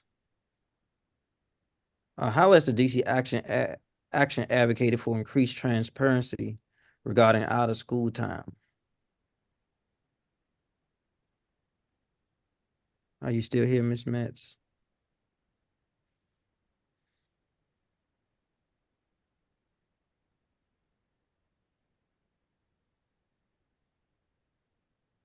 Okay. No response from Ms. Metz. Miss Sisolek. Are there opportunities for CHV to collaborate with DPR and other stakeholders to develop targeted strategies for meeting the needs of seniors? And I heard you talk about that in respect to the Ready to Play, in which you spearheaded, gave some suggestions, which most of those suggestions were accepted. I really think that Capitol Hill Village has an array of activities that our seniors enjoy that could be extended to other recreation centers. The two I'm most familiar with, which are Rosedale and Sherwood, have very little program for seniors, and we would like to see that expanded. Now, whether that means we need to talk to the people who work in the centers or people a little higher up in the chain of command, I'm not sure, but we'd certainly like to see that happen. Okay. And can you give me a few of the recommendations you gave that was accepted? Yes, most of our comments were accepted and incorporated. The draft was already 90% complete. So there was really just tinkering around the edges. But we were pleased to see that DPR was receptive to the types of things we were saying, if not to the extent of which we were saying them.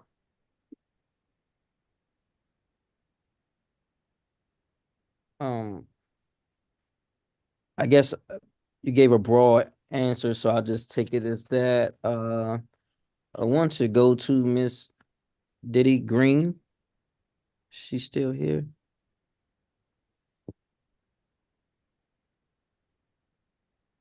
I'm here. Yes, sir. Thank you. You had an amazing young lady there that was also giving testimony. Who was that was with you? My young man, the little one, or you're talking about Denise Turner earlier? I'm not sure. You had somebody in your hand. It's fuzzy, but Oh, my son. your My son. I son. apologize. Your son. Okay. Yes. Come Okay. here, little one. Yes, James. Say There hi. you Hi, guys. Hello. How are you, James? And so I wanted to ask you, because I know you said you did some programming with our seniors, our youth, even our vets. And Yes. there has been some a lot of health disparities, especially in the African American community, because of access to quality food. I wanted to know, in your experience with the gardens, how do you see this helping to ensure that we are developing a culture and climate and education around healthy food options and giving access to those food options through the work that you do and with the partnership with DPR? Accessibility. I have a brain injury, so give me just a second to process what you said, but accessibility. So I've actually taken people to the gardens and the farms myself. So accessibility with the capital with on all caps, because you like I think Miss Kim said it and Miss Christine said it, that on Wednesdays, that's a calendar date. So that's a date we can look forward to say, okay, I know on Wednesdays I will be able to get this, this, and this, and those are things that you don't have to find monies or fight with SNAP to purchase. Those are accessible to go grab, and it's fresh, And sometimes, like I just said, we just had hams last week, so there's always a bonus. But that calendar date is very important, because that's a day that you'll get groceries. You're not just getting one bag. You may leave with 3 or 4, and you may have to have someone to help you carry it to your car. And that's for everyone that attends, not just one person, not the earliest person, and not the last person. So there's no disparity there. There's accessibility, and you will be included. So it's inclusive. I guess that's another one. But in my experience, and I've taken people there, that Wednesday, and I have some people say, hey, or they're going to give anything away on Wednesday, for sure. And even with it being cold, that Wednesday calendar date is still available. let me ask you this, and I don't know how healthy the hams are. I'm gonna say that the extra hams. Hey, it's Easter, so we have nothing to say about anybody's diet, but and sometimes even with that ham, that may be all someone has. And it wasn't a ham steak, it was a spiral ham on a bone. So there may not just be one person they're feeding, it may be a neighbor, Let me ask you this. so So let me ask you this. How do you rate, if you could, the communication of where the food is, the locations, 10. how you taking people places? How are you selecting who the people you taking? Is there previous relationships? Are they used to coming all the time? For me, it's my network. So Okay. I'm known here in the community ward. Well, I'm also a hairstylist. So my network of clients, my network of neighbors here in my community. I'm just off for Kennedy Street and 4th Street. So we have a listserv. There's an email that goes out, and I may send out the email. So whoever asks. And sometimes it's just a matter of just the directions. We also have the Buy Nothing group on Facebook. So we're not supposed to share there. But if you share and you get shut down, somebody will ask in Messenger, hey, what's the address? What's the date? What time? So it's usually, so I'm a facilitator and a connector of information and resources. So if you called Miss Dee Green, Miss Dee Green is going to find a way. So I'm going to find a way to get that information to you. And if I can't get you there, I'm going to get somebody who can. So I'm the connector, as they call me. So it's really just disseminating information. So I get the emails. I work with Ms. Turner. I work with Josh Singer personally. And I just get the information out there. It's not a selection process. It's whoever calls me, I have the information for you. Thank you. This Yes, sir. I guess is a question, a comment for Ms. Saunders and Ms. Linder. We have taken notes of some of the concerns at Turkey Thicket. And I hear your plea of more resources for seniors and shorten the time of the breaks or end the break altogether. I did want to note that I am aware of the hearing with DGS on February the 26th at 9:30 a.m. And so we will be sending some of the concerns there as well. As many may know, the former director for DPR is now the director for DGS. And so we communicate with them daily about a number of needs, and not just with DPR, but the schools, the libraries, buildings. So they have a heavy load. And so we will be sending some of these questions and concerns to them so they can answer by the time that hearing comes up on Monday. So I just want to note that, and we do have a few other testimonies in writing with some of the list of items from the previous panel as well. And I am concerned about the showering and the ability for handicapped individuals to have access to some of the amenities and the showers. And so I did not know about the leaking in the lobby. Is that new, or has that been ongoing? Because I did hear about other leaks, other places earlier during the testimony, but not the lobby. Apparently it seems to be new because it was in the middle of where the entrance to the pool was. And then when it seemed like they fixed it, and then it's now to one in the lobby. When you come in, it's right at the desk where you sign in to go into the pool. Got it. All right, so we're gonna note that. I did want to jump to Mr. Miss Harris. Are you still here?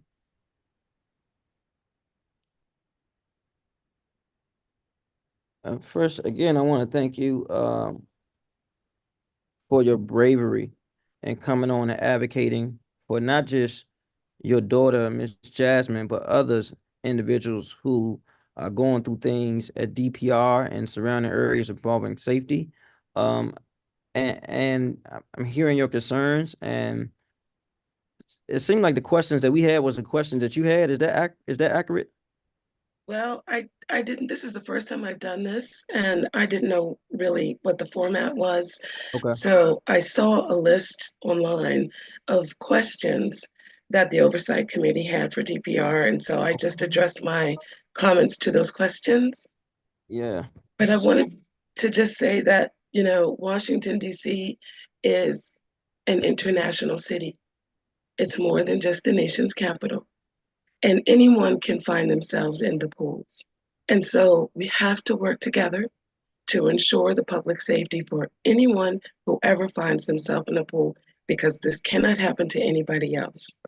And I think I put in the chat that I'm working right now with some of those former pool employees who have gone on to do greater things. We're crafting something called Jasmine's Law. Anyone who is interested, please work with me. I put my information in the chat. And it should come out of the District of Columbia. Yes, ma'am. We will work with you to ensure any and everything we can to ensure safety for our residents in the district. And then I don't know if you've seen, but this is a notebook that I have that speaks to some of the answers that DPR sends us based on the committee reports that we send. So they have sent us some answers. We'll be sure to publish them if we haven't already, so you can see some of the answers to your questions. I did want to ask you something. You said that Jasmine sent some questions to DPR prior to about voicing some concerns. Yes, over the summer. Do you know if DPR responded to those questions? The response that I read, she was actually sitting next to me on the day that she did that, response was, "Thank you very much, they're duly noted." And that was it. Do you know where this response came from? A supervisor or another employee? Anybody? It was a supervisor. I told her, because she would often ask her parents what she should do. And I would try to guide her and tell her, you need to voice your concerns to your immediate supervisor. Yeah. What I do understand is that there was, from the spring of 2023 to maybe fall of 2023, early fall, there was quite a bit of turnover. There was quite a bit of movement in terms of what supervisors are going where. And she addressed at some point some of her coworkers had been moved into supervisory positions. So there was movement. And so I did see some of the emails that she sent. I helped her craft it for language and edited some of it, you know, so that it would sound a little more professional, even though I don't think I came off professional here today. No, you did an excellent job. Thank you. But she would receive a response, at least not always immediate, but you know, within a meaningful time frame. Weeks and weeks would not go by, sometimes days, but within the week. But it was always, your comments are duly noted, or we are working on it. Nothing direct. All right. So I don't know if you still have those. If you have those, could you send them to my office, please? And I did hear you say that you spoke to other lifeguards that talked about prior management not Yes. following their own regulations and pressure from the patrons there. Also voice concerns. If you have those, I'm gonna send you my email. If you can send those to my staff and I to go through to kind of do some research on that, if you I don't would mind. gladly do that. Gladly. All right. Gladly. And just so guys, if anybody's wondering, I'm from Ward 4. Okay. And I went to school in Ward 3. Okay. All right. Stay in touch. I send my love and condolences to you and your family. One last question. I know I'm a little over my time. I don't know how, but I have a lot of questions, but I'm gonna just ask you, Scott, real quick. I know that there was an allocation for $750,000 for pickleball, and I know there was some discussion around how it's being spent. And I think the last time we talked, you had some questions about that. Has DPR answered those questions yet? Well, there are two answers to that. Can you hear me? Yep. Okay. There are two answers to that. One is, as I mentioned in my testimony, the summit that DPR sponsored in mid-November in which basically they laid out a plan for a study or investigation, in which the U.S. Tennis Association would be helpful to them to take a look at existing capacity, the status of some of the courts, et cetera, et cetera. Partly to sort of understand both the demand side and the supply side in a way that says, okay, we ought to put something here or there or wherever it happened to be. The second answer is that study has not yet started, to my knowledge, and But that's. you said it was going to start soon, from what I remember. Yeah, it's supposed to start very soon. That's what I've been told as well. It will probably take a couple of months. Then DPR has to go through a sort of an absorption process of what are we going to do with this. Then there's recommendations, I guess, that will go to Director Freeman and her leadership team. And then once a plan is developed, then obviously specifics have to be developed in terms of the nature of where the investments are going to take place. Then contractors have to be actually contracted, and I heard that problem voiced by, I think, Israel as well. All of which means to us that while it's great that the $750,000 was appropriated for this year, it is our impression that we will not see any increase in dedicated courts until at least early 2025. Not fiscal year 25, but calendar year 25. All right, I got to stop you right there. I appreciate that. We'll follow up because I'm well over my time. I will jump to Council Member Janice Lewis George, Ward 4. Thank you, Councilman White. I won't hold you long.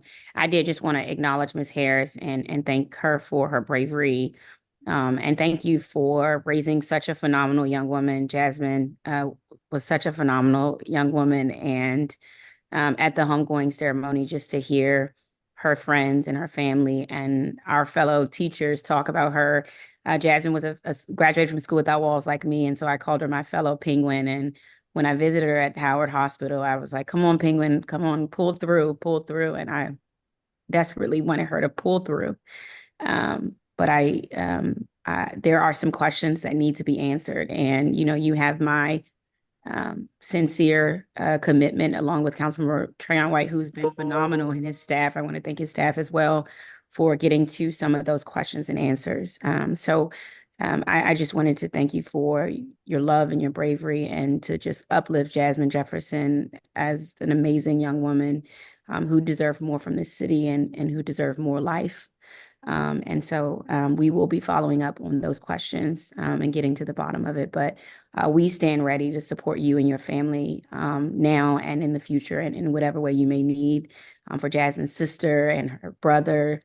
And her siblings and others. And so that's my fellow School Without Walls penguin, and penguins, we say, we stick together. And so she is still family.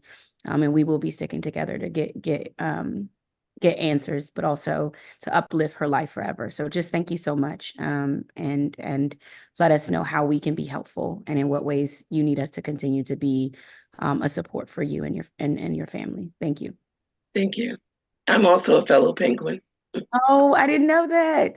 I'm from one of the first graduate classes. I'm that old. Wow, I love it. I love that. Oh, man. So thank you. Thank you also, and thank you everyone who was here today. Thank you. Council Member.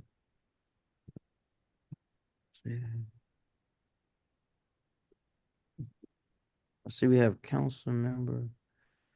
I know Councilmember Christina Henderson was here. She gave some comments. Councilmember Brianna Nadeau, do you have any questions or comments for this panel? No, thank you, Chairman. All right. All right, thank you, guys. We're going to move to our next panel that's been waiting for quite some time. We apologize. We thank you for your patience. We're going to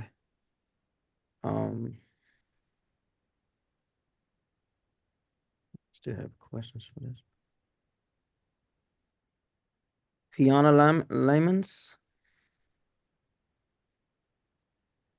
Hi there. How you doing? Good. Hold on one Good, hold second. on. Let's call in the panelists real quick. Okay, I'll come to you in a little bit. Nancy Amons, swim to code. Mark Rankin. Zara Sadler's here for both Mark Zara and, Sadler. can you hear me okay? This is Zara Sadler. I'm present for both Mark and Rankin. Hands up. Wait 1 second. I'm here. Namza Ammon, swim to code. LaJoy Johnson Law.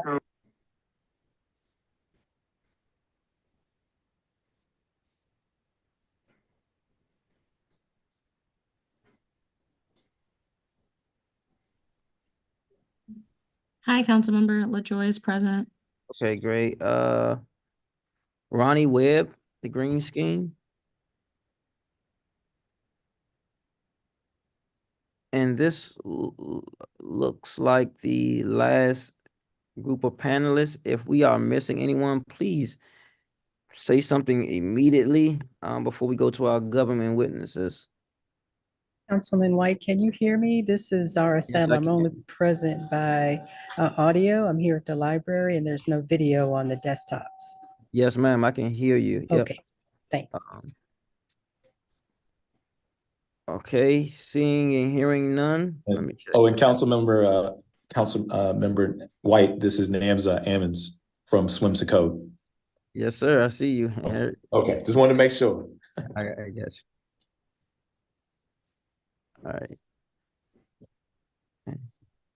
They say going once, going twice. So,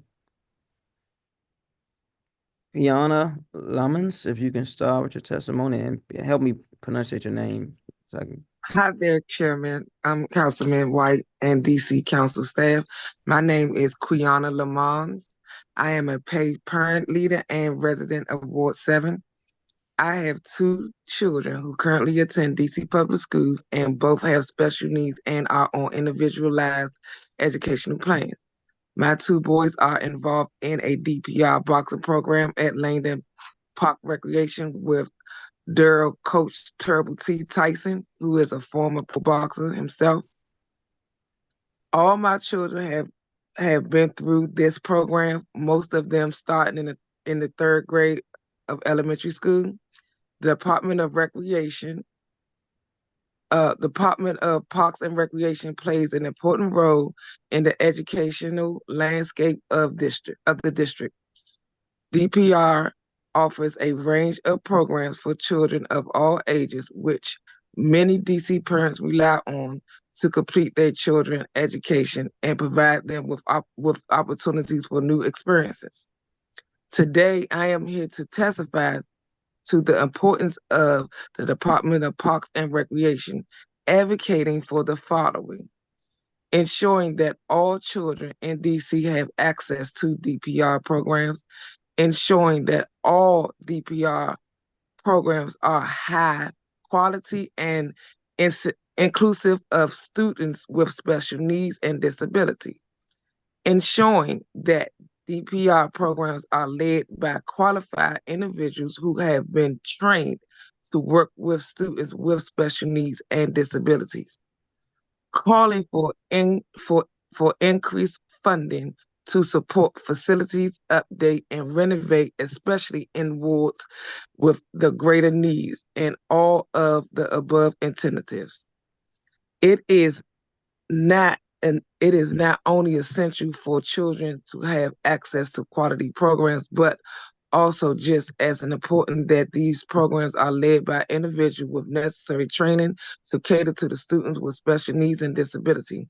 I advocate for a positive experience for my children and all others with special needs participating in DPR program, and I'm hopeful that together we can achieve this goal. I appreciate the opportunity to address you today and for your attention for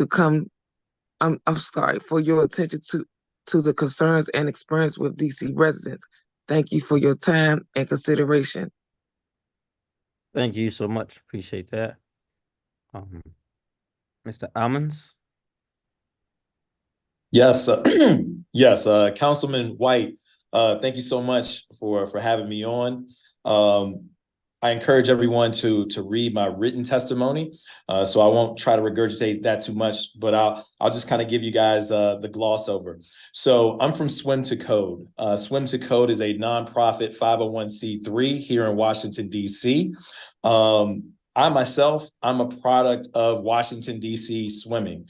I learned how to swim in Washington, D.C. at the age of 7. I was able to garner a full athletic scholarship to Florida State University. In addition to that, Hall of Famer, Olympic trials. And I spent my winters swimming at Highland Furby Hope Swim Pool and spent my summer swimming at Oxen Run and Berry Farms.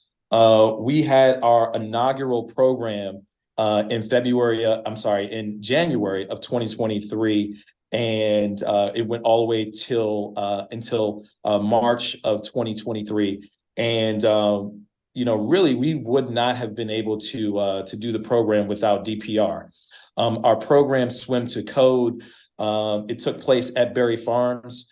And it's a program where essentially we teach kids from low socioeconomic backgrounds how to swim and code on the computer.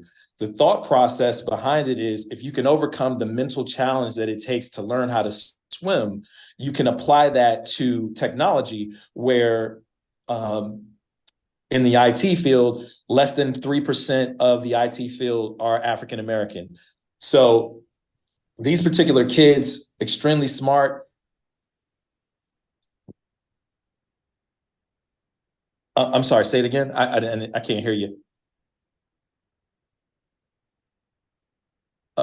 Councilman, I can't hear you. No, finish your testimony. Oh, okay. I'm so sorry. So yes, so our program, essentially, like I said, we teach kids from the inner city how to swim and code on the computer. And, our program, we wouldn't have been able to do this without DPR. Specifically, Marissa Gentry, the chief of aquatics, the director, Ms. Freeman. And, I want to particularly shout her out because Ms. Freeman, one of the things that she was doing was, she took off, didn't take off work. She came to our program and participated on her days off.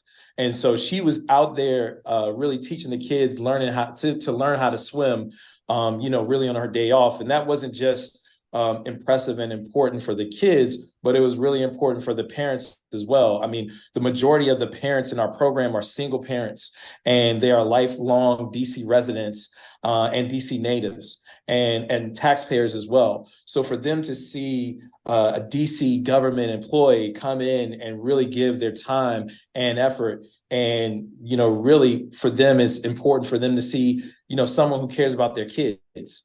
And, this is a program, right now we live in a day and age where, our kids need every advantage as they possibly can have. And this particular program didn't just teach the kids a lifelong lesson as learning how to swim. It also taught them a life skill of learning how to code. And really at the end of the program, these kids were so advanced where, really if they were 18, they were qualified enough to be able to get certified and get a job, an entry-level job in IT, where they would possibly be making, minimum, let's just say $50,000. And for a lot of these kids, that's breaking the cycle that they currently live in. So I just say that to say this program was a massive success. We got tremendous press coverage from NBC. In fact, NBC said that they would plan on the next time we have the program, they want to do a full feature on the program because they think that it's something that is addressing an issue that is going on in our community and also giving a solution to it. Black kids are 5 times more likely to drown than any other race. So this is addressing that head on. In addition to that, it's also addressing the technology as well. I'll step off the soapbox, but one of the things I will also say is that the great thing about this program is there was so much engagement from DC government employees. We had employees such as Sarar Turner, Michael Tucker, Rashid Jones that would come in and really assist in the program because they believed in the program. So hopefully we can achieve the funding from DC government, in particular DPR, but also DC government, so we can have the program again and continue the prowess that we have. That's it. Thank you. Thank you. Now we have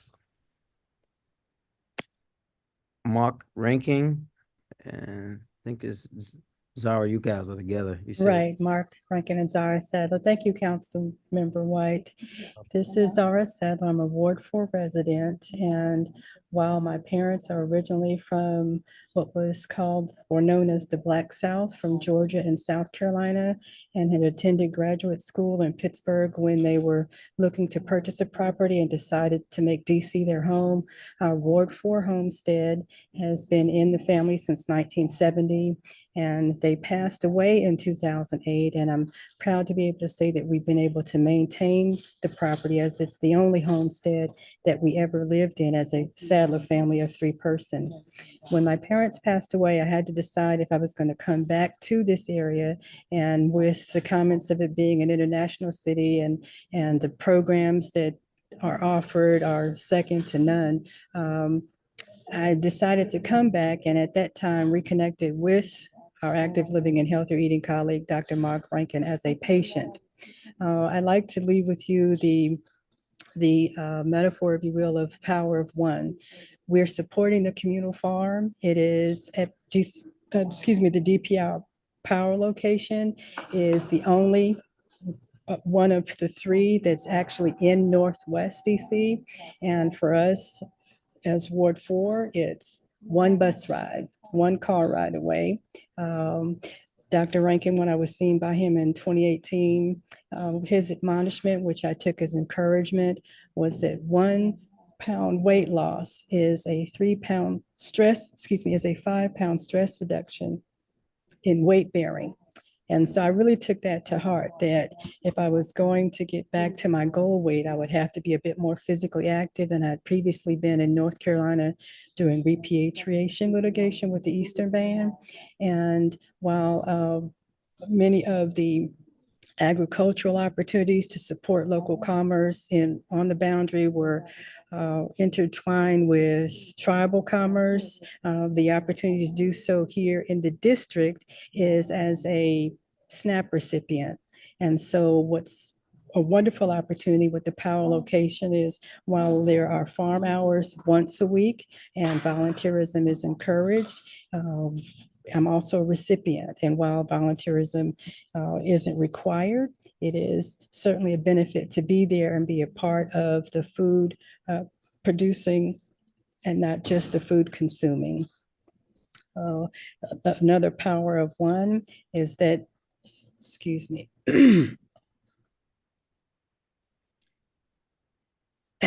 a bit moved by the previous testimony, so I'm sorry, is that there's this opportunity to be again empowered and be productive, and that, again, as Dr. Rankin admonishes and is clearly encouraging, that a 1 pound weight loss is a 5-pound stress reduction in weight bearing. And so while I've had the opportunity to volunteer and be a part of a broader communal experience, I have had to supplement my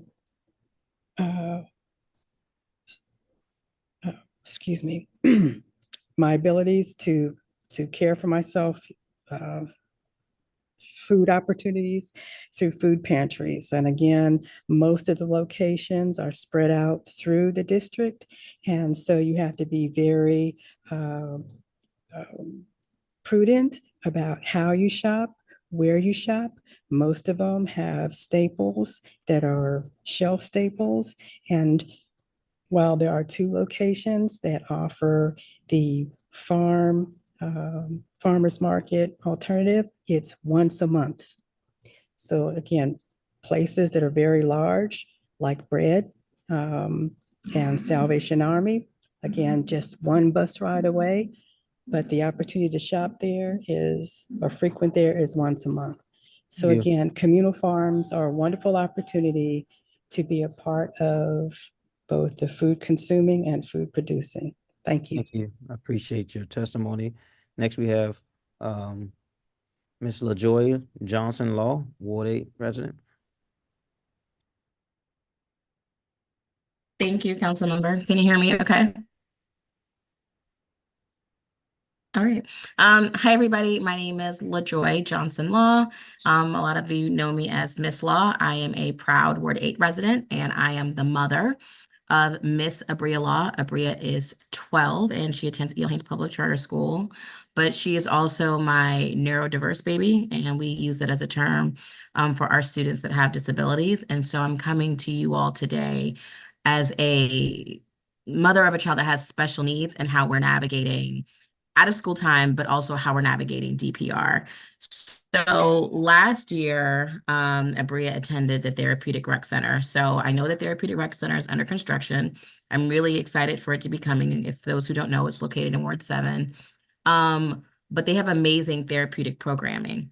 But one of the things that we're noticing is that therapeutic programming shouldn't be in one location. It should be across the city. Like, that's how you really get real inclusion. And I know that the mayor last year, I believe she increased the seats. And so this time, not only do we need to increase the seats, we have to be able to increase the staff that's able to accommodate them. So that includes the certified therapeutic specialists, that includes the therapeutic aides, that includes support staff. So like, let's say they have like full-time staff, right? They need to be able to have part-time staff that's either coming in the evening or the afternoon and evening, to be able to accommodate those needs, because our students do have higher needs. And unfortunately, many of our students are able to access DPR programming, whether they're in Southeast or Southwest or, wherever they are. So my proposed solution to this is, one, therapeutic programming should be in every quadrant of the city. That's number one, to ensure that students can be able to access it. Number two, there just has to be mandated training. Like, it's time out for this, for this. We have to have mandated training. And I'm not just talking about the Therapeutic Rec Center. All DPR centers, especially if they do have the therapeutic programming, everyone should be trained in so that students with disabilities can be able to access DPR. There's a way to partner with Office on Disability Rights about that. There's ways to partner with other people on that to ensure that they can get access to the programming.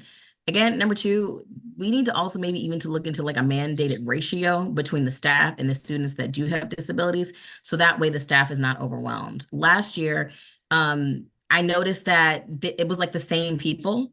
And I'm like, okay, where's their support staff? Where's the assistance?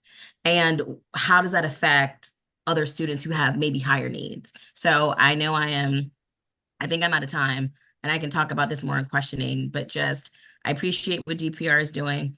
I know they have a lot of new adaptive things, adaptive recreation things happening that's coming to the city, and I appreciate them. I just want to continue this push on mandated training, mandated inclusivity, so that the programs are accessible, and we need the staff to support that. Thank you. Thank you. I'm gonna ask Mr. Lemons. How long have you been doing the program around teaching to swim and also around coding? So we've been doing the program for about a year. So in January 2023, that was our inaugural program. So one of the things I'll say is that at the end of the program, none of the 20 kids knew how to swim. At the end of the program, all 20 kids knew how to swim. In addition to that, we also included their parents as well. All of the parents knew how to swim the length of the pool as well. So I know a little bit about coding. I went to school for computers and software to be a software engineer. Actually, I changed my major. So I want to know from you, what ages are you working with for coding, and how do you break the complexity of coding down so that you can grasp it and build a good foundation? Great question, Council Member White. So the ages that we're working on are from 7 to 13. And surprisingly enough, you know, when you break down coding and relate it to video gaming, the kids just, I mean, they're like a sponge. They pick it up extremely quickly. So really all of the curriculum, really regardless of what it is, you know, on the curriculum that we were working with, it was Amazon's coding that we were using. And they picked it up like a sponge because we related everything to a lot of the video gaming that they're currently using and that they're fairly familiar with. Got it. And how do you recruit for this program? So what we did in the inaugural program is we went through DPR's site and we you know did a blast email. So everyone who's signed up for DPR programs, they got an email with this with a day and a time to sign up. And one of the things I'll say is that the sign up was filled up within 90 seconds. So everyone who signed up through DPR systems to find out about their programs, they received a notice about that. I have noticed and more people reaching out to me asking for access to resource to help kids learn how to swim. So I thank you for providing that. And I do know that in the technology field, it's forever growing and the need is forever growing. And that's a field that can change the wealth disparities in our community, giving people not just a job, but an opportunity to earn a career and possibly own their own business. There are a plethora of opportunities in this region. And just trying to, I want to follow up with you. I sent you my number so we can create a pathway. I know we're working with OFDC, with Ms. Bratton, but we want to try to create a pathway where those young people who are in our schools have a continuum of those type of services, so they can continue it. We once had a partnership with Microsoft, with Baloo and Anacostia, a couple of years back, but we're looking to try to keep those who want to be engaged in that engaged in that. So I have an offline conversation with you because I have some thoughts and some relationships I would like to work with, like with Raymond Bell and some of the other partners. Sounds great. All right.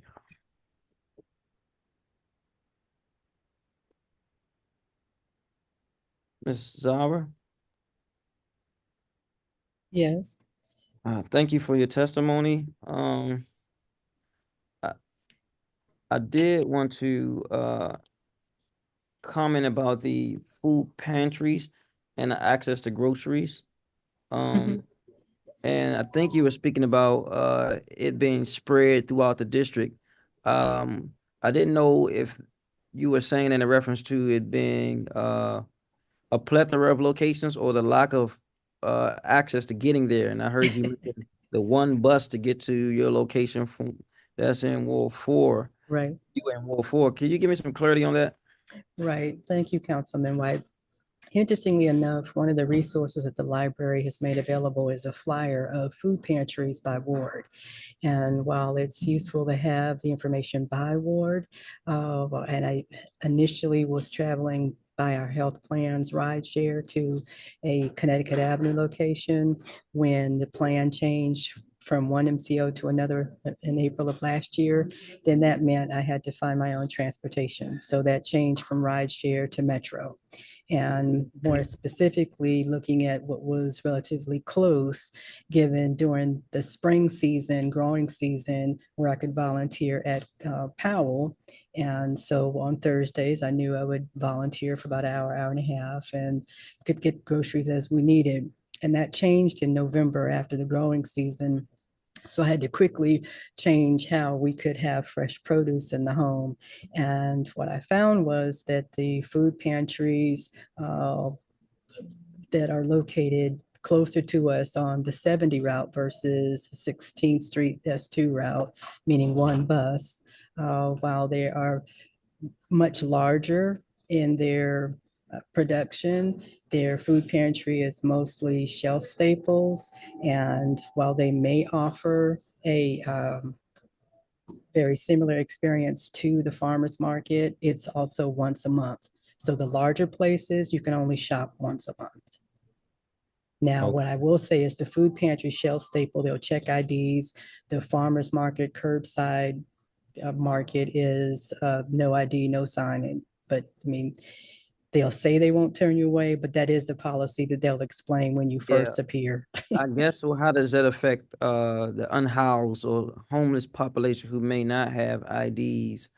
Concerned about that. I don't know if you can answer Right, that. that's a great question. For me, I have a DC Real ID. And so that was a decision I made when I moved back here from North Carolina, is that I would not change my driver's license from South Carolina, given that the company vehicle that we have is or was registered in South Carolina. So for me, the government ID is the DC Real ID. Now, I can say that there are some locations, nonprofits will assist with securing a government ID, and I would imagine that is the DC Real ID. I couldn't speak to using any of those services. I primarily just use the food pantry services, and in one other case in Ward 1 of laundry service. And that's given we have had some high billing at our property, and so there's ongoing dispute with those particular utility providers. So quite an explanation. I hope that sort of got to your question. Yeah, of I just accessibility. it really was a thought. Not, it wasn't directly towards you because you don't administer all the food pantries per se, but I just want to know if you had a comment on that. Right. Yeah. Right. Well, like what I can say is most of the larger ones, it's once a month with an ID. They do offer a farmer's market. It's also once a month. You typically will just answer a few questions, and it's once a month. So. All right. Thank you. Thank you. So, Ms. LaJoy. Yes, sir. I want to thank you for your advocacy. I think at least for the last 3 to 4 years at the minimum, you've been on the front line advocating for equity and services for children with special needs. And you have the beautiful Miss Abria, who I see across the city with you all the time. And you're not just only advocating for her, but those who are need an advocate, right? Through PAVE, other organizations, you are ringing the bell. And I think that in my conversation with some of the LEAs on the education side, they have begun to reframe and rethink how they move forward with providing additional resources, equitable resources, so it won't be just isolated. And there's the array of needs is so great. We have begun talking with Aussie about how we address that, not just with the schools, but with our partners through Office of Out of School Time, and some of our other funding mechanisms. We have a lot of foundations in the district, and I'm not sure if you are familiar with the Center for Nonprofit Advancement. I've heard of them.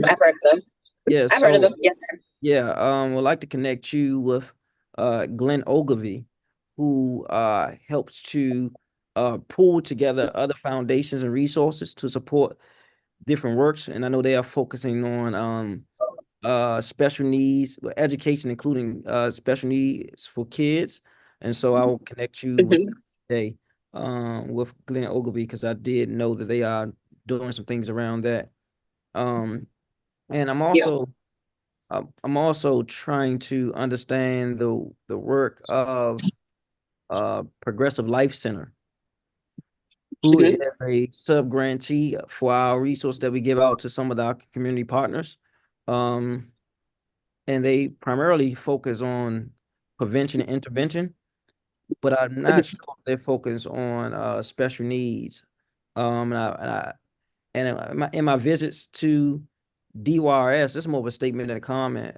I'm realizing that some even our detained individuals who are stated to get services have some special needs that are not addressed. And so I know that Progressive Life Service services them, but you have pricked me to look deeper into the conversation I'm having to provide equity. And I know we have the therapeutic rec in Ward 7 that's under renovation.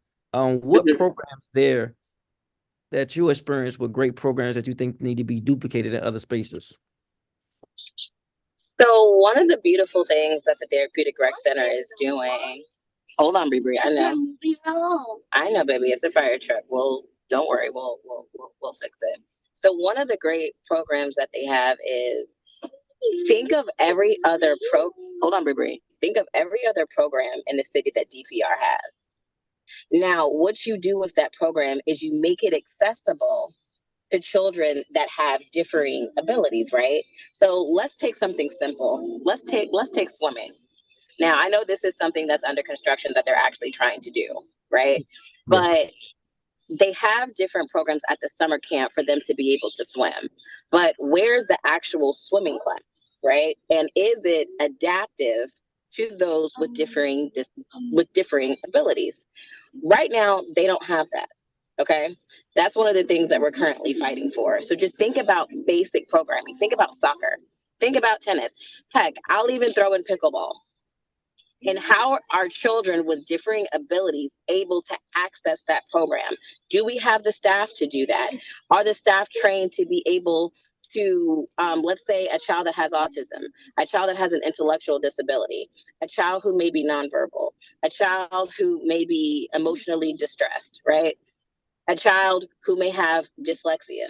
There's so many varying different things, but we still have to make the programs accessible. Swimming should be accessible. Tennis should be accessible. Pickleball should be accessible. Summer camp should be accessible, but it can't just be accessible at the Therapeutic Rec Center. Like you said, it has to be replicated out. And so the thought is, and again, I could be wrong. I know you have the government witnesses coming.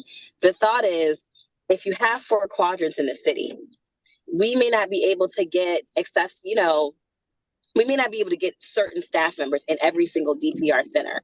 But what we can do is to at least make sure the programming that other DPR centers have is accessible in every quadrant of the city. You see, so if you have Northeast, Southeast, and I want you to put the Therapeutic Rec Center to the side. That's like the hub, right? That could be like training, the programming, that's like a hub. In addition to, I'm gonna call it TR. In addition to TR, 4, 1 in Southeast, 1 in Southwest, 1 in Northeast, and another in Southeast. Did I get everybody? Southeast, Southwest, Northwest, Northeast. Yes, there we go.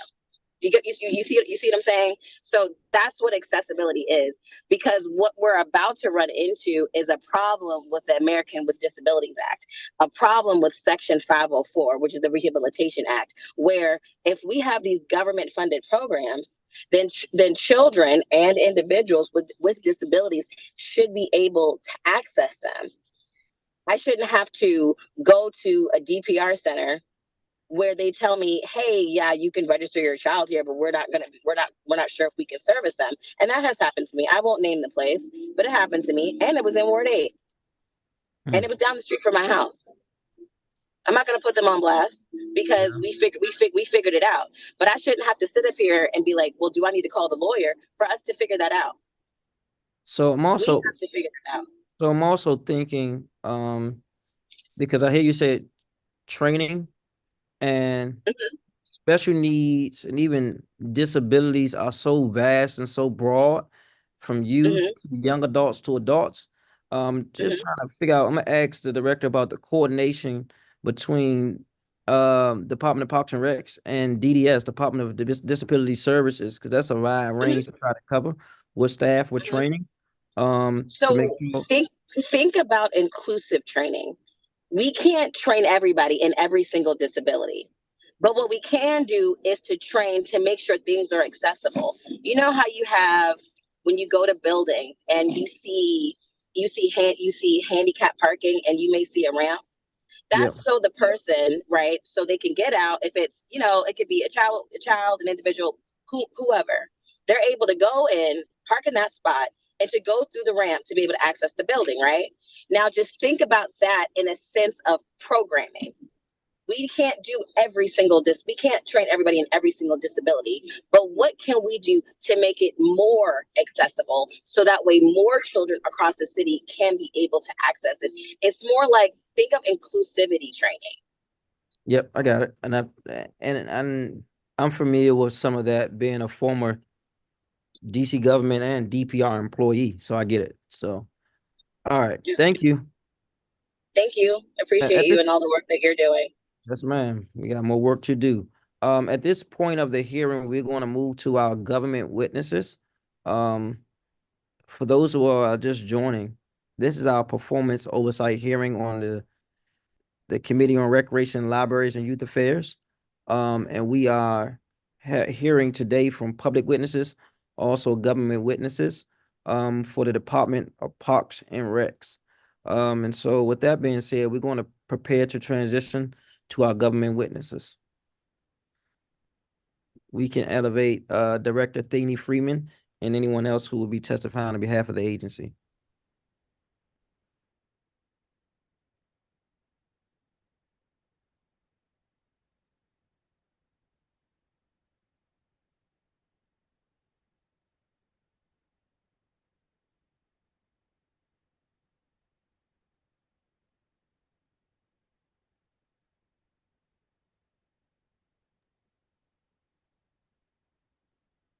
Good afternoon, Director.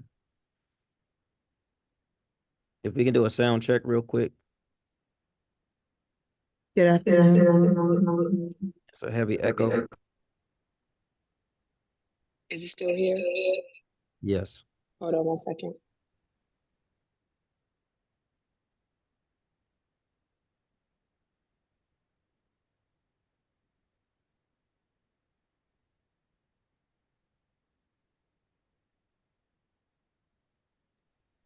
Testing. Testing. If you can count real quick, count down before we get started. 10, 9, 8, 7, 6, 5, 4, 3, 2, 1. Much Do you better. still hear echo? Not anymore.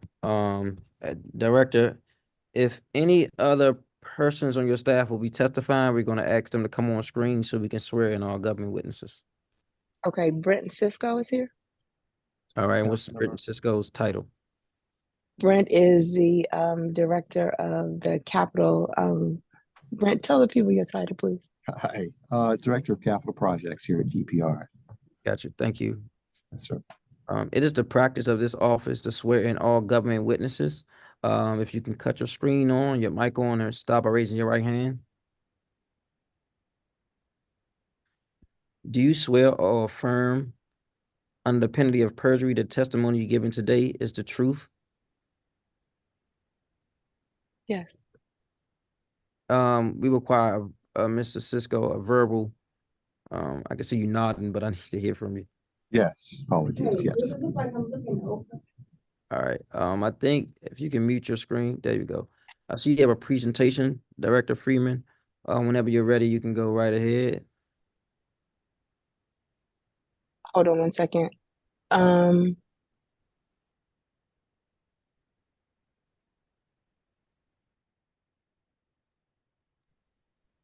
Okay, I think we're ready.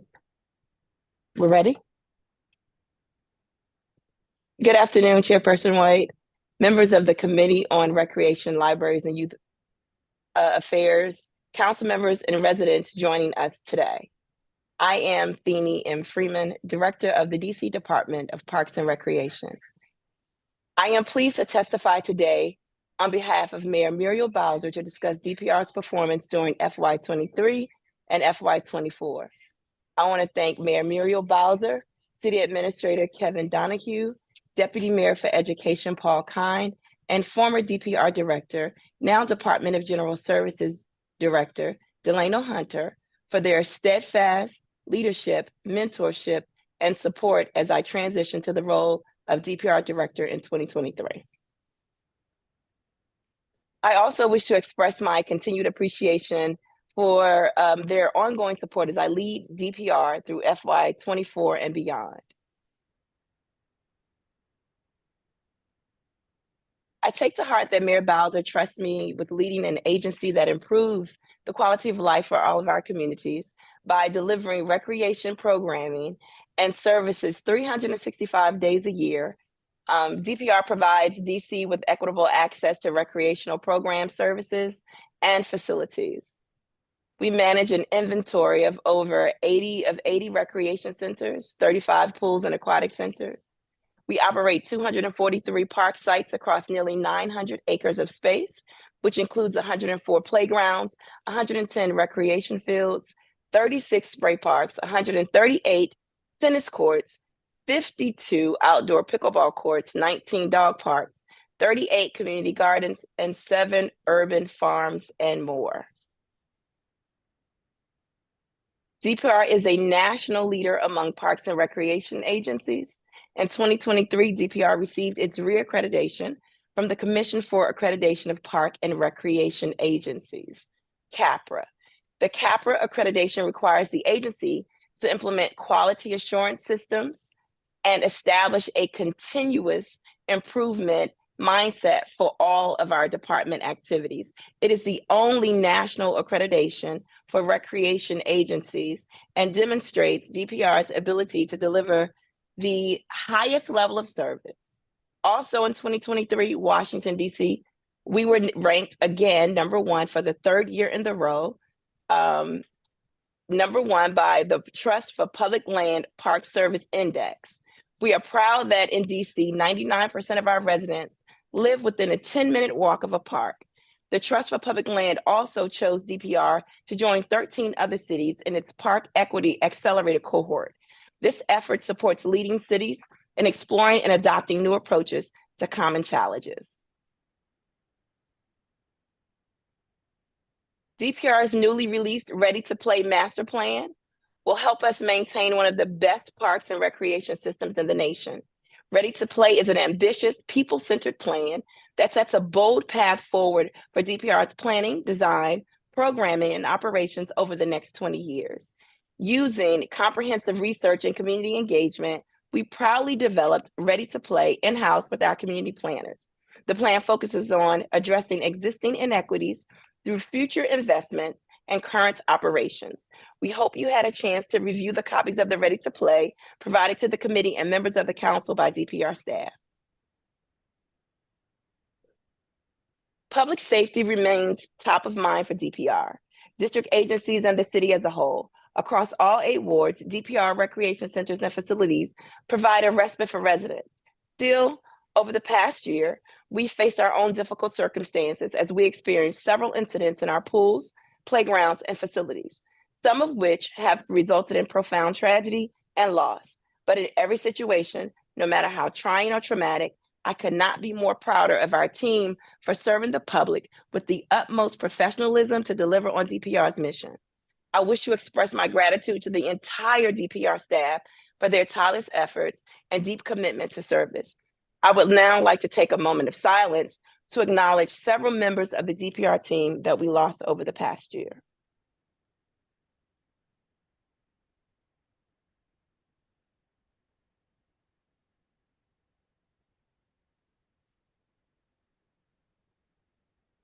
Thank you. As we move through FY24, we look for opportunities to grow and enhance our culture of excellence through ongoing staff coaching, development, strategic planning, and improved outcome measurement. We call this effort professionalizing play. I would like to share a brief video to highlight DPR's accomplishments in FY23 and FY24 to date.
As you can see from the video, DPR continues to deliver tremendous volume of programs and services. DPR increased the number of programs we deliver by 100%, providing over 2,400 offerings in FY23. DPR increased recreation center hours of operation by over 30%, providing more access and welcoming over 1 million visitors. DPR also increased our aquatic center and pool visits by over 110%, with over 564,000 residents. We added year-round Sunday hours at our highest utilized indoor pools, and the hottest temperatures of the year, we expanded past Labor Day and extended outdoor pool operations to Oxen Run and Hearst. DPR issued over 40,000 permits last year. We provided over 250,000 meals, working in partnership with the Capital Area Food Bank. Our environmental division provided over 13,000 pounds of healthy food. In addition, DPR provided over 300 fresh pounds of fresh produce harvested at our community gardens and communal farms, as you heard as testified by some of the witnesses today. We hosted over 600 special events with over 100,000 participants. We also celebrated our very own local legend, Chuck Brown, with the largest Chuck Brown Day concert and the largest attendance today at 8,500 individuals in attendance, gathered in the beautiful Ward 7 at the Fort DuPont Amphitheater. This year marks the 10th annual, and we look forward to an even large gathering and supporting the community as we celebrate our very own Music Go-Go. DPR has worked with over 70 partner agencies, from our Adopt a Park and our Friends of, who help keep our spaces looking beautiful and vibrant, to our program partners who bring new activities in our centers. For example, DPR partners with the Metro Washington Association of Blind Athletes to offer Gold Ball, a Paralympic sport specifically designed for people who are blind. In total, DPR program partners served over 20,000 participants in FY23. At DPR, we rely heavily on the support of our volunteers. In FY23, we engaged 2,600 volunteers who contributed over 50,000 service hours. We are proud that this equates to over $1.5 million in volunteer service hours. In April, we will host our Volunteer Appreciation Summit. At this time, I'd like to highlight just a few programmatic offers and initiatives made possible by Mayor Bowser's generous contributions. Our Rec for All grants. In FY23, we issued over 100 grants, totaling over $4 million to serve local organizations that served over 27,000 youth in the district. Most of the programs actually served participants who lived east of the river in Ward 7 and 8. Our grantees delivered an array of recreation programs, including athletics, sports, career exploration, youth career exploration and youth development, gardening, nutrition, music, cultural arts, STEM, and STEAM. Individuals and organizations can now apply for our 2024 Recreation for All grants. They're up on our website, and we look forward to receiving those applications. The application period is open until March 5th. For more information, please visit our website at dpr.dc.gov. Out of school time has been a topic, and we are proud to say that we offer many OST programs to district children for free, including our afternoon access, our enrichment zone, our future young men, future leaders, our young ladies on the rise, and our Supreme Teens programs. We've expanded our OST trips. So we're now taking youth on the weekends, field trips, to enable youth to experience premier recreational experiences, such as Medieval Times, Hershey Park, Universal Circus, and more. We provide these offerings free to our residents ages 6 to 12, complete with transportation and meals. To date, we've served 1,000 youth in the OST field trips in FY23 and FY24. Our next trip is this Saturday, February 24th, where we'll be taking 45 young people to New York City to see a Broadway production of Aladdin. Some of our new programs: through Mayor Bowser's investment in the Recreation for All, we introduced new and exciting programming in FY23, such as kayaking, girls volleyball, girls flag football, and lacrosse for boys and girls. We are excited to have a women's sports administrator something that was new to the agency. We expanded our popular gymnastics program to include 1,000 children and youth, and we created a sports hub at Langdon Park to house our gymnastics program. We've also introduced new culinary programming, including a daddy and meat cooking class and a passport for your palate, which educates participants on Black and Native American cuisine. One that is near and dear to my heart, the Junior Lifeguard Academy. This fall, DPR launched our new Junior Lifeguard Academy for DC residents ages 12 to 19. This free program trains young people in the skills necessary to become lifeguards while promoting water safety. We're also partnering with many of our local high schools and swim organizations to grow the program. In FY24, we will serve over 100 youth, and we look forward to connecting them to employment opportunities at DPR. Our Raging Roving Leaders. In FY23, DPR's Roving Leaders performed over 7,000 visits to schools, playgrounds, and communities. Throughout the summer, our Roving Leaders hosted mobile recreation activations 6 days a week. In FY23, the Roving Leaders delivered over 300 activations, engaging 8,500 individuals from our most vulnerable communities. We're working with MPD, the Thrive program, and the One's office to partner and see where our Roving Leaders can be a resource. Our late night hype. We hosted 15 late night hype and late night drip events, drawing approximately 4,000 youth participants. This programming provides an atmosphere of friendly and engaging teen activities, including food, live music, pool parties, and giveaways. It happens during non-traditional hours that extend at least to 11 p.m. We did do some overnight activations at Turkey Thicket and Berry Farm. We are pleased to share that the immediate surrounding communities experience no or low violent crime during these events. Fit DC.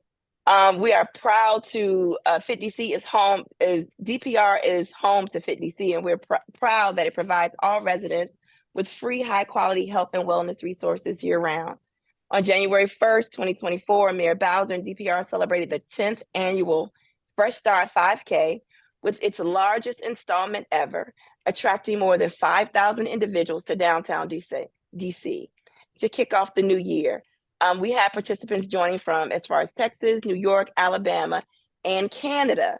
And as we speak, with Women's History Month just around the corner, we are ready and preparing to host the 6th annual Fit DC Her Story 5K on Saturday, March 9th at Freedom Plaza. And I encourage all of you to register to attend. And Councilmember, I look forward to seeing you out there. This recent boom in attendance and popularity is emblematic of the Fit DC program's success and the momentum gained in the previous years. In FY23, we hosted new cause-driven events that experienced great levels of participation. Over 600 residents joined us for our Juneteenth fitness activation on Black Lives Matter Plaza. 300 residents celebrated the MLK holiday with us for the I Am a Dream yoga event at Howard Theater. And Fit DC was invited to be a feature attraction for the inauguration ceremony of Howard University's new president, Dr. Ben Vincent III. Our seniors. DPR continues to deliver for our seniors, also known as our teenagers, providing recreation and leisure activities that support their mental, physical, social, and emotional wellness. We host Senior Day programs across the district, and in FY23, we expanded our footprint to include Guy Mason, Palisades, Brentwood, and Hillcrest. We have encouraged thousands of our seniors in special events such as our Senior Day Spa, Senior Prom, Senior Fest, our Early Bird Drip, which is a play on the late night hype that's designed especially for our seniors. Also in 23, Senior Luncheon Cruise engaged over 300 residents. It was so popular, we had to add a second boat ride, and we also offered a intergenerational cruise. In FY23, DPR increased its total number of camp programs by 25%, offering over 10,000 slots to the public. Additionally, we implemented our summer camp lottery system that would help reduce the stress of families and increase equitable distribution of summer camp slots. This system had a 100% success rate, meaning that any family who was interested in a DPR summer camp had the opportunity to participate. We saw a 33% increase in enrollments and a 31% increase in the total number of unique households participating. We expanded participation in DPR's reduced rate program by 184%. To further advance equitable access to these programs, we streamlined our process so that families only apply once to receive a reduced rate that will carry them for the entire calendar year. Along with our signature camp programs, our Little Discovery, and our Little Explorers, DPR offered several specialty camps, boost camps. In 2023, we won the Eleanor P. Ells Award for Program Excellence from the American Camp Association. This award honors programs that use the camp environment to develop creative solutions to societal challenges. In the summer of 2023, boost camps engaged nearly 1,000 youth, ages 11 to 13, the tweens, in programs that combined elements of recreation with education to offer uniquely engaging programming that would help foster their academic, social, and emotional development. These camps included Rocket Camp, Robotics Camp, extremely popular esports camp, journalism camp, and an improv theater camp. Our therapeutic recreation camps. DPR delivered therapeutic recreation camps to over 300 children and youth, including those with and without developmental and intellectual disabilities. Camp Riverview, DPR gave 400 youth an opportunity to experience a week-long sleepaway camp at Camp Riverview located in Scotland, Maryland. And in October of 2023, we held the first ever Camp Wizard View, an immersive experience for 40 youth ages 10 to 13. Our participants enjoyed escape rooms, wand making, casting spells with positive affirmations, making aromatherapy potions, and celebrating their various houses with a color-changing bonfire. This program exemplifies how DPR has begun to leverage experiential learning techniques to promote individual growth and development in all of our programs. One youth participated and said she felt like she was at Disney World, but I can assure you it was better than that because it was free. We are pleased to share that the lottery is now open for 2024 DPR summer camps. The lottery opened on February 12th and will close on February 26th. We are also accepting applications for reduced rate waivers through February 28th. For more information, please visit dprsummercamp.com. I would like to shift our focus to DPR's expansive portfolio of capital improvement projects. Working closely with DGS, DPR manages a robust portfolio of over 150 capital projects with a 6-year capital budget of $380 million. These investments span across all 8 wards. I want to highlight just a few of our capital projects that just opened or that are coming soon. Stead Recreation Center. On February 1st, Mayor Bowser cut the ribbon on the newly transformed Stead Recreation Center in Ward 2. With an investment of $15.4 million, Stead is now the first net zero facility in DPR's inventory.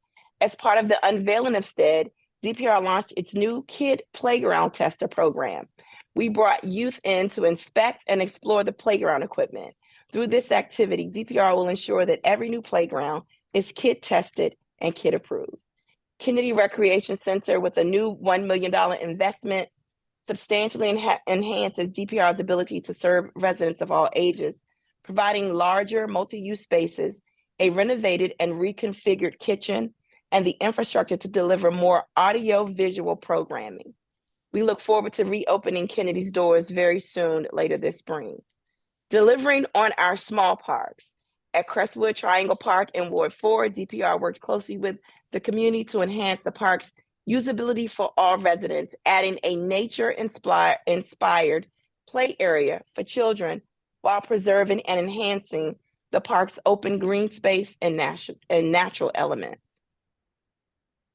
Joy Evans Therapeutic Recreation Center. With an investment of over $40 million, the Joy Evans Recreation Center promises to deliver a premier therapeutic recreation facility located in the beautiful Ward 7. This facility will include an indoor therapy pool, a spa, dedicated therapy rooms, sensory room, and multi-purpose activity spaces. The outdoor components of the facility will include a sensory garden, playground, splash pad, trails. We anticipate this opening very early in summer 2024. New Community and Aquatic Center at North Capitol Street and Michigan Avenue. With our partners at the Office of the Deputy Mayor for Planning and Economic Development and DGS, we are pleased to deliver a brand new, soon to be named Recreation Center to the historic McMillan Reservoir site in FY24. Located in Ward 5, the facility will serve as a hub for indoor and outdoor recreation amenities with a fitness studio, an indoor pool, playground and splash park, and a magnificent outdoor terrace amphitheater. Texas Avenue Dog Park. In December, DPR held its first ever puppy dig to commemorate the start of construction on the Texas Avenue Dog Park. This will be the district's first dog park east of the river, located in the beautiful Ward 7. As a proud Ward 7 resident and a dog mom, I find delivering this much needed amenity to the community especially meaningful. Anacostia Recreation Center at Ketchum. Construction is underway in Ward 8 at the new $15.5 million facility site. Anacostia Recreation Center at Ketchum Elementary School. And I know this project is near and dear to your heart, Councilmember White. And this new Ward 8 facility will bring the community a new gymnasium, fitness center, multi-purpose space, running, walking track, and playground, and a demonstration kitchen. In conclusion, I appreciate the opportunity to testify before you today regarding DPR's performance during FY23 and FY24 to date. I want to thank you, Chairman White, and the rest of the committee for your invaluable leadership and support. I'd like to express my deepest appreciation to the entire DPR team, who are essential to the agency's success and steadfast in delivering services to our constituents. We look forward to working with each of you to serve all district residents. I am joined by my colleague, Brent Cisco, DPR Capital Projects Officer, and we are happy to answer any questions that you may have. Thank you. Thank you, Director. And I want to start off with thanking you and your staff for the tremendous work in the community. You guys are so busy and cover a plethora of areas and resources and programming that does not go unseen or unappreciated. You guys have held us down from so many different venues during the pandemic, after the pandemic, early in the morning, late at night, inside a facility, outside, concerts, you name it, you do it. So I want to give special kudos to you and your staff and the leadership there that keep DC one of the best Department of Parks and Recreations in the country. But we do know that all government agencies have some flaws and some areas of improvement. So I want to thank you and your staff for joining us here today, Mr. Cisco. So I'll start here. We know historically there has been some back and forth about access to programming, especially during the summer months. And there has been some controversy on community age kids not having adequate technology and or resources to sign up. And so there has been some effort in the last, I say, 2 years to engage and get kids from the community signed up. But as you know, there's always a population that gets left out. And those who are more affluent may have more access to resources, are registering quicker than others, and pretty much taking up all the slots. Director, can you tell us your strategy and approach to ensure equity and inclusion, and it's not just summer programs, but all the programs throughout the city, especially for those who are closer to those facilities in their communities? Thank you, Chairman White, for that question. So we did notice, we looked at our inventory of offerings. We did a data dive into who was registering, how close individuals live to certain sites. And so through our camp lottery system, that was an opportunity to level the playing field. Not only did we offer, does the lottery offer families an opportunity to sign up, it also, with the reduced rate and having in-person registration, understanding, we partnered with Octo to get a digital divide map, and we looked at the communities that needed support, families who may not have a lot of technological capabilities. And we had staff host in-person sign-up sessions where families could sign up for our resources in person. They could also sign up for reduced rate. We attribute that as highly successful, and which led to 184% increase in reduced rate applications.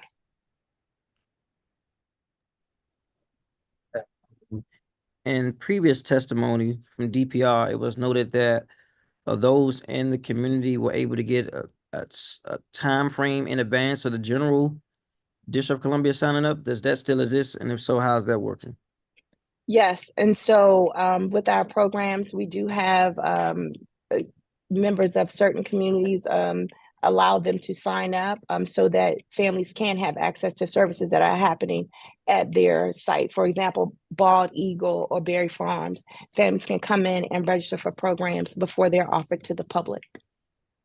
And is this all programs or just a certain number of programs? How do you decide which ones? Based on popularity, that happens usually, typically.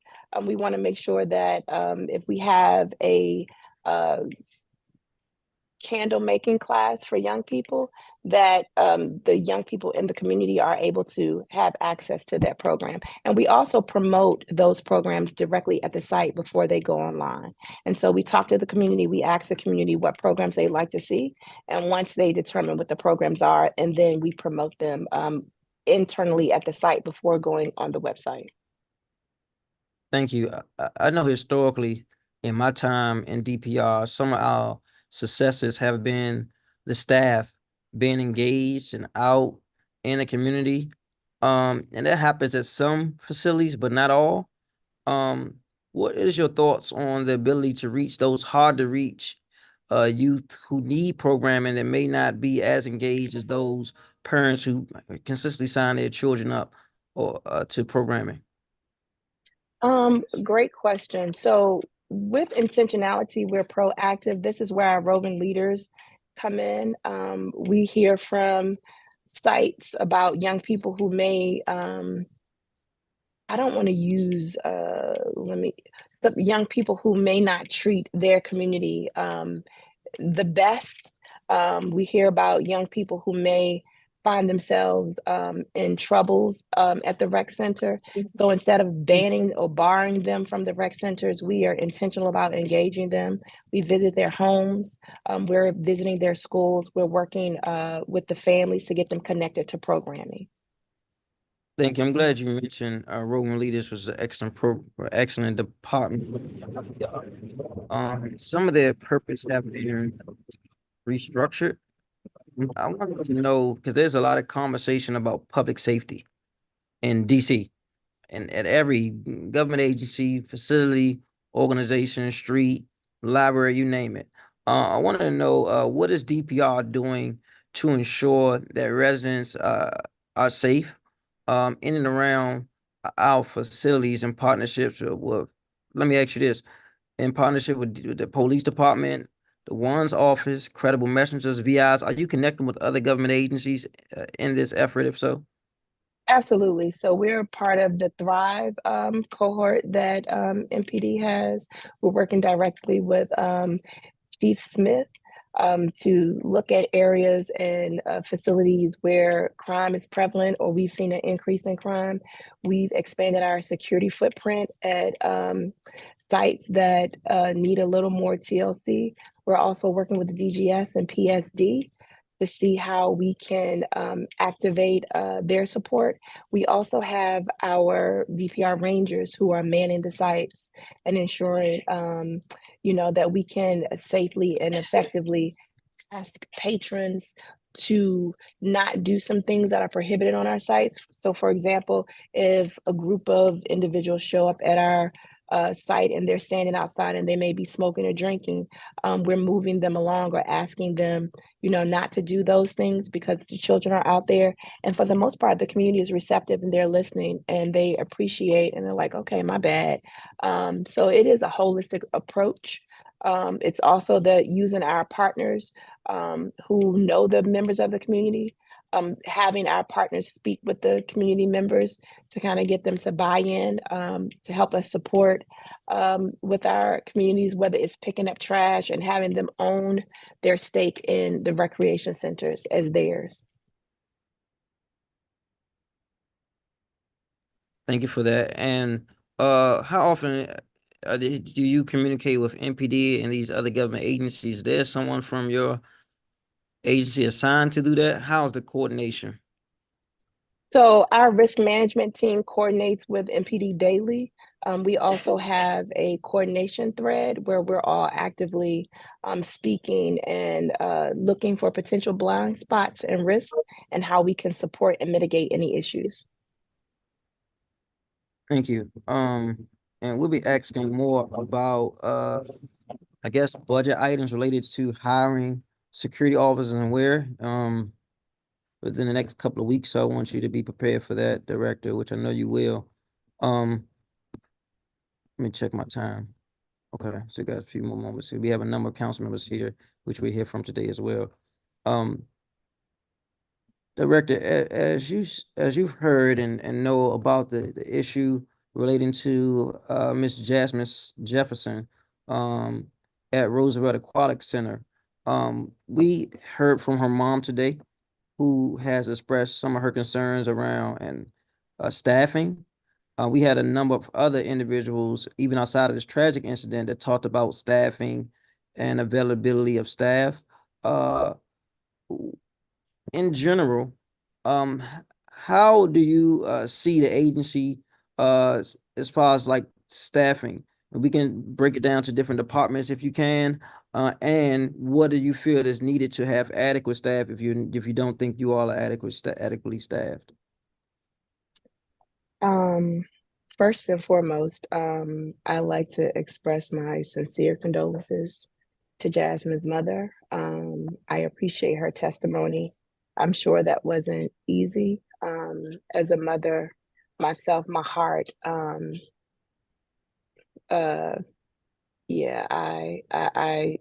my heart goes out to her. So prayers to her and her family. Jasmine was a beloved employee at DPR. And so I just want to first note that. So thank you for that. I guess Staff, Go ahead. No, go ahead. No, I was going to ask you to express your thoughts around staffing. One for this particular incident, was other staffers there on this particular day? I believe it was December the 23rd. Can you go through the staffing there at the facility that day and in that pool area? So the incident happened on November 29th, and there was adequate staffing at the pool. The pool was fully staffed. That day there was no patrons in the pool, I will note. But the pool was fully staffed and all staff were in rescue ready positions or able to support. Thank you. You said all staff. Mhm. And sorry, I got the dates mixed up from the date she transitioned okay. to the incident. When you say all staff, how many staff were at the pool this day? There were 3 staff at the pool. Were all staff on duty during that time? Yes. Let me skip around. Just on aquatics in general. is there a greater need for staffing for aquatics, in your opinion? No, DPR we fully staff our pools, and we don't have a lifeguard shortage. So, I know that there's a demand for longer hours and more amenities, and our pools have become increasingly popular, but we are fully staffed. All right, I have some follow-up questions to this, but I'll digress to the next round. I'm going to go to Councilmember Janice Lewis George, followed by Councilmember Brianna Doe. Thank you, Chairman, and good afternoon, Director Freeman. First, want to say thank you to your staff for the amazing work that happens in all of our Ward 4 DPR centers. Thank you for their participation in our Senior Jubilee, in our care days in the community, and being a partner in those regards. I really appreciative of their hard work, and you for showing up as well to those events, even despite your busy schedule. Just truly appreciative of it. I'm going to actually start. Councilmember Trayon White was starting with the pool, and I'm going to let him finish up on that and follow up in that way. I'm going to actually start with some Ward 4 capital projects. So Brent, if you are ready to go. Emory Heights Community Center. We have 1.3 million for replacement of their turf field. What's the status? The pre-hearing document question 50 just says it's in planning. That isn't a definitive answer. We also have $13 million in full modernization, which is listed as, in quotations, on hold. And pre-hearing question number 50, what does on hold mean? That community is awaiting sort of Coach Lou, the staff over there, our families use that field at a great length. So does DPR for many of the events there. They've been waiting for a replacement field. In addition to that, the elevator that has been a huge issue. We've talked about it back and forth. The elevator originally was we were waiting on a part. We probably waited for a part for about 6 months. The part came in. They said the part doesn't fix the issue. I'm now told we need a whole new elevator. One, is that true? Do I need a whole new elevator? And two, how much is a new elevator going to cost? Or is that going to be a part of the full modernization in 13 million? And so I don't have to allocate any more funds. Sure, Councilman. Before I start, can you hear me okay? I can, yes. Okay, well, thank you. And thank you for those questions and appreciate all your support of DPR. I just want to start, I guess, maybe just sort of talk a little bit about the stages of a project through capital projects, because it can be confusing. We have several different stages we go through. The first is sort of a project that's funded, like Emory is funded in FY25, I believe, for $13 million modernization. So that, when they say that's on hold, really all that means is that's budgeted. And we have not started any work on that because it's in a future year's funding. So it goes from planning or from on hold to when the funding actually hits the budget year.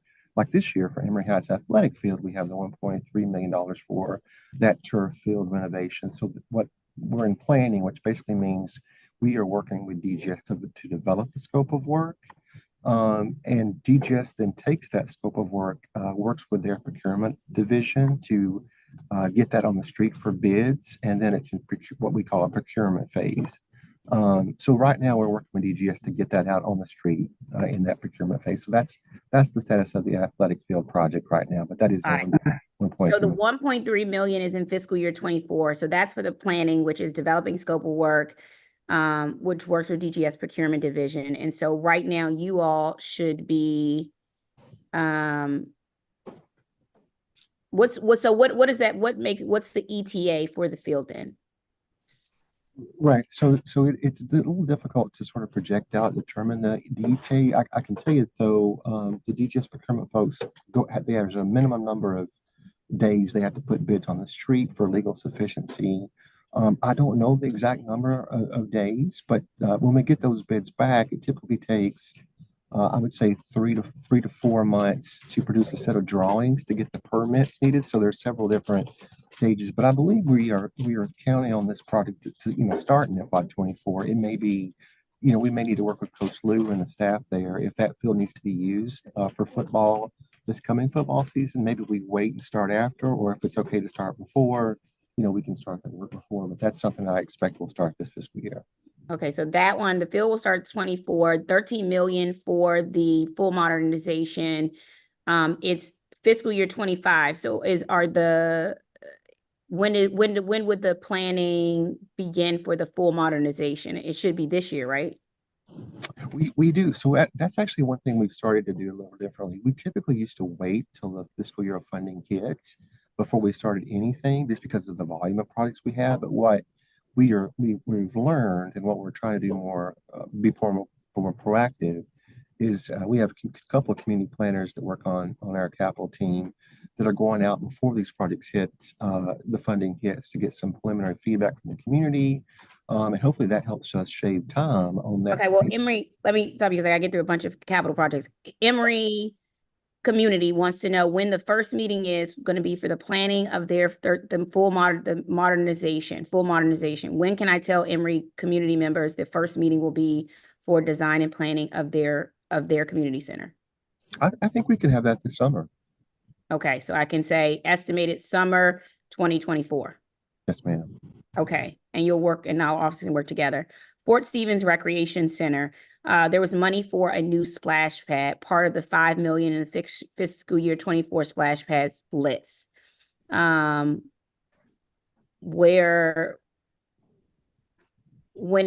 will that take place? Right. So actually, there's a couple of Fort Stevens and Tacoma, both in that splash pad blitz in Ward 4. Correct. So our intention was to prioritize those projects is to be completed as early in the fiscal year as possible. So our goal is to get that work done before Memorial Day. But I will say that DGS right now is working to hire the folks that will actually do that work. So the latest I had is that we are working to get those open in time for summer usage. Got you. I do have another question for Stevens, but that's more for Director Freeman, so I will come back to it in programming questions. Lafayette Pointer, are you all planning to install an artificial turf field in the lower or upper field? There's a lot of health and safety concerns from residents about an artificial turf field. Environmental concerns, health concerns, safety concerns. What and they prefer, the community 100% unanimous mostly prefers it to be a natural field. What is your plan for that field? Yes, ma'am. So that field in front of Lafayette Elementary School is actually belongs to DCPS. So I'd have to defer to what DCPS is looking at in terms of the field type. But DPR, we're working in collaboration with DCPS. We're also doing erosion work that leads down to the field. So I'm sorry. What about the upper fields? Because upper fields the upper fields are DPR. Exactly. It's in really poor condition. We're actually having a community meeting next month to update the community on the plans. So we'll be working to get that work done. So is it your decision is right now you do not have a decision whether it's going to be artificial or natural turf? I mean, artificial turf field or natural grass? On the lower field, that's a DCPS field. I meant on the upper field because they don't want it on upper or lower. Okay, right. We have no intention on placing it or artificial turf on the upper field at all. Gotcha. Thank you. Lamont Recreation Center. There was money for a new swing set, a part of the playground equipment small capital budget. Where are we with the Lamont swing set that was placed in the small cap budget? That's another good question. So we're doing a lot of blitz work this year. This is sort of the year of the blitz. So that work is also included in what we're calling a playground blitz. So there's a splash pad blitz, a playground blitz, a playground PIP blitz. But the playground blitz includes the work at Lamont on the Lamont playground. Okay. So when can I let Lamont know that probably will take place? When will that blitz take place? It's coming this summer. And we want to get all that work, the playgrounds, the splash pads in time for okay, summer. so summer 2024 is when I could tell what I can tell them. Regs LaSalle Recreation Center. We put money for a shade structure over the playground, $150,000 for replacing the HVAC in the gym. And $3 million for roof replacement. Is it correct that DPR reprogrammed $1 million from Regs LaSalle that was supposed to be there to fix their roof to another project? Why was that done? And when can our Regs LaSalle Recreation Center expect to receive their capital small cap project? So the information I have right now from DGS is the HVAC replacement. It is scheduled to be completed this year in FY24. I'm sorry, I don't have a specific date on that, but that is scheduled for this fiscal year, the HVAC replacement work.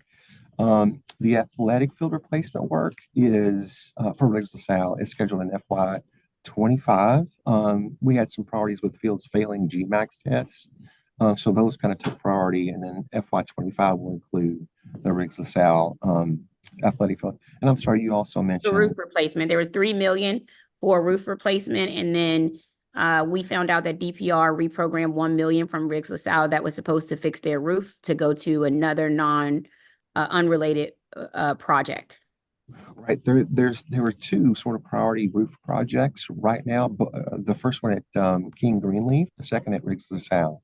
I understand that King Greenleaf was sort of the priority one because it had leaked so bad it's causing the gym to be basically unusable, mold issues, and it was really turning into a safety issue. So that's maybe a little bit ahead of the Riggs LaSalle, but Riggs LaSalle roof, I believe it's scheduled for 24 work, although it may be a little later in 24. I'm happy to work with your office and DGS to get exact dates.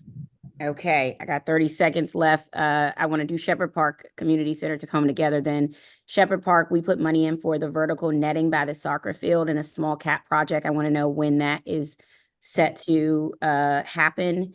And then what is the status of reopening the Tacoma Fitness Center? And we also put money in for Tacoma for a playground fence and for a splash pad as well. I guess I have the answer to the splash pad, but not the others. Right. I believe all that work is included together. All that stuff is part of the playground blitz, the PIP blitz. That netting for Shepherd, I'd like to follow up on that one. That's not on my list, but I'd like to just follow up and make sure that's in that bucket. And I also understand that the Tacoma Fitness Center is open for use, unless I'm mistaken, and I would defer to the director to correct me if that's in. It's open. It's Okay. open. Okay, great. Thank you. I'm up George, on this. like another round. Yeah, I will need another round. And for Brent, I'm gonna go to Upshur Rec Center, Twin Oaks Garden, and Walter Reed Pool. And that 9th and Illinois Triangle Park when I get another round. So if you all can prepare for those. Thank you. Next, we have a member of this committee, Ward 1 Council Member Brianna Dell. Thank you, Chair. I'll do one and get out of your hair so I can get over to our joint hearing. I appreciate it. Director, thank you for your testimony. Good to see you, Mr. Cisco. So the master plan includes a partnership between the National Park Service and DPR to assess and discuss a number of sites, including Meridian Hill and Malcolm X Park. Thank you. Can you give us an idea of the goal of the partnership and what we can expect it to accomplish, namely as it relates to Meridian Hill, Malcolm X? Sure. So I'm honestly not that familiar with that particular one. I know that we are working with the city administrator on having more regular check-ins with NPS specifically on what they would be willing to transfer to the district or enter into some a CMA agreement with us to do. As far as Malcolm X specifically, I'm sorry, I would have to look into that, and I apologize. I don't have that off the top of my head. Okay. Are there any staff at DPR or even DGS dedicated to NPS partnerships or acquisitions? We actually do. So our community planners, Nick Kushner and Dulce Naimi, who worked on the Ready to Play master plan, they are really the ones that are working mostly with the city administrator's office as well as I am on an identification of these properties and how we can best sort of navigate the difficulties in transitioning some of these properties over to the district. So we do have folks that actively work on those. No one specifically assigned, but the capital team essentially is the group. Okay, makes sense. And then we've received reports that NPS is seeking funding for repairs to the cascading fountain at Meridian Hill Malcolm X. If DPR had the funding to assist with the project, would you be able to work with NPS to complete it? That's a great question. I assume we would be. I know that I don't think there's any current partnership between the two of us right now. But if that's something that we could assist with, and DGS is able to do that work, and there was funding to do it, I believe we could assist with that. Okay, and we can follow up with sort of a series of questions on Meridian Hill Malcolm X so that you all have time to sort of go through them with the project team and the CA, if that's helpful, because I think it's very exciting to us, so we want to talk about it. Gotcha. Sounds good. Let's see. What is, all right, so a few projects. DPR on track to complete the 14th and Oak Street Triangle Park and the Ann Hughes Hargrove Triangle Park projects by spring 2024? Sure. So hot off the press. Thanks to the Capitol team for sending some updates. So Ann Hughes Park is halfway complete, scheduled to be completed next month in March. 14th Oak and Ogden is actually right now it's in the permit stages, and this is sometimes where we get stuck trying to get the permits to do the work. But that's where it is now. We expect that project to start later this spring and be done by this summer. It should be a fairly small project. And Great. I'm sorry, were those the two you asked about? Those were the two. But I have another one, which is the Walter Pierce project. I see in the slides that September, not these slides, but the slides that were presented in September showed the project with a completion date of spring of this year. Originally it was supposed to be fall 2023, then winter 2023. What's causing the delays on this one, Walter Pierce Park? I believe this one includes the some final revisions to the historic signage. I think we're working with the descendants of the property along with HPO.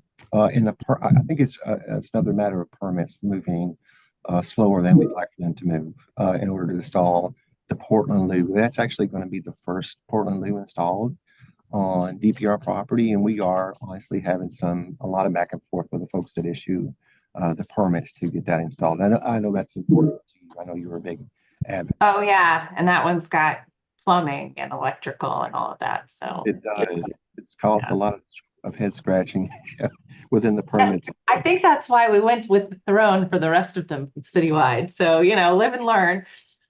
Thanks for being the first. You might be the last. We'll see. But the tech has advanced us beyond this project. But thank you for that update. Makes sense there. Is there any update on the Rita Bright Community Center project? I'm definitely in support of that project, having co-located housing, considering it's prime location for it.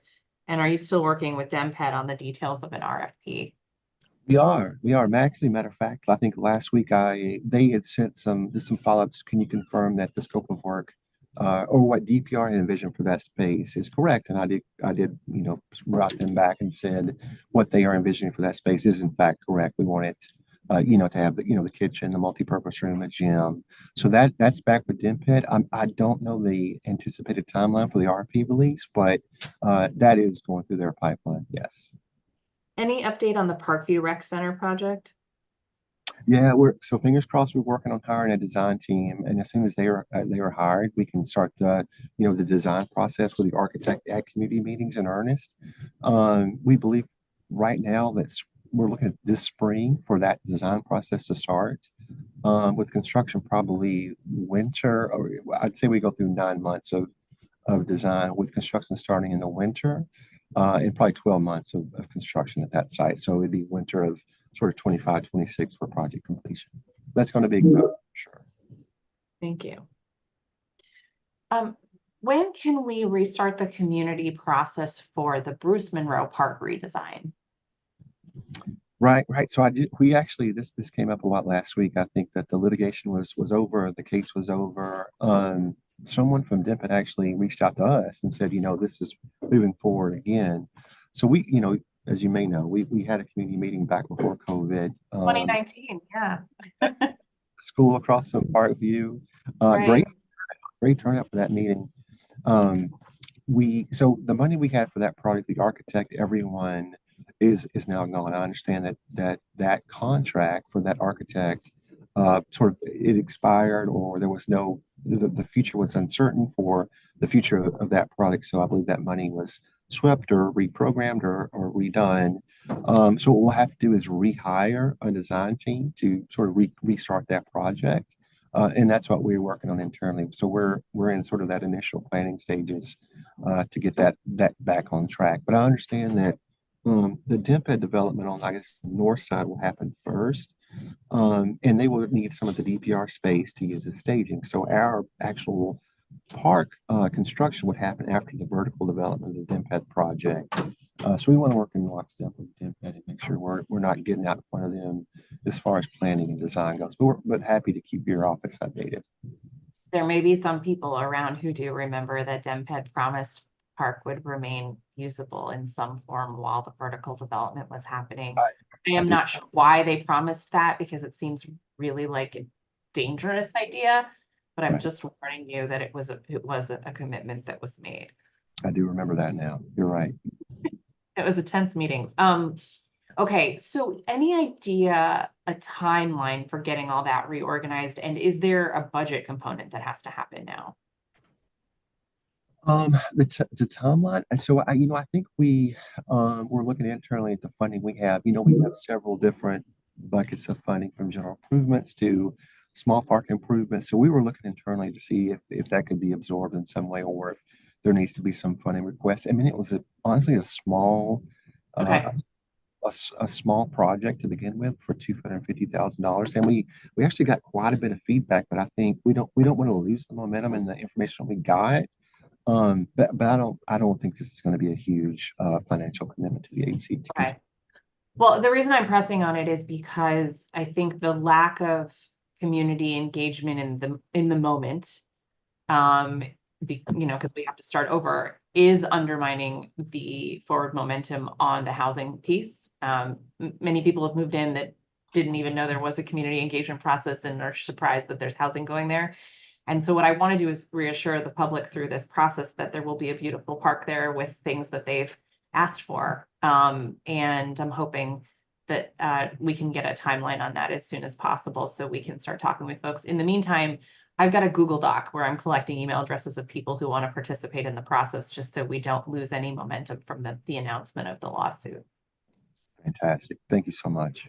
Yes, thank you so much. I truly appreciate it. We have a couple more questions I'll send in writing, just because I want to be mindful of everybody's time here. Thank you so much.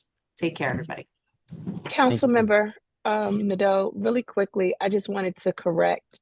We may not have the district doesn't have the authority, even if we have the money in its budget, to repair someone else's property, which essentially would be if we were to repair the fountain. So I just didn't want you to leave with that. Thank you. I was wondering about that, but I figured we would sort it out in the bigger conversation. And I understand in that case, you may be reluctant to put local dollars towards it. So let's just make sure we talk it through in case we do have the opportunity to help with the funding, what the contingencies would be on that. Absolutely. Thank you so much. Thank you, Mr. Cisco. Thank you, Chairman. Thank you. At large Councilmember Christina Henderson. Thank you, Chair White. Good afternoon, Director Freeman.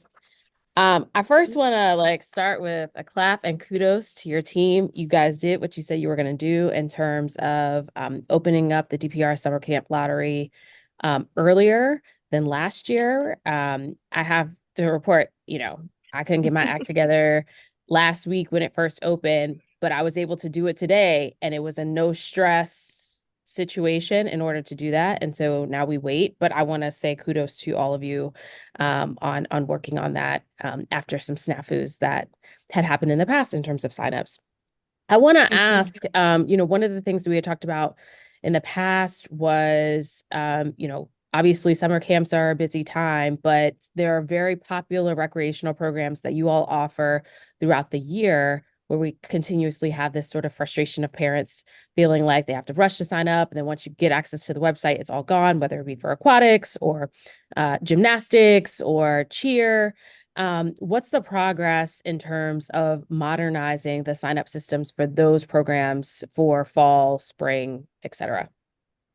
So thank you for that question. The Summer Camp Lottery, we started with our Goliath. We started with the biggest thing that we have. And we do intend to incorporate that same style into the rest of our programs for that purpose. So we're working with our current vendor to see how we can optimize the system to better serve all of our constituents and to solve for some of this. Okay, so maybe fall 2024 programming, perhaps? We are looking at fall.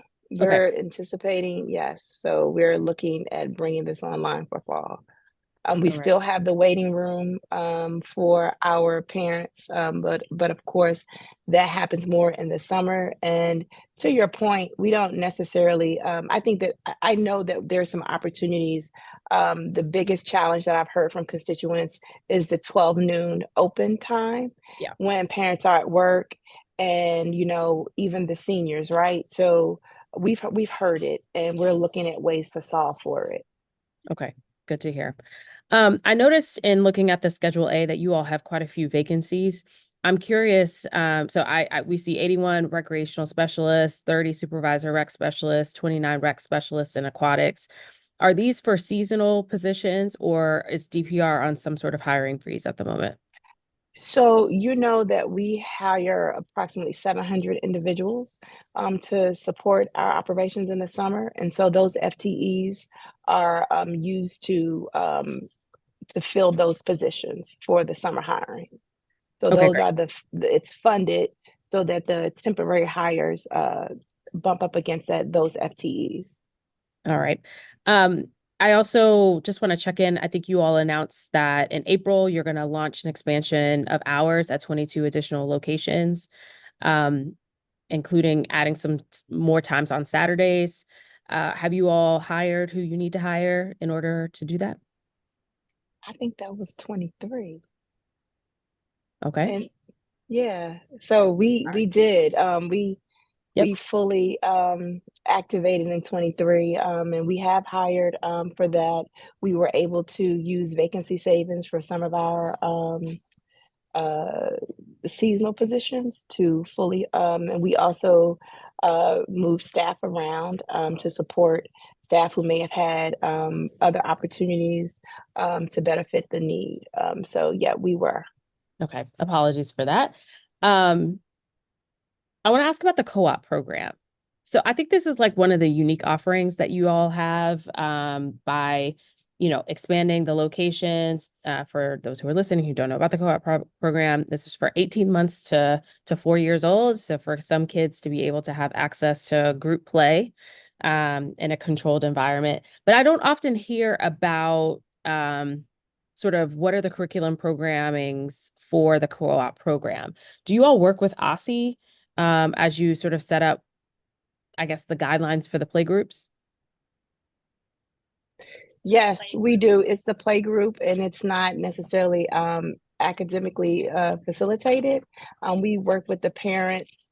However, our camp, our chief of that area is fully immersed in co-op play and follows the national standard and curriculum. And so I hear you, but no, it's not regulated through OSSI. But Oh, I no, do hear. I wasn't suggesting that it was. What I was suggesting was that, or at least what I've heard from some families, is that every location basically has something different going on. And so I'm curious how you all put guidelines in terms of, yes, allowing for the creativity of the teachers for the various locations, but having some specific parameters around what the program should do, if that makes sense. Yeah, so we do align with OSSI.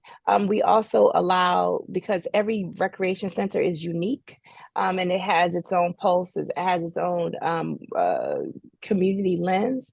And so it's kind of guided by the parental involvement, guided by what the community wants, guided by some of the amenities that are maybe walkable to the sites. And so there is also a holistic approach to some of the offerings as to whether it's the cultural arts piece, food education piece, but it is a play group. And so there's not necessarily a curriculum. And I hear, but we don't have a holistic, we don't have a umbrella of a curriculum that guides it.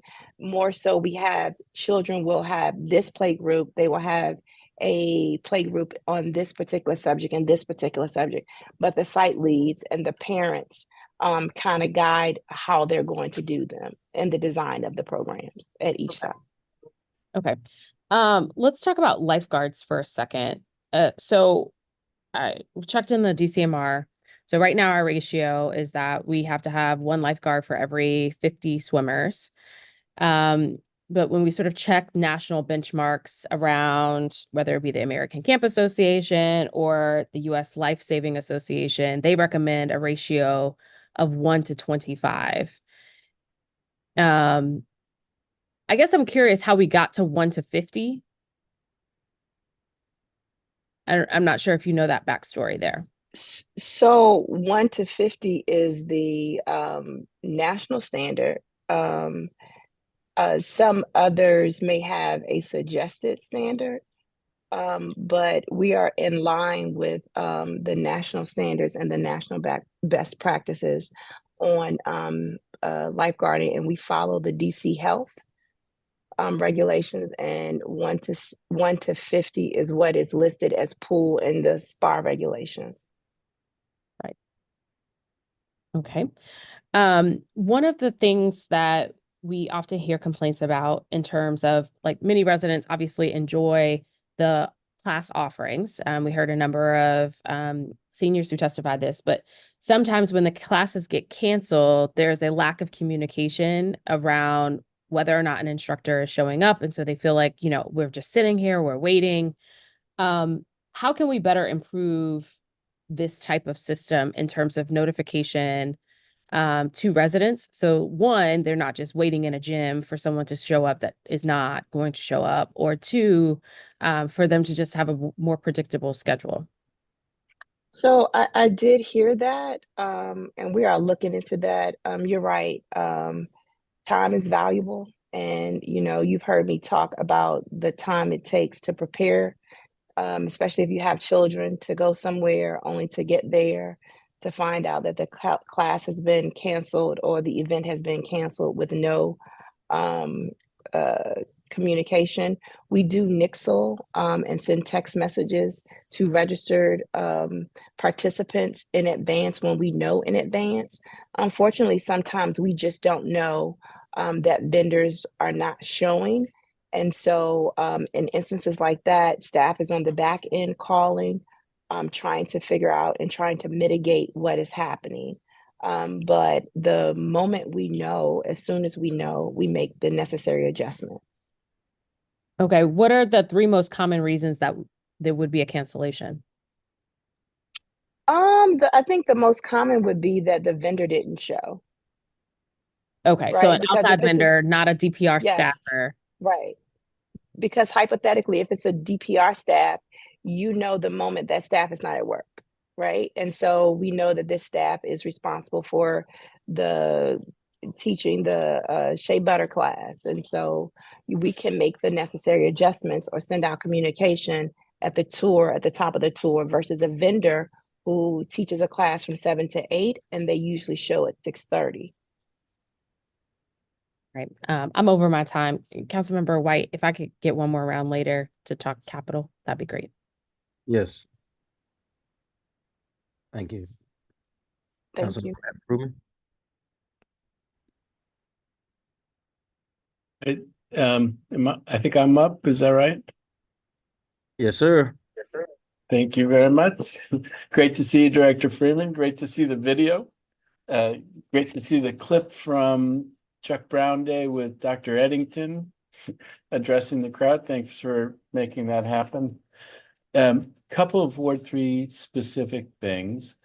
One of the things that's tricky is there's who's responsible for what. There's a line with DPR and DGS. If it's equipment, then it's DPR, and if it's capital, it's DGS. And so we have the Guy Mason Field with the fencing and the netting that's been out there for a while. And I think that falls into the DPR bucket. Do you know what's the plan for replacing and fixing that netting? Councilmember, I'm happy to step in. I hope you're doing well. Actually, that's a good question. Sometimes the responsibilities of DPR and DGS do get fuzzy. I did reach out to DGS about this, I believe the week before last, and I am working with them to try to get an estimate on how much that would cost to replace, and the specific scope of work to get that work done to see whether or not that falls under DPR's would fall under DPR's budget as a capital eligible item. And so that's kind of where we are right now. I'm just obtaining information about it. But I believe it would likely, we have done similar nets like that in other places. We just want to verify that that is something we can do with DPR funding.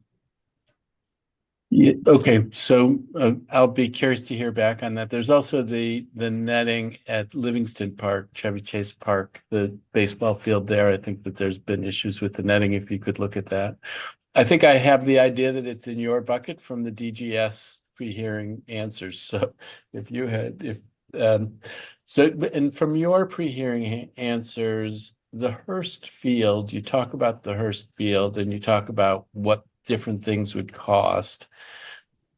Is there a current plan to resod at Hearst, or was your answer just if we resodded, this would be the cost would be on the order of $250,000? Councilmember, I'm sorry, I'm blanking. I believe though, if we were to, I'll verify if we are planning on resodding. That figure sounds a little expensive, $250,000 to resod that field, but I'd like to follow up on that. That sounds almost like a brand new project, returfing project. But I could be wrong, but I thought that in your pre-hearing questions, that was the figure that you cited. Yet resodding the field could easily cost over $250,000. So that's in the pre-hearing questions, but there isn't a current plan to do it, is what I'm hearing. Not that I'm aware of, but I am happy to follow up on that just to verify. I'm not aware of any current plan to do so. There have been various entities that have talked about doing partnering to try to do improvements at the Hearst Field, and I'd like to circle back at some point and talk with you and talk with some of those entities. I know there was a proposal before and it was one entity, and I think you guys appropriately said, no, that doesn't work. But if there's a way to do a partnership there, I'd like to, that's broader than what had previously been proposed. I'd like to explore that. It won't shock you, the Wilson Aquatic Center, you guys put out guidance the other day, and the window is that it'll be ready in the spring of this spring, which is a wide window from my perspective. Can you refine that window or give me an update on what's going on there that will bring us closer to reopening? I know that you guys have, I think you've been heroic actually last year and the things that you tried and what you're dealing with there, but the hunger to have that pool reopened is pretty strong, and I'm hoping that it's closer to March 20th than June 20th. But can you give me some hope here?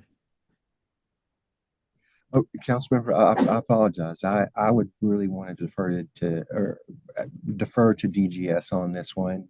I know this is a very complex project, and I would not want to give you information that's not correct. So we're happy to follow up with our DGS colleagues or get you that information through DGS.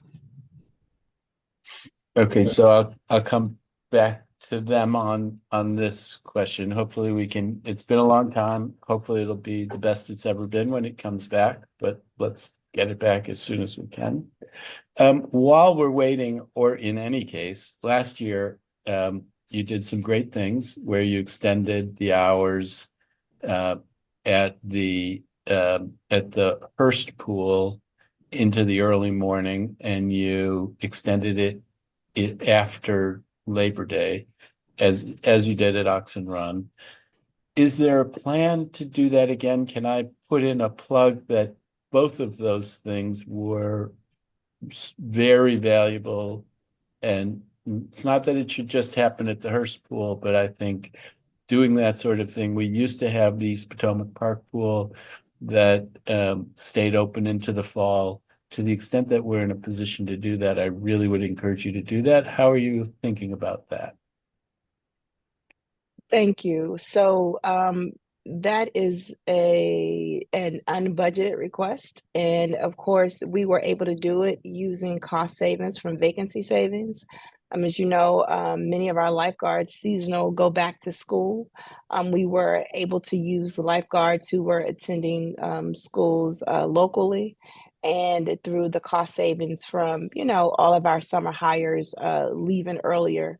And so and also the unseasonably warm weather. So we are considering what that could look like. And potentially, as we hire, we're asking lifeguards, would they be able to stay on, you know, to September 30th, just to see if there is even, we have the ability to do it. So we're looking at the potential, but again, it would only happen if then, if that makes sense. No, I hear you, but I'm glad to hear that you're looking at it and trying to keep that opportunity open by asking the lifeguards. I do also think that the early morning hours were something that worked quite well. Took a little bit to get it going, but then people really used it. And it was, for the lap swimmers, it was really something very valuable. So I hope you'll keep that in mind. At the So I just newer, want you to, I want you to think about, just hear it, because Wilson will be back online. And so if Wilson is back online, then of course, because you're talking about an operation Hearst that would operate 40 hours a week or 45 hours a week, going to an 83 hour a week operation. And so just think about it from that. We were able to, because again, Wilson was closed, but Wilson will be open. And so maybe having Wilson open and Hearst may not be. So just think about that. I just want you to hear that. No, I hear you. There is a difference between indoor and outdoor, and but I hear you on why there was a more compelling case last year than there hopefully will be this year, because Wilson will be reopened and being fully used. But still, I think I would like to see you in a position to expand your offerings in all different kinds of ways, and that just happens to be one of them. I'm sure you've heard the testimony from Rachel Clark and seen the report that she did about working with the National Park Service. And I just am curious, to the extent that you're comfortable speaking about it, what you're thinking about, not about taking every recommendation on side, but the underlying thing is to work more closely with the National Park Service so that we can get more benefit for our communities out of at least some of the Park Service properties. And there was the conversation about Meridian Hill, Malcolm X Park, and a potential partnership there. Without an agreement between DPR and the National Park Service, you can't spend money there. But with an agreement between DPR and the National Park Service, like the kind of thing that happened at Franklin Park, you could. And so how are you thinking about that challenging opportunity to work with the National Park Service? So we are happy to share that the executive, the mayor is leading this, and I think the CA is her designee and DIMPED. And so we're happy to support however it comes to us. I think, well, I know that the district sees value in the property and how we can better coalesce and use these amenities for our residents and visitors. And so we're just excited to see what the next steps are. But the city administrator and DEMPET are in the lead in discussions with NPS about these kinds of things. All right, thank you very much. Correct. Really appreciate it. Thank you. Council Member Brooke Pinto, Ward 2. Hi, I'm here. Sorry, I'm having some problems with my camera. Can you hear me okay? We can hear you. I saw you earlier, but Yeah, I was just zooming in and out, but that'll be okay. I'll get started and hopefully we'll get it together. okay. Okay.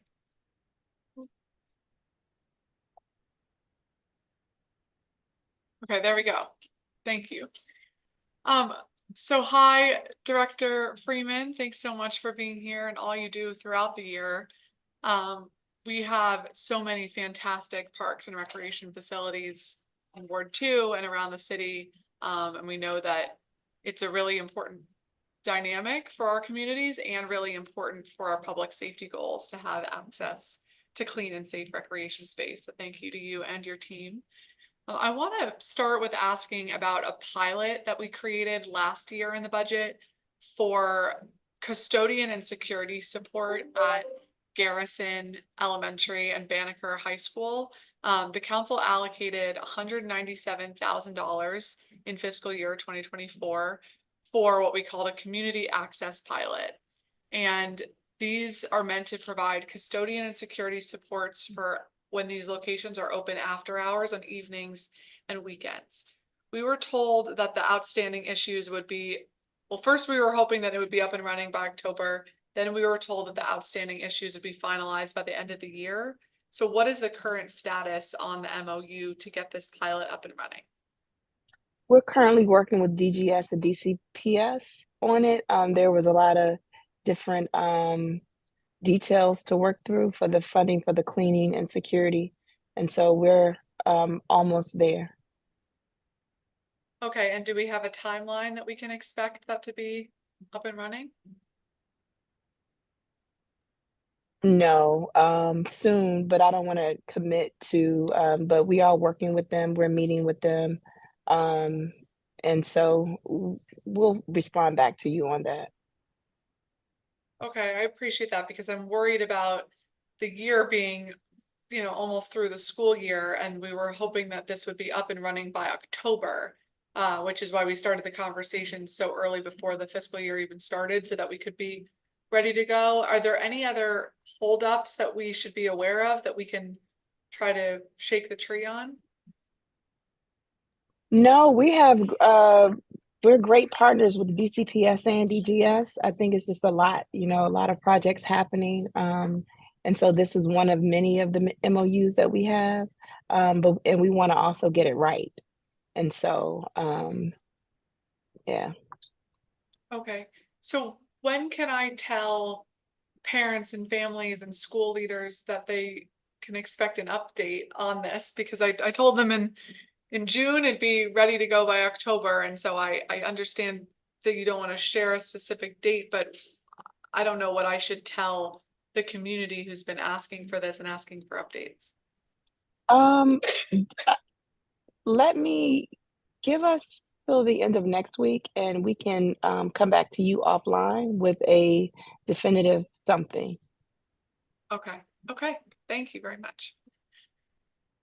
We also allocated last year $300,000 for CCTV security cameras at athletic fields at Banneker High School. How many of those cameras have been installed?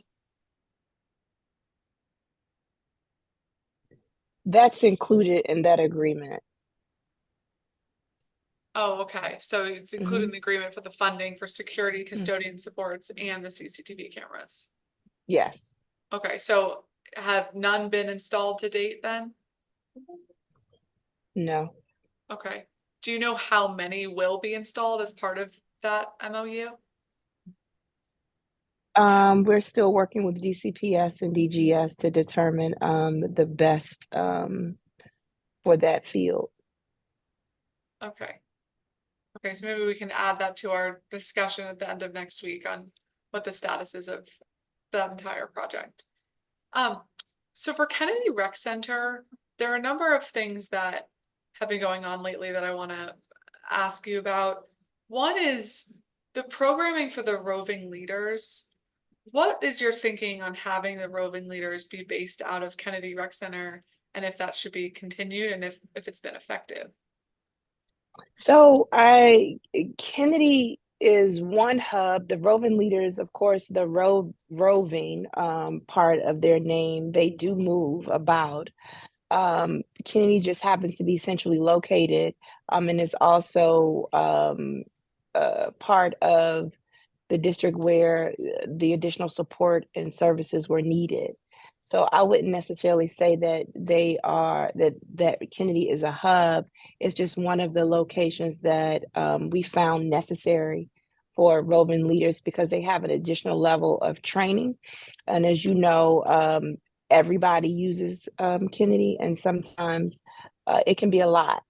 And so there's a specialized training that our staff have. There's some issues that were happening in the area. And so the staff, the roving leaders were better suited to build relationship and offer a continuum of support. But our roving leaders, they also have programs there. So they do, not only do they do mobile activations throughout the city, but they also offer programming within that facility as well. Okay, so is your expectation that once the construction is completed, that the roving leaders would be back there? Absolutely. Okay, and we've gotten a number of concerns about the baseball fields at Kennedy Rec Center that are often locked. What is DPR's policy for allowing community access to fields versus locking them? So we typically allow community access with the exception of when they are permitted. Kennedy, sometimes even Banneker, for an example, there are other fields where we lock. We've seen Fairview Hope is another example where there's been security issues, or sometimes in the evenings, some unsavory things happening. So what happens, we lock the fields, and then our roving leaders come back to, I'm sorry, the rangers will open them up, but we lock them usually for safety purposes. Okay. Well, I'll just lift up that there are a lot of requests to have more access to that field, and especially with concerns that the community has not had access to space given the construction and the timeline being delayed. I think it will be especially important to make sure that they have access to the field space and to the baseball field. Absolutely. I'm sure you know Kennedy very well, and what we saw when the field was open and access, there were a lot of ATV vehicles on it, mopeds that were on the field, which of course then causes other issues.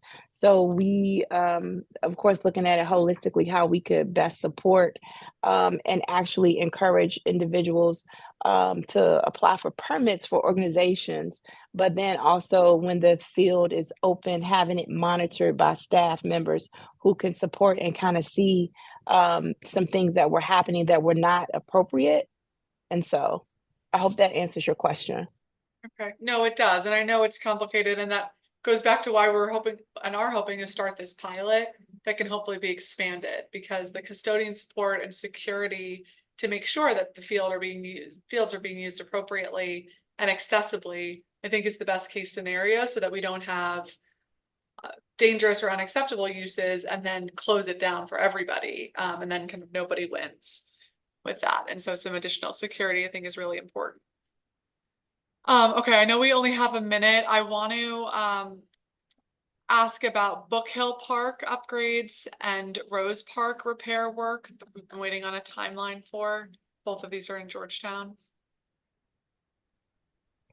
Yes, ma'am. Hello, council member. I'm happy to help out. Book Hill Park, thank you. We did receive actually two sets of funding dollar amounts, 200,000 for Book Hill Park, which is up on the hill, and another 200,000 for, I believe, something in DDOT's right of way. So we've been coordinating with DDOT on transferring that funding over to DDOT for that space. But as far as the Book Hill Park, we have a scope of work developed, and I think that was actually based off the information you submitted as part of the budget. And thank you for that. That was super helpful to help sort of us move the things along. So we expect to start that community outreach and design process over the summer. Okay. I'm sorry, you mentioned one other one. I apologize. And Rose Park. Oh, right. Rose Park, ADA upgrades, right. So we have been working actually in close coordination with the ANC commissioner there and the Friends Up group to move that one along. I think there were some And actually, the Office of Disability Rights, there were some ADA requirements require a couple of ADA parking spots because right now there is no parking for that facility. So we're kind of working with DDOT through those issues. And I believe work should start there, if I'm not mistaken, this summer, but we want to be really careful, because of summer camps and co-ops and things, that we coordinate that work with the staff and make sure we, take things offline at like a peak during a peak time when, the staff might need to use the facility. So we're trying to be really smart about the timing of that, but happy, to work with you and others to. Thank you. Appreciate that. Councilman Pinto, would you like to be on the second round? Yes, please. All right, got you. Ward 5, Councilmember Zachary Parker. Thank you, Chairperson White. You have a full house. All the ward level council members know which committees to hit. I continue to appreciate the great work that and the vital role that DPR plays in our communities. I'm particularly grateful for the on-the-ground staff at our DPR sites. My staff encouraged me to shout out Alexis Jefferson at our Harry Thomas Rec. And again, just want to go on record of thanking the team for all the work that they're doing. There are a number of site-specific follow-ups that I'm interested in focusing on. I'll start with a follow-up to something, Director, that I flagged before. During our visits this past summer, it was brought to my attention that there is a coordination breakdown between DPR, DGS, DCPS, at certain facilities, namely the Dunbar Aquatic Center. So the pool area within Dunbar is managed by DPR, not DCPS, as well as the Joseph Cole Rec Center. We've been trying to nail down how these facilities are maintained and who at DPR is the responsible person for submitting requests, and we have not been able to nail down the appropriate people to, where would you point us for requests, whether it be maintenance and or staffing related? I would point you to Danielle Evenue, who is our legislative person, and she can answer any of the questions that you have. I wouldn't necessarily point you directly to any of the staff members at the site for any questions. Okay. Because part of the issue, to just make clear, is that the pool, for instance, at Dunbar is often closed, either because it's understaffed and or because the pool was not cleaned appropriately. And when that is closed, then community members aren't able to utilize it. And we, as I mentioned, just haven't been able to get clarity around who are the appropriate people to accelerate certain requests. I'm also interested in ensuring our DPR facilities are safe. Obviously, public safety is top of mind for everybody here on this call. Can you just at a high level highlight steps that the agency is taking to ensure young people especially are safe at DPR facilities? Thank you. So again, all of our staff are trained to support. Unfortunately, there has been some incidents. I can think of a situation that occurred, right? Young people were walking in the area of Turkey Thicket and shot by a stray bullet, and those young people sought refuge in Turkey Thicket, and our staff immediately activated shelter in place and provided supports to those young people. And so we are offering, I think the biggest thing is offering age appropriate activities, partnering with young people through our Supreme teams, our roving leaders and our other programs to figure out what it is exactly that youth want, what will keep them engaged, having them when it's late, not leave before speaking to a parent, or having staff walk them to a line of sight where they can, also we do provide transportation for some of our events and ensuring that every young person gets home safely. So we do have our own safe passage where you may see our roving leaders who are out in their lime green reflective vests as youth are traveling to and from our centers. So we understand it is a nationwide issue, a citywide crisis, and we are at the table and ready to resolve and solve any way that we can. As you know, young people are near and dear to my heart. And so I do not take this effort lightly. Absolutely. That incident that you're referencing near Turkey Thicket, I think that is yet another example of how DPR staff are going over and beyond, jumping in harm's way themselves to ensure young people are safe. So I just want to underscore that. There's certain projects I want to get an update. So there's been some ambiguity around the status of the Fort Lincoln Recreation Center project. Can you give the current status of the project? Brent? Sure. Hi, council members. Good to see you. Thank you for that question. Yes, this project we've been working on for a very long time. There's been a lot of sort of starts and stops to the budget, to the project. So I believe the last community meeting we had was over last summer, where we updated the community. And at this point, the project budget is still intact. We are working with the contractor and the design team to move this project as forward as quickly as possible. I know folks have been reaching out. We're doing our best to keep people updated. So just want to assure everybody that the project budget's still there. Nothing has been swept as far as funding goes. We're just sort of working through the process and hope to get this thing started as quickly as we possibly can. You must have gotten some of the same emails I've gotten, sure. where neighbors are saying, wait, where did the money go? Right. So just to underscore, the money is still there. The project is delayed, but it is still yet moving forward. Yes, sir. That's correct. A few other questions. There were funds allocated last year for North Michigan Park Rec Center. That was for fiscal year 23. What's the status of those funds? Sorry, for North Michigan Park, I apologize. I'm not familiar. Was that for a specific item? Yes, and I can get the reference, but it was a small cap project for the North Michigan Park Rec. I want to say it was for the roofing area, but I will have my team pull that. There was also money dedicated for a small park development at the corner of Riggs and South Dakota. Now, this has been a lot of back and forth. There is some question around who owns the rights to the land. The latest that we heard was that it was DPR that needed to sign something over to DGS, or to give DGS the green light to say, please move forward with building the park. Can you give the latest there? Absolutely. There's actually two projects that are similar. The park at the intersection of Riggs and South Dakota. That park actually is in DDOT's inventory. And so we've been actually collaborating with DDOT on the best mechanism to move forward so we can spend capital dollars on that property.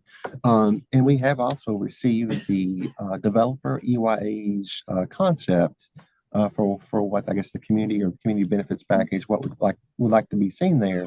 Although I'll admit the budget wouldn't support that entire design, but we are going through that initial process of making sure. So just to make sure we're talking about the same location. So at the corner of Riggs and South Dakota, next to Food and Friends. Right. So I'm assuming, is EYA the selected developer for that park design? No, sir, I apologize. EYA did some recent development, I think, across from the Chick-fil-A across the street. Yes. And as part of that development, they provided a concept design for that park in question. So it's a beautiful design, although the budget, wouldn't support that design, but we are moving forward with the transition of property from DDOT into DPR inventory. Cool.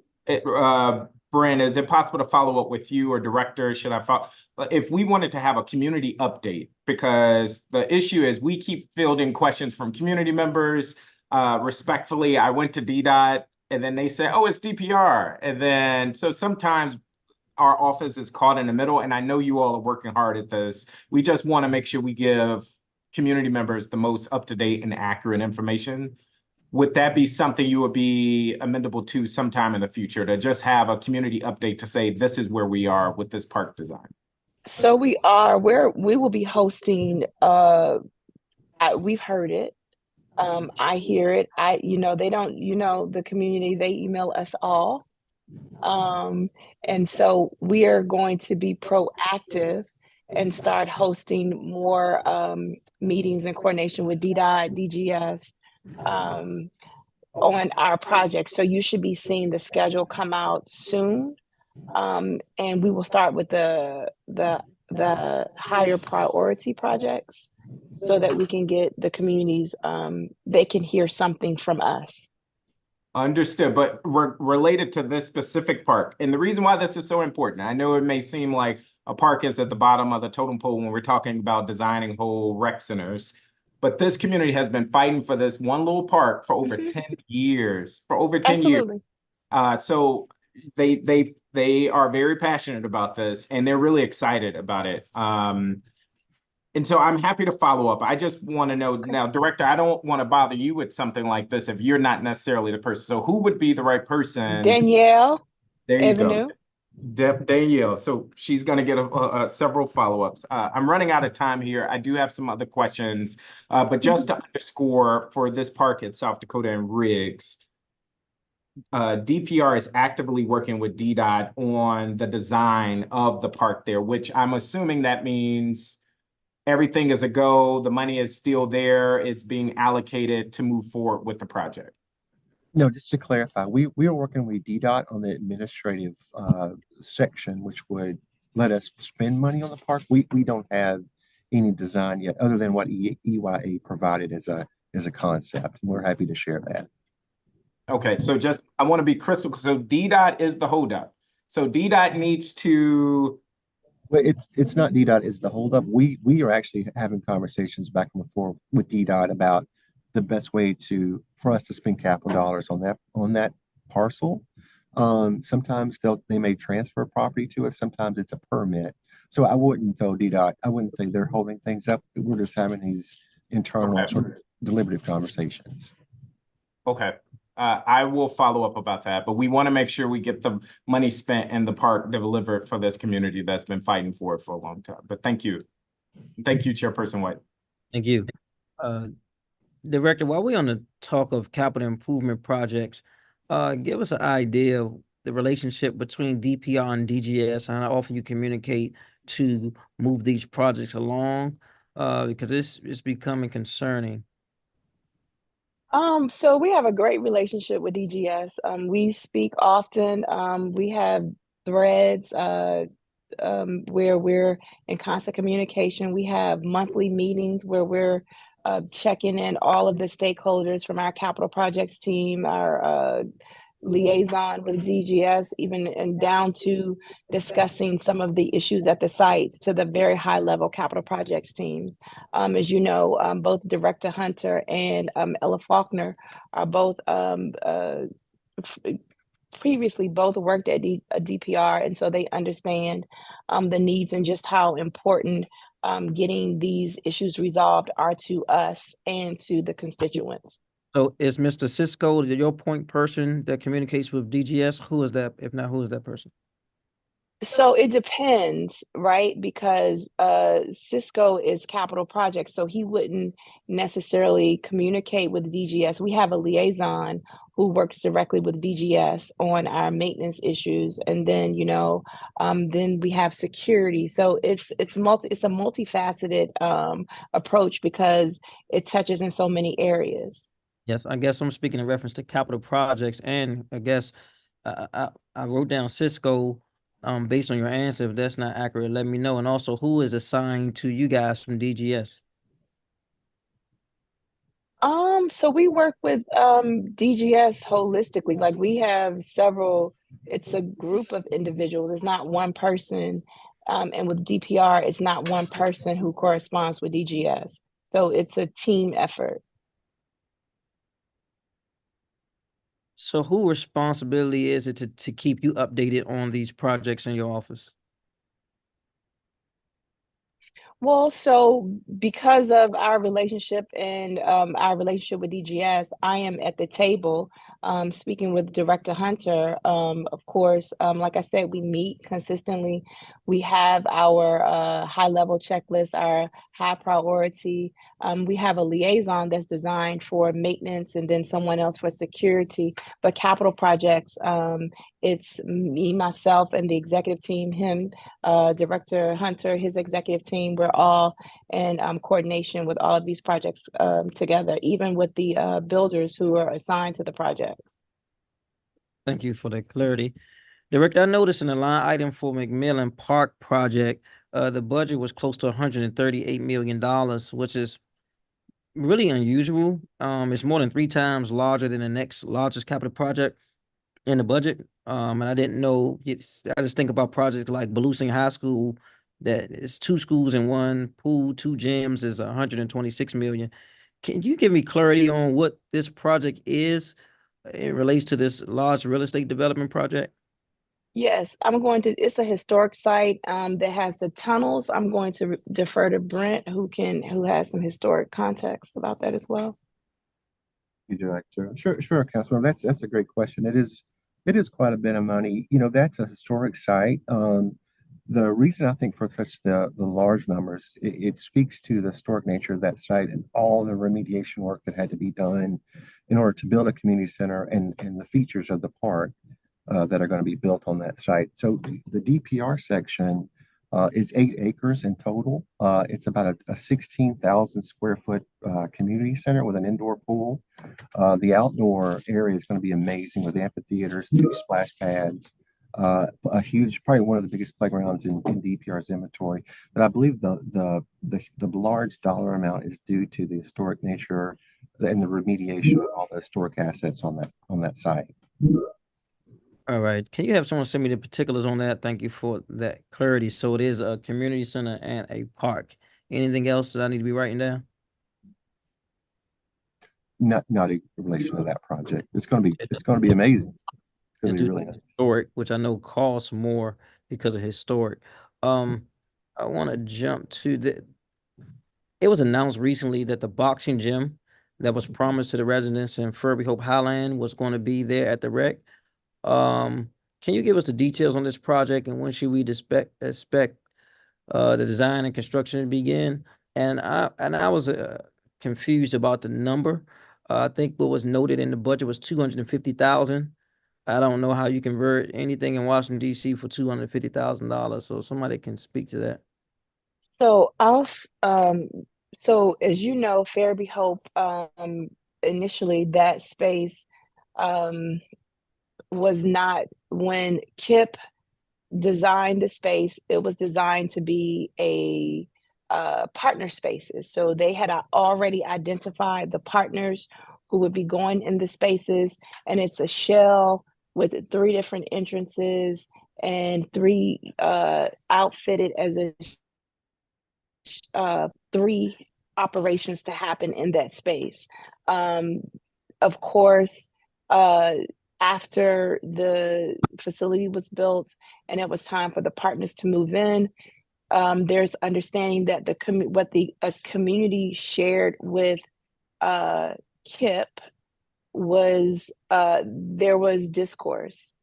And so I know that it reached your office. I know that you then put the $250,000 in the budget. From my understanding, it was for a feasibility study to see if it was even possible to do this.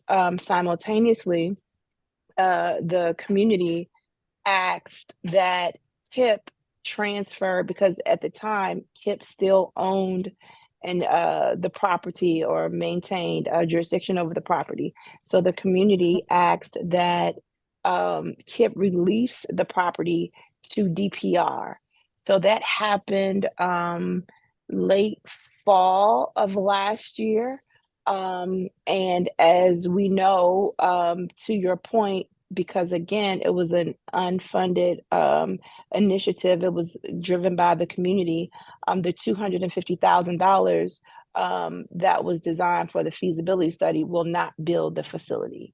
I guess And my so My Mhm. question was, do you know if you guys in partnership with the mayor and city administrator are planning to add additional dollars to bring this to fruition?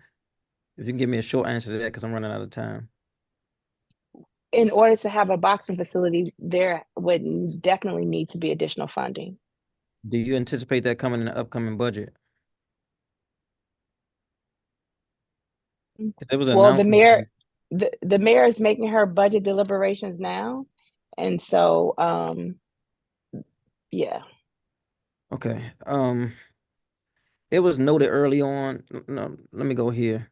The complex at RFK received funding in the last 2 fiscal year budgets. However, it is stated in the budget as not approved on your capital improvement sheet. Can you explain what is going on here?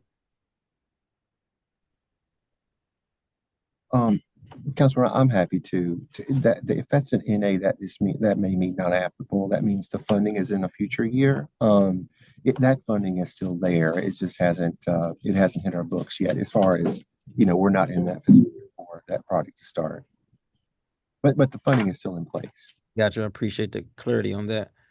Could you give us an update on the Anacostia Recreation Center at Ketchum?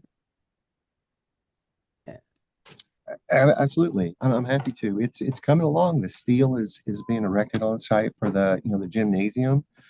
Things are going great. We're really happy with Caramonte. They're coming along. I think right now the anticipated completion date is going to be probably late fall, early winter of this year. So it's coming along. It's going to be, I think, really nice. We're excited about that. Can you give us an update on the Congress Heights Recreation Center? Absolutely. Yeah, and excited to say so. The contractor has been assigned to that project, which is CGS Siegel, who did the Arboretum and the recent STED project. They've applied for a raise permit. As soon as that raise permit is in hand, they'll be able to demo, that existing old 900 square foot facility. And as soon as that's demoed, construction will begin. We believe construction will probably take about a year, considering the size of that site and what it includes. So I believe we're looking at summer to fall of the following year after demo is completed. All right, and Director, I know there was supposed to be MOU with Volusia High School about the pool. Where are we with that so our seniors can use that pool? The pool is open. I thought you were going to be there this morning, but the pool is open and waiting for our residents to use it.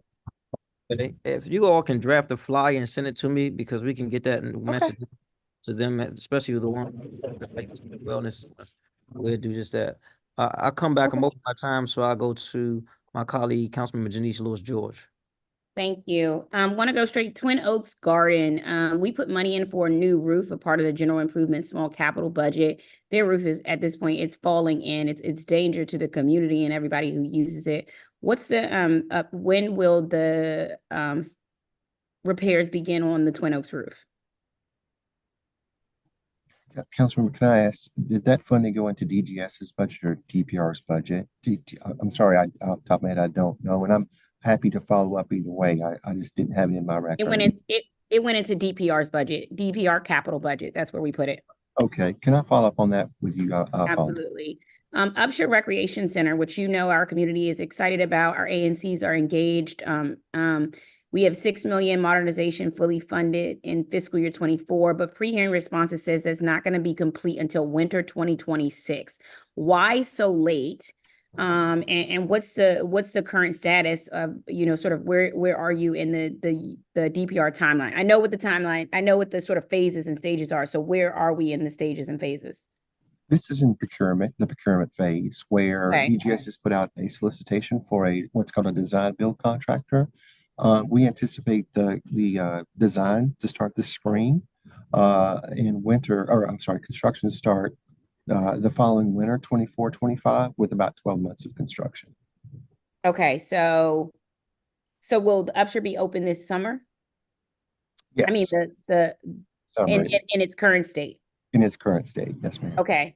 And I just want to reemphasize the community is very involved in here in the ANC commissioners, and I want to make sure as the design is thought about that their voices are going to be heard and listened to.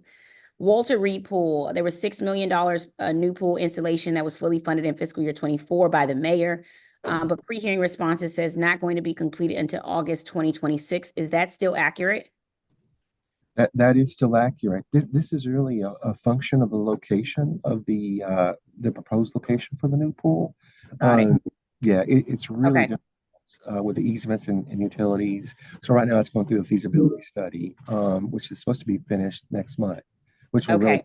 Ninth and Illinois Triangle Park, former Commissioner Israel testified $100,000 was added for a small parks budget. What's the status on that? That's in planning. I actually have been emailing back and forth with the former commissioner, and I'm going to talk to him tomorrow. But we expect this to be done this fiscal year. Okay, great, thank you. Director Freeman, I have some community requests for different DPR. You heard testimony. Gail testified earlier from Lamond. Your staff met with, thank you to Marion for being amazing with our seniors, met with our seniors at Riggs LaSalle. They want to have a consistent instructor, a consistent senior personnel there to do their exercises, to be there with them. They have been heartbroken when they lose people to other areas. Can Riggs LaSalle and Lamond separately have a senior staff person there and a person who is going to do their, fitness that they can rely on and have there? So I know Lamond has a pretty consistent senior person who's been there for years. And so I'll have to look. When I heard Ms. Williams testify to that, I immediately thought, because there's an individual who's been there for years that's still there that has not moved. So I will look into that and speak with her regarding that, because that was confusing to me. Okay, and Riggs LaSalle? Riggs LaSalle, we have a senior program. We have a personnel there as well. Okay, I know you have people who are like filling in, but they used to have people like directly assigned to them. And so I just think they want like the regular. So I know Lamond does. Lamond has someone who's been there for years. And so I just want to make sure, and maybe we can do a better job of making sure that our residents can identify who is where. And so maybe I think that there's an opportunity for us to do that, for them to understand, because Riggs LaSalle also has a dedicated senior individual, but we will make sure that they understand. Okay, I want to talk about cleanliness and security around all of them, but I have certain requests. Petworth, right now, we are having a huge issue. We have individuals who have come there and have chosen this is their new spot to smoke, drink, and do whatever. I already approached them and was like, we're not about to have this. I already was like, y'all got Maryland tags, y'all don't live here right now. Nobody know you from uptown for real. So I don't know. But the point is, I've approached them on my own and said, you got to go. But right now we need some security support at Petworth specifically. And I know I knew this was going to happen because we did some changes with staff and we moved Mr. Anthony over to Raymond, which had their own security issues. And Mr. Anthony used to hold down Petworth Rec so people wouldn't be around. But now that he's not there, we don't have anybody who fills that role to make sure, the kids, the nannies, and everybody is safe now. And we got these individuals who came here. So can you give me an opportunity? Can you give Petworth some type of current staffing for security, or I don't know, the Rangers or whoever you said, can they be at Petworth? So we have increased. So what Petworth is near a school that I will not name. And so what we see happening also is some students who want to hang out at Petworth and but it's like older guys, like old heads. These are old heads. Some of the issues that we've experienced is people showing up at Petworth. And so we did notice that there were students there in the morning doing some preschool activities. that we didn't think was conducive to their learning. And so we had the rangers show up in the mornings as part of Safe Passage, and also doing exactly what you said. But it sounds like there may be a need for increased presence. Yeah, some And rangers in so the evening, afternoon hours would be appreciated. Okay. Around our Tacoma Park area, we've who's responsible for, I know this sounds crazy, but who's responsible for keeping people from running their dogs on DPR property? Is it DPR park rangers or DGS security? We've had reports of issues with people letting their dogs loose, specifically at Fort Stevens Recreation Center. the challenge is our rangers don't have enforcement authority. And Okay. so we ask that They you can say know, something, but they can't enforce anything. Okay. If Fort Stevens Recreation, two things. We've had some issues. There's a DPR fence down that is allowing people to be into the property. There's a lot of littering that's happening. And then the neighbors have requested to use the field. When it's not permitted, when there's a period of time where you guys shut down the field for non-permitted activity. I understand it is a natural grass field, but neighbors still want to have access to the field even when non-permits are happening. What's the policy, and can we get Fort Stevens Rec to have be open to the community? So the challenge is, if you don't shut the field down, then you run the risk of having no field at all in the summer. And so we have to shut it down so that it can recuperate and get its natural rest. Because there's overplay on fields, and when you see that, then you hear the community complain about there's no grass, the field looks bald, it's all dirt and dust. And so that is a challenge with the natural field. You have to let it rest in the winter. And so it will be open for community use in the spring. Okay. And so I know with Councilman Prince, she's talking about Kennedy Field, but is that maybe that's a turf field and not a This the baseball field. It's already dust. Oh, okay. Got it. The other thing is around, I don't know, there's these wire trash cans.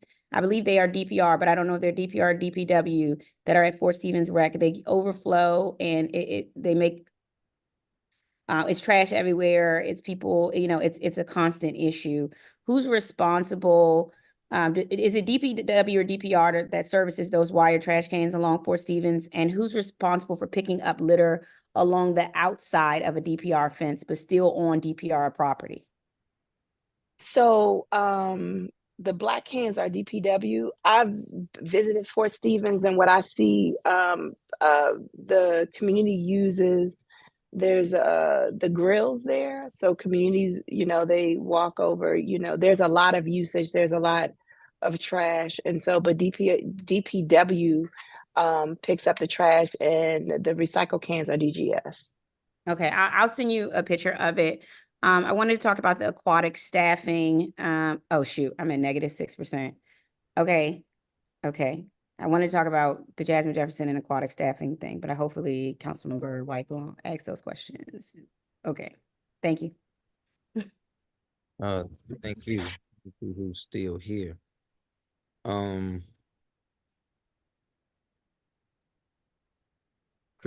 Councilmember Christina Henderson. Okay.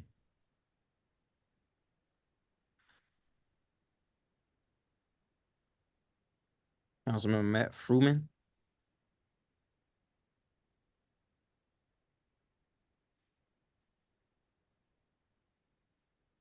Councilman Zachary Parker still here?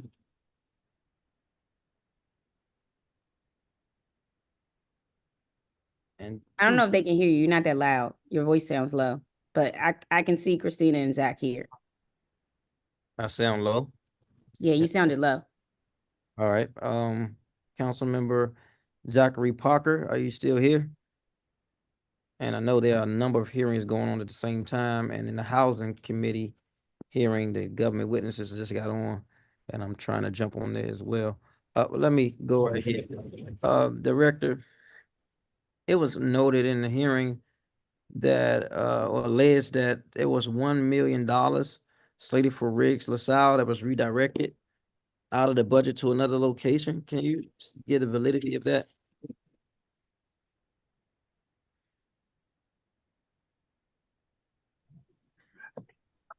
Councilor, I'm happy to talk about that. So this is actually something DPR has done that's new. We have a dedicated budget that's just generally called roof replacement. So each year, since we've had that bucket of funding, we rely on reports that DGS gives us from a third party that tells us which of DPR's roofs or facility roofs are in sort of the worst to first condition. We had actually 2 rec centers identified for FY24 funding, which includes King Greenleaf and Riggs LaSalle both. So they're both slated for FY24 improvements. It's just that we've shifted King Greenleaf to go first in the queue because it's in worse condition and poses more of a safety issue. But they're both funded. They're both still moving forward. Director, can you speak to the issue of transparency when it comes to Jelliff Rec and the design with the square footage listed and what space is going to be used for what? There was some conversation from the commissioner about lack of classrooms or space by the Boys and Girls Club. Councilmember, I'm happy to talk about that. So it's interesting, and we are going to, at the next community meeting, we are going to bring those square footages for people to actually see because it's difficult to envision those spaces. But the existing facility now is an 18,000 square foot facility, including the basement. Our current concept design that we have now is 35% larger at 25,000 square feet. So it's quite a bit larger than the existing facility. I think it may be come down to an issue of just people aren't able to see those square footages on the drawing. So we're going to rectify that at the next meeting. Yeah, I don't know when the next meeting is, but could you send it out beforehand so we can have it and they can have it? Because I don't know when the meeting is, but if you have it on hand, just send it out. So. I think we can talk to the architects and see what we can do. They say they've been requesting and they haven't gotten it. I don't know when the meeting is going to take place or who will be at the meeting. Yes, sir. All right, the permit for Fort Grabble will be issued in April. Will the site continue to be offline during that time? Could you get an update of the repairs done at Fort Grabble Southwest? Sure, absolutely. So we're excited to move that one forward. You know, that has been awarded to a contractor and an architect. I believe, and I'm sorry, I've got a bunch of files here. I'm going to scroll up to Fort Grabble to make sure I tell you the most recent, but it will remain offline while they are pulling the necessary permits to begin that work. And I want to just, I'm sorry, I'm getting right to that page. Fort Grabble. So right now, they anticipate construction starting this summer and being completed the following summer.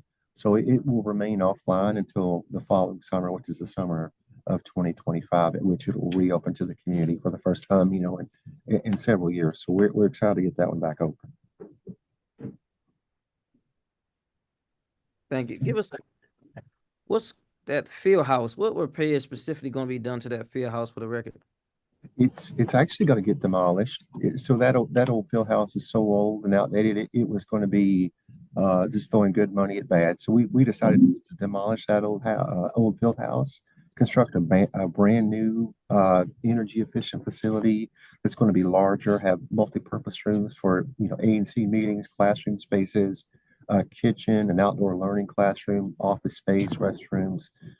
So we'll definitely share that. And I think we did share that with at a recent A&C meeting, and happy to keep the community updated on that progress. But that old building is going to go away. And there's a community garden that's there that a lot of people spend time cultivating and developing. What's the plans to keep that in place?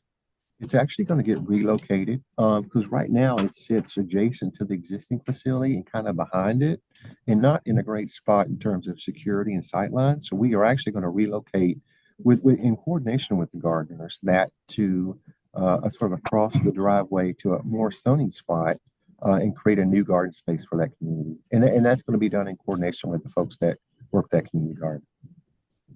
Got it. Can you speak to Marvin Gaye Recreation Center? He has the notion in the report as NA as well. I know we advocated for that last year. What's the update on Marvin Gaye Recreation Center? Oh, I believe this is the funding that we have for the playground improvements, and that NA, it just means not applicable yet. It's not hit our budget. I think that's FY25 funding. So that's for the replacement of that playground next to and adjacent to the Marvin Gaye Recreation Center. So that work will start in FY25. There has been, thank you. There has been an extensive conversation around Carmel School. Around Carmel Community in Ivy City, activating the rec on that space where the school was and play space. And I think that the commissioner talked about the great relationship she developed with DPR and DPR being extremely responsible, and she's happy with that. And one of the other things she expressed concern was the trash cleanup and the glass on the basketball court. Who was responsible for that? And do you know what's the regularly scheduled time that gets cleaned up? Councilmember, I believe that's a combination of DPW that picks up the trash in the black cans, as we mentioned before, with the help of DGS that sort of helps pick up loose litter around the location. But I know that's been a big issue. It happens especially in locations where we don't have a staff facility close by, especially. So we need to keep our eye on that one. And I think the construction of that new facility with staff is going to really make a big difference there. We tap them to get someone over there to clean that glass up, please. Yes, sir.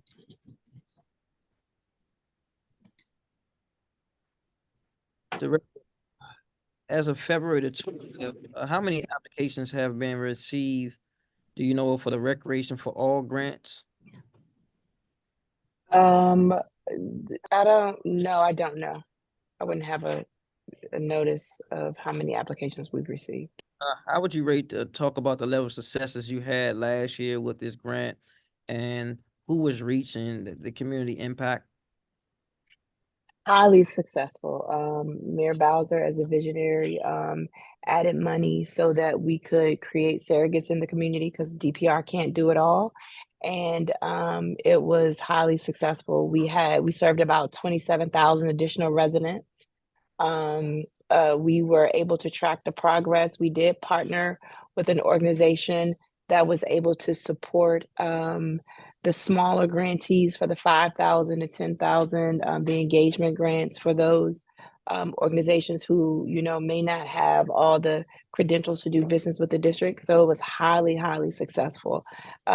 Just the additional amount of support that the community partners who've already been doing the work were able to have some funding to support, whether it was a pop-up cookout, a mommy and me nail spa day, whether it was travel. We were able to support through Rec for All the travel for youth who traveled after winning the football championship locally.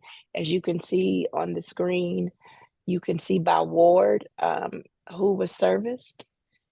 And so the Rec for All was extremely successful.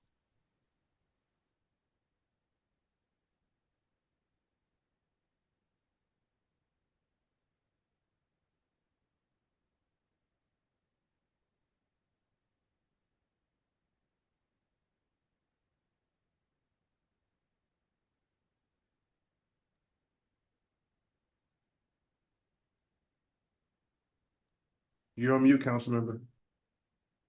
Oh, Did I lose you? I'm here. Thank you. I was saying based on that chart, 7 and 8 colors on that chart are very similar, so I can't see where one stops and one ends. If you can go back to that. Yeah, I can't. It's hard to tell. a variation of green. May want to change that so we can read it better. And on that line to that question, There's also a number there, if you can see right under where it says programs offered by ward. So Ward 8 had 24/7, and then on the other side, Ward 1 served 5,100 youth, which was the largest ward. So the Rec for All grants benefited our Ward 8 residents more than any other ward. and we appreciate that. Though, well, they have the most, Ward 7 youth in the city. And on that line of questioning, Director, how do you ensure that these grants are distributed equitably across the communities and different demographics in the district? That's a great question. They were evaluated. The individuals had submissions, and we did look. We were strategic, to your point about Ward 7 and 8 having the most youth and being the largest, serving we were looking for organizations who were serving youth east of the river, especially during the summer hours. We were looking for non-traditional programs. We were looking for organizations who were willing to come out of a facility and go outside and meet the youth where they were. And so because of that, and then it ran the gamut. There was environmental programs, there were cultural arts programs, there were, of course, sports programming, but sports wasn't primary. And it was engagement. And so we were excited and happy to have that. Okay, we have Council Member Zachary Parker back, and also Council Member, followed by Council Member Fruitman. Thank you, Chairperson White. Jumping in between different hearings. Director, I wanted to come back to the park. And I did get a chance to huddle with my team, and they've said they've reached out to Danielle, and I'm looking here on multiple occasions and I've gotten no response back. So this is what I'm going to request. I'm going to send a communication to you. I will gladly loop in Danielle and members of my team. If my team can receive an update and clarity around the next steps around this park, so we can then communicate that out. And if it's later this spring or this summer, we just want to know what there is. And I just want to acknowledge again that my team has been trying to get some of these answers, and we haven't been successful of hearing back. That's fair. If you send it to me, I'll make sure you get a response. Awesome. A few other questions around major capital projects. So thank you, Chairperson White, for bringing up Carmel. What's the latest with that development? Councilmember Parker. So things are going well. We just got concept approval by the Historic Preservation Review Board, which was a huge milestone. So the design's moving forward. We've had, I think, 2 committee meetings at this point. So we are sort of almost mid-design, and that's going to be a pretty amazing project. I will let you know that we have run into some issues with unsuitable soils on the site. So there's some geotechnical work that's happening, but things are moving forward, and I'm happy to actually, if you had just a quick second, I apologize. I will give you the latest design. So, at this point, we anticipate construction to start basically next summer. We have a lot, more design to go, hiring what's called a CMAR, basically a general contractor to do the work. So we expect construction to start next summer and probably take about 12 months to get done. That's really exciting. And one of the questions that has come up, this will technically be a DPR facility once it is up and running. Have you given thought to how you will incorporate members of the community? As you are well aware, that community, in particular, that commissioner, they feel very wedded to this project in particular. And so how will we ensure that this is a community center versus just yet another DPR facility? Oh, absolutely. I think this is something, and I will say Commissioner Rhodes is I can't say she's my favorite, but she's one of my favorites. I really enjoy working with her. She's taken me in, and I appreciate it. I think she feels bad for me. But we are, we're going to work with the commissioner. What we typically do is once we get far along with the design project, we'll work with the community to say, what kind of program do you want in this facility?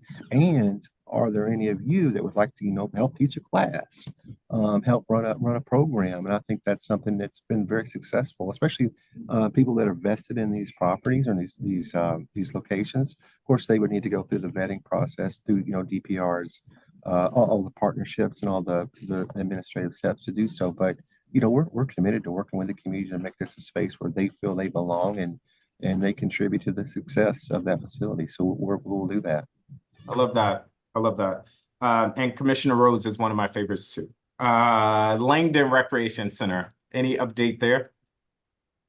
Yes, sir. So this is actually, we've got so many really cool projects, especially in Ward 5. And I'll apologize. I'm scrolling down to that one. This is another project where we're going to demolish the existing facility, build back a new one. I apologize. I'm looking for some detail here. While you look for that, I'll just fill in some space a little bit. Part of, I think, the subtext of some neighbors' concerns around these capital projects is we know the district is in a tough financial position. They are worried that money is going to start being swept and this project is not going to move forward or it's going to be put on hold. But so far, what I'm hearing from you all is everything is still moving forward and that there are no plans to put things on hold. Absolutely. Everything is moving forward. As a matter of fact, we expect to start design with an architect this spring for this project. All the funding is still in place. We are going to be moving forward. Langdon has got a lot of cool stuff happening with our women's gymnastics, boxing, I'm sure, as you know. So there's going to be a lot of folks at the table to help design or help us design what this facility will look like. I know there's also a lot of concern about, the forest patches, the environmental issues. Yes. We want to be very careful and mindful that we are not disturbing anything on that site that might be of environmental sort of sustainability focus or preservation issues. We work with DOE and all that stuff. So it's moving forward. I just be transparent. We just have a lot of projects, a lot of big projects like this. And I know that we're working with DGS to get these, cycled out as quickly as possible without saturating the market, for all of these fantastic projects we have funding for. So it's a bit of a process, but we're going to get there. No, that makes a lot of sense. And respectfully, I would just say use us as at the council because we are on the ground, and I think we can temper some of the concerns and questions if we were armed with more up-to-date information. Then you would have fewer people knocking on your door. So feel free to use certainly my office as much as possible because I do appreciate the work that you all are doing. One last one, Harry Thomas Rec Center. Yes, sir. Another $19 million project where the vision really is, I don't know if you've been in that facility. I'm sure you have, but been down to the basement. It's in bad shape. So I think the vision there is to demolish the existing facility, build back a new one, much like at Langdon. I think we have $2 million this fiscal year and the Delta in a following year, or it could be the year before. But again, it's in that same cycle of projects that are getting ready to go out for bid to hire an architect, and then we'll be able to start that sort of community process with the architect. Another thing, Councilmember, that is, if it's helpful, we do have a community engagement process that goes through every step we take from the beginning to end, and if that's helpful to sort of help folks' expectations for what we're going to be doing, we're happy to share that with your office. The ANC. Yeah, no, that is helpful. And the director met with me earlier last year. I think Langdon or Fort Lincoln is an example of timelines on project shift and change. And so when you tell a community, oh, we're going to break ground summer of blank and it doesn't happen, then that's when the questions start. So I would say keep up with that, but any information you could share around changes with projects could be helpful. A couple of more questions. Fee structures. This is something that we've gotten a lot lately. District residents are taxpayers. Why are we being fined and having to pay fees to use rec facilities? What is the logic behind the current fee structure at DPR facilities? Oh, Director, I'm sorry. Councilmember, I do apologize. Director stepped back. I think she's coming back to her desk just on. Okay, I'll come back to that one. And then I'm here. Okay, there you go, Fee Director. structure. Yes. What is the logic? So the fees are really nominal. So the cost of the field, I think, is $7, and the gym is $5. So there is regulation that establishes the fees, but our fees are nominal. Actually, the fee structure has caused issues with individuals and organizations permitting the entire field or, for long periods of time and not actually using them. So because they are so nominal. I got you. Do you have a rough estimate, and I know you may not have this offhand, how much money DPR brings in annually from these fees? What I'm getting at is, should Councilmember White lead the charge in saying district residents get to use DPR facilities for free? And the reason why I was asking the logic, is there a reason why, if it's a nominal fee, we're not raising a lot of money, I'm assuming, why we may create that barrier for people to use the facilities? I don't see it as a barrier. The fees for the use of the facility is actually nominal in comparison to the cost. You think about an organization who uses the field who may use it inappropriately, and then there's divots in the field is damaged, or using the facility. I'll use the basketball gym, and the organization pays $5 to rent the basketball facility, and they're having AAU games or whatever it is, and you're bringing in 300 people, and the cost to maintain the facility, even the cost for supplies. So the fees are extremely nominal. Okay. I am over time. I would just throw out, and I'm not going to have time to go here deeply, is just the summer pools. I know there were some changes last year. Just what are you thinking as you approach this summer? Are there going to be the same policies that we saw last year in terms of the deep ends being closed? You got to get out of the pool after so many hours in. What are you thinking? And thank you, Chairperson White, for the extra time here. So we did a pool safety week and education week where we educated the community. I think the one thing that DPR is experiencing is we're extremely popular, and our amenities people want more of them. And so even I heard the testimony earlier of someone who said, I know that there are lap lane swimmers and they want to come use the lap, but we want this area of the pool. I heard someone say, well, we're trying to get these many, we're at 5 locations and we want to be at all 12. And so everybody wants more and more and more. And unfortunately, there's only so much that we can give and continuing to be equitable.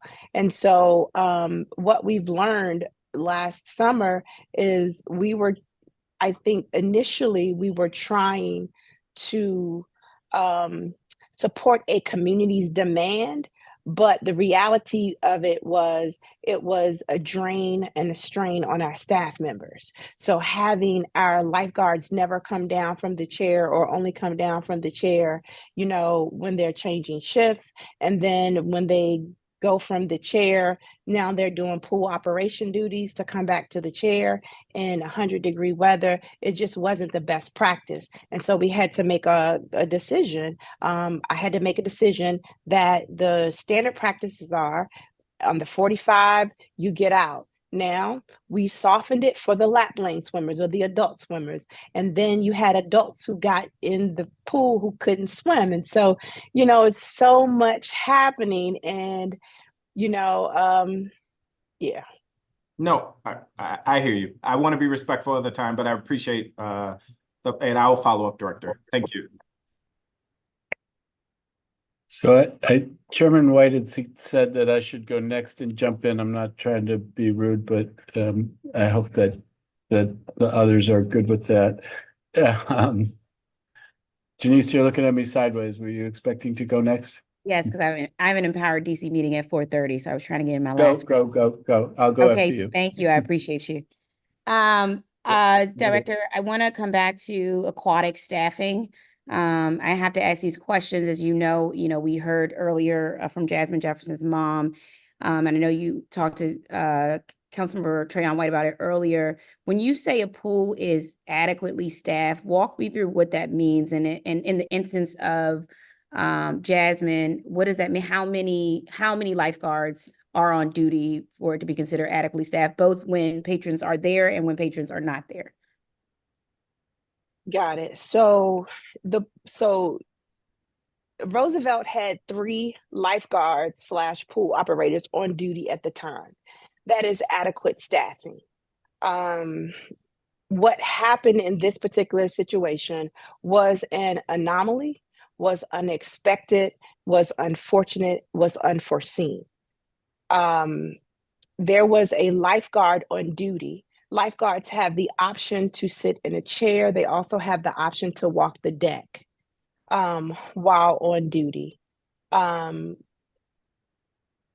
typically, if there's a patron in the area, if there's a medical emergency, the lifeguard would activate the EAP through the sounds of the whistle, or through the emergency activation protocols, they would activate that. I'm trying to be as sensitive as possible. Yeah, I know. I understand. Yeah, So you not answered my question. So there's 3 lifeguards on staff and pool operators. So does that include the person who's like at the front desk checking people in? Are they considered within those 3? Yes. Okay, so correct.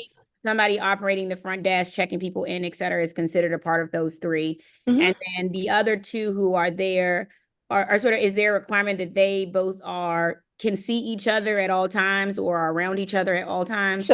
So they were around each other. I also want to, I don't want to address, I just want to, there's a narrative that something was broken and someone went to fix something that was broken. I don't know where that came from. None of that happened. Okay. So yes, they can ear and eyesight of one another. There was no communication of someone being in distress, if that makes sense. So there was the whistles were not blown to activate that there's distress in this particular situation. Okay. But I hope that makes sense. I hear what you're saying. So right, in that instance, 3 lifeguards, 1 can operate the front and 2 can be in ear and sight shot of one another for it to be considered adequate staffing. And then when patrons come into the pool, when patrons enter, what is that rate? Does the number have to increase of No. How many No, lifeguards because are there per patron? So it's 1 lifeguard per 50 patrons, and it's based on zone. So they have a zone and a scope of where they're supposed to monitor based on where they are. And so with there being no patrons in the pool, and I say that because, again,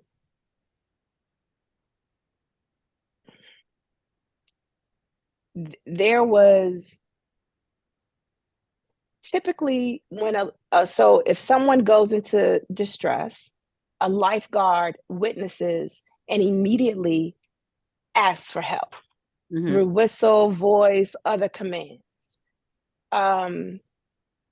Even if there are times when a patron will say, hey, someone's in distress. The circumstances in this particular situation were extremely unique, that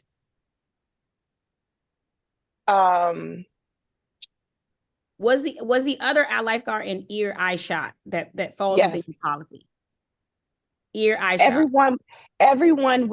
Every lifeguard was yes. Okay. Yes. And then as far as the cameras go, I know there's discussion of whether the cameras are live feed or are after the fact. Are the cameras live feed, and is it the lifeguard who's at the front desk responsibility to be looking at the live feed and checking in people? So the cameras are not live feed. Okay. All right. So the cameras are not live feed. And so so even and so first let me acknowledge the staff who were on duty and did an excellent job in rescuing a coworker. That's a lot. It was a very traumatic experience for those staff members. And I know because of everything that happens, those are the things that may go unnoticed, but I have to acknowledge the aquatics team for responding the way that they did. Yeah. Okay.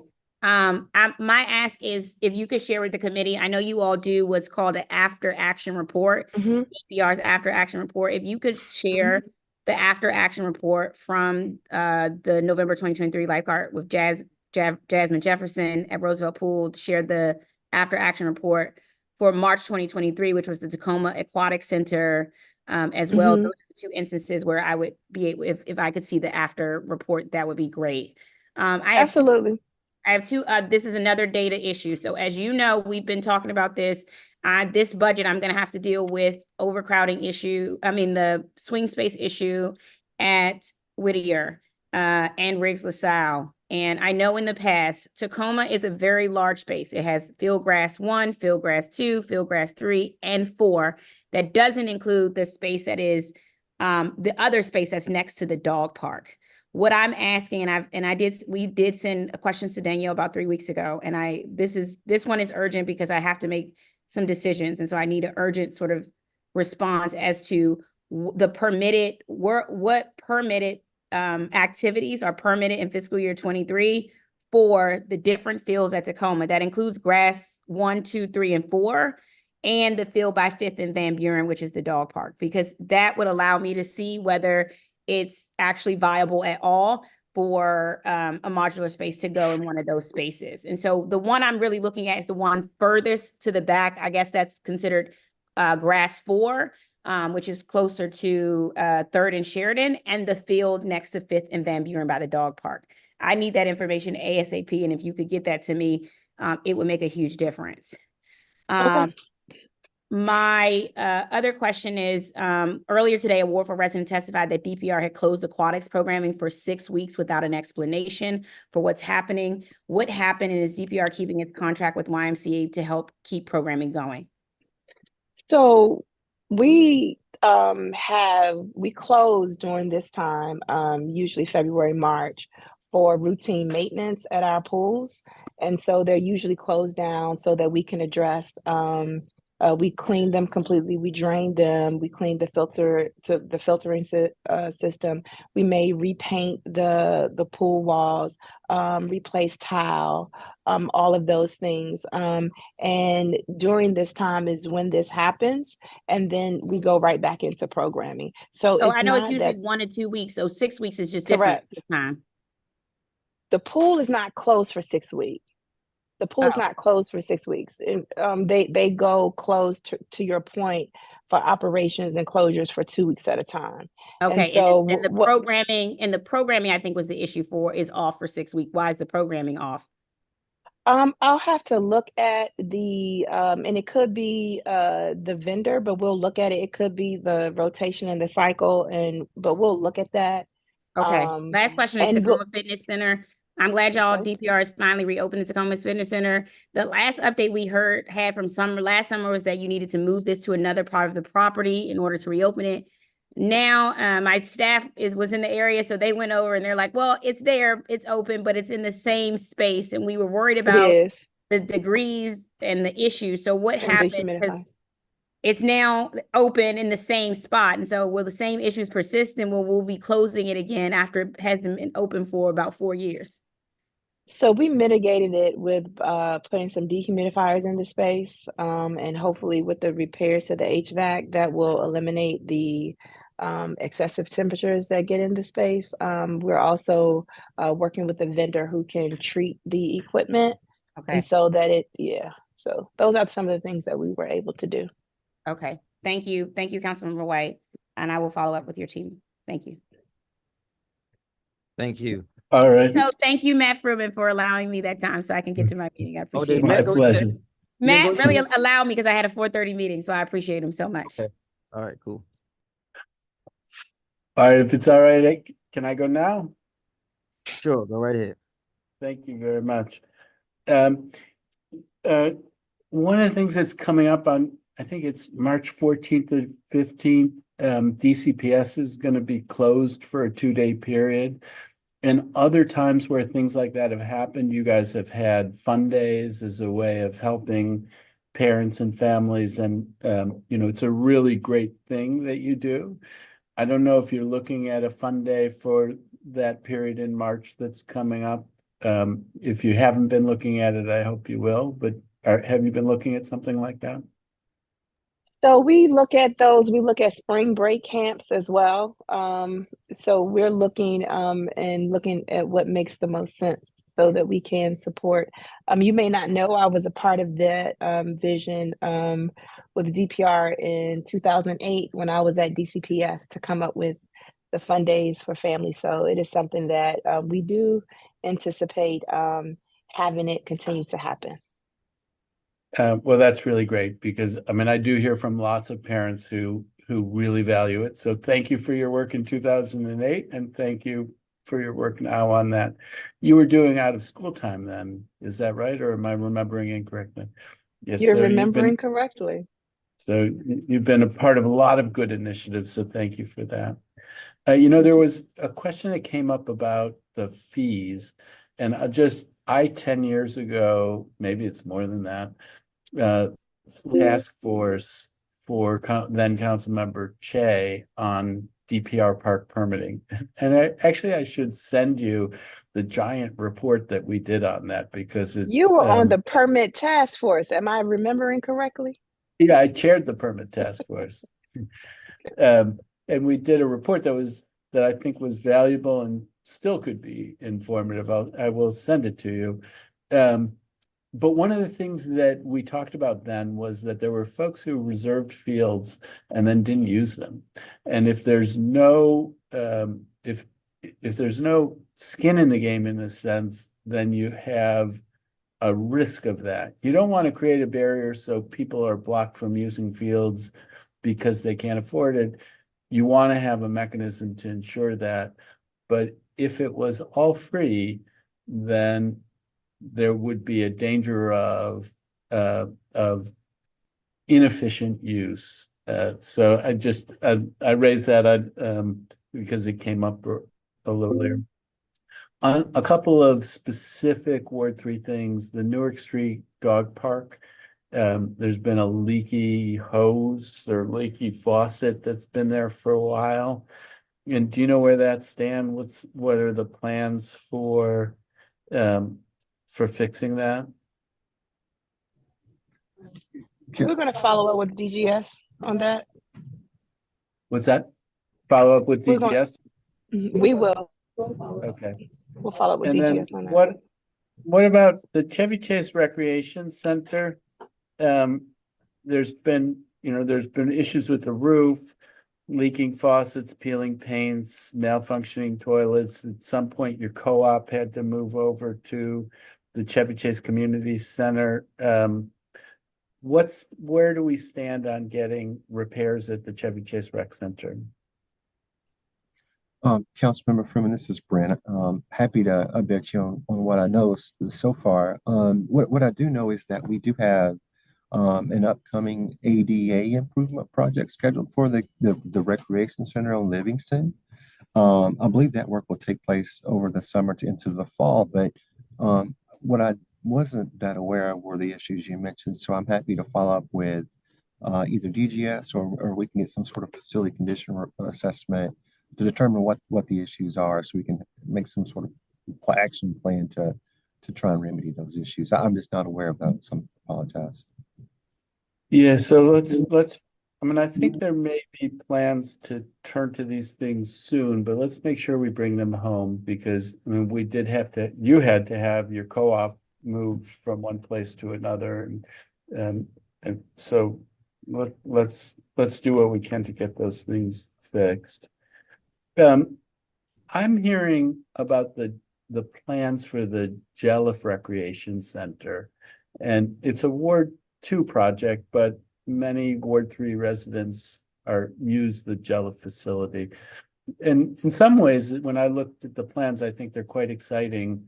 Maybe you have heard there have been some folks who have raised questions about the impact on the Boys and Girls Club and being able to have as many classes as they have in the current building.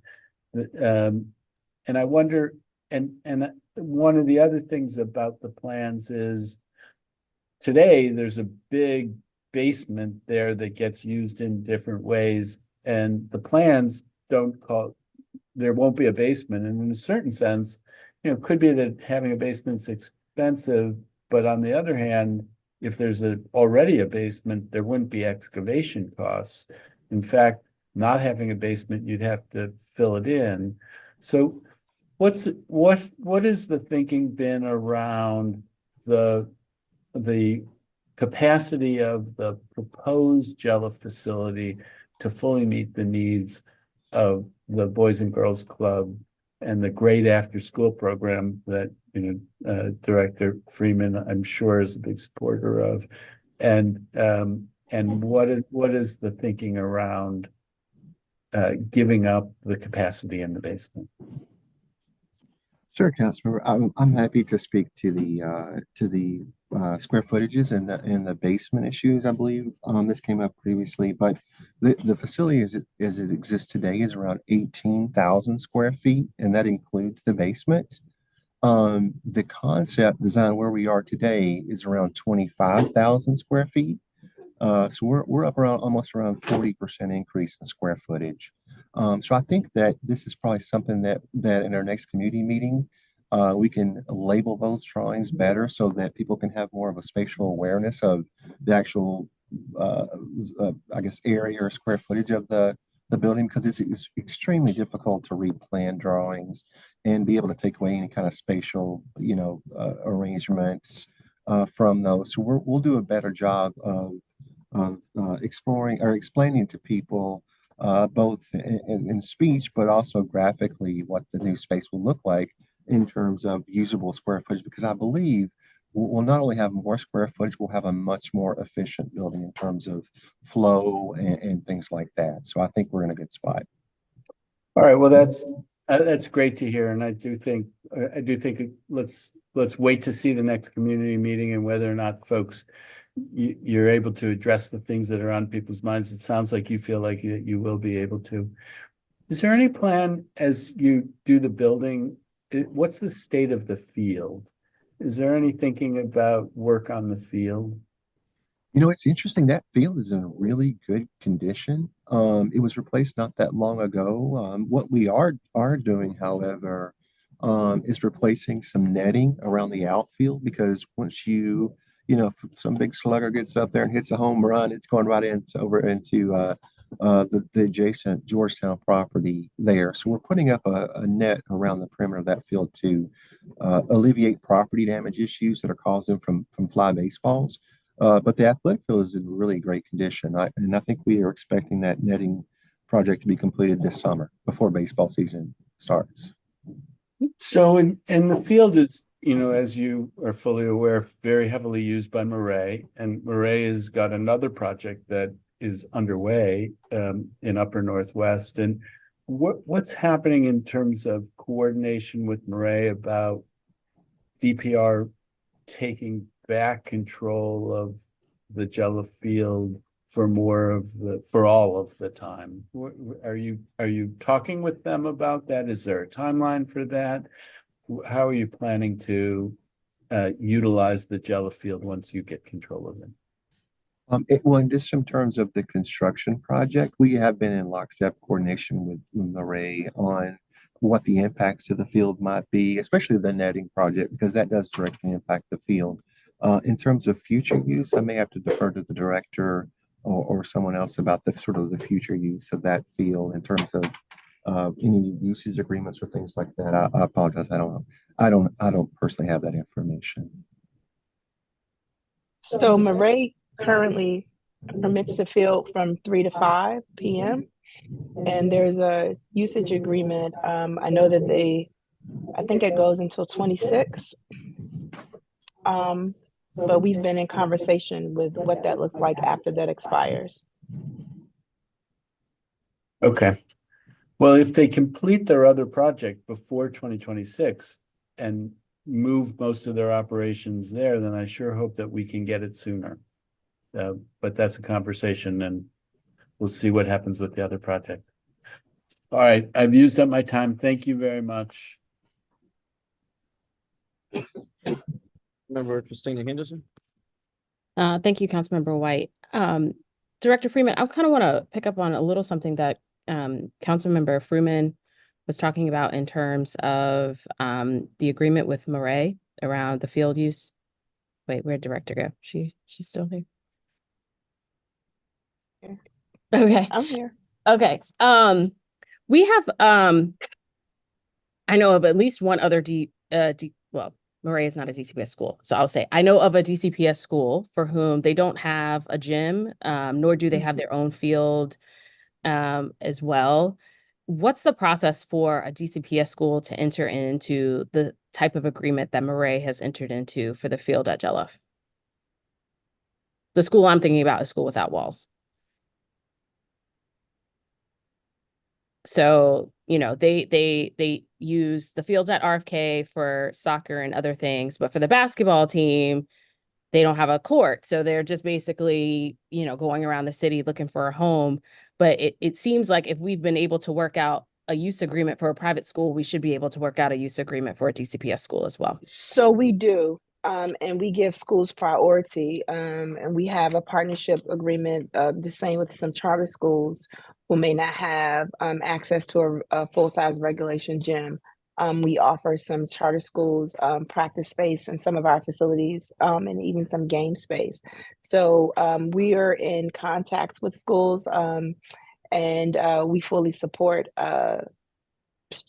working out an agreement that could be best utilized by the schools. They actually are at the top when it comes to permitting, so they have priority. Youth, it's DPR activities, and then school-based activities. So during the daytime, I don't see one of our facilities partnering with DCPS. I don't see that as a problem at all.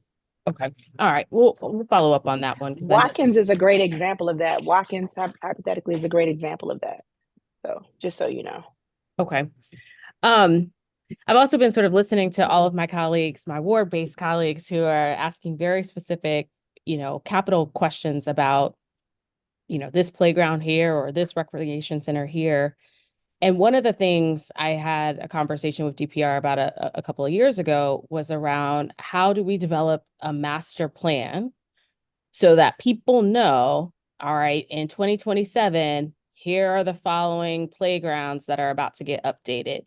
In 2028, here are the following fields that are about to be resodded, as opposed to a more savvy council member saying, well, I'm just going to put money in the budget for my 2 fields and everybody else, sort of work it out, fend for yourself. I know that the Ready to Play master plan has been released, and I think that that's like one step in this process, but I'm curious, Director, in terms of your thinking around just having a more systematic process, similar to how we do for school modernizations, so there's no guessing, like this is what it is. I agree. I think sometimes the owners of the information take for granted that the public that they're trying to serve may not have access or may not understand where to get the information, or it could be a point in time, right? We've released Ready to Play, and it's a tool that we're proud of, and it's a comprehensive guide, but to the lay resident who may not know that you can go to Ready to Play, and you just want to go to your park and you don't know that Crestwood is open, or you don't know that there's a 17th and C Streets. And so there's an opportunity there for us to be a little more strategic. I know that for every project, DGS has a website. You can click on every project, but again, that doesn't help some the lay resident who may not be as informed in the government stuff. So I see, again, hopefully our community engagement forums can mitigate some of that. Maybe we can be a little more forward thinking. I'm really excited, especially when it comes to playgrounds with these kids playground testers, because we will be opening it up to the public and sending and asking the public to sign their children up to be playground testers at future locations. So I'm hoping that something like that that would be user friendly can speak to some of the things that are happening. Yeah, I think that the kid tester is a genius idea, in the same way that I'm always asking, when we roll out a new website, do we do user testing? When we roll out a new playground, we should probably do user testing as well. But I'm just sort of thinking around, okay, I can cheer for XYZ neighborhood getting a new playground. I just like to know when mine is in the queue. And right now there's no public facing queue. Understood. So then I'm like, oh, I got left behind. Nobody's thinking about me. You know how folks sort of like, they spin their own narrative with the lack of information. So I think we should, if we could talk a little bit more about that, that would be really, really great. Okay. I think you've talked with several colleagues around maintenance issues, but right now, if there are playground maintenance requests or requests or repairs that are necessary, is 311 the only way for those to be submitted? No, you can submit them through us directly. We do have the DPR line, also through our emails.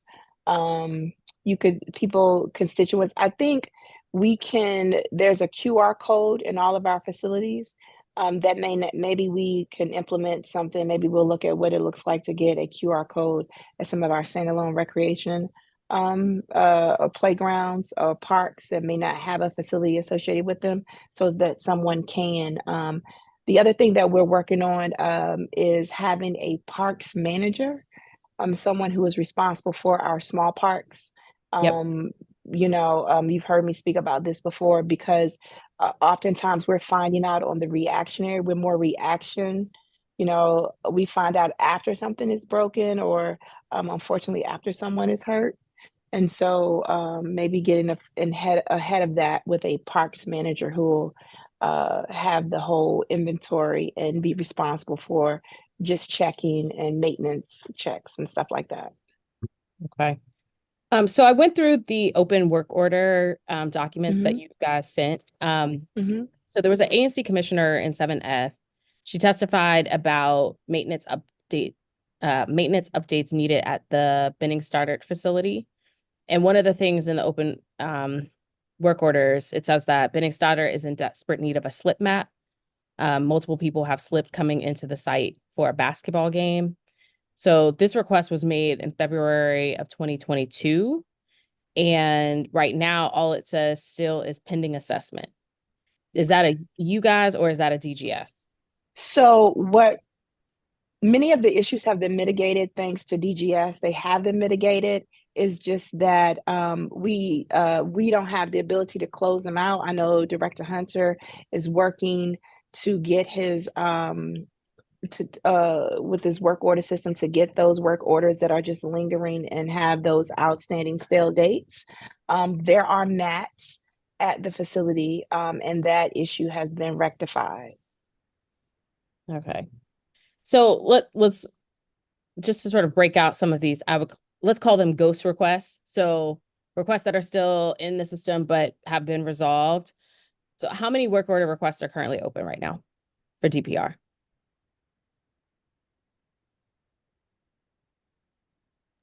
2,100. Okay. And of those, what percentage would you say are probably ghost request?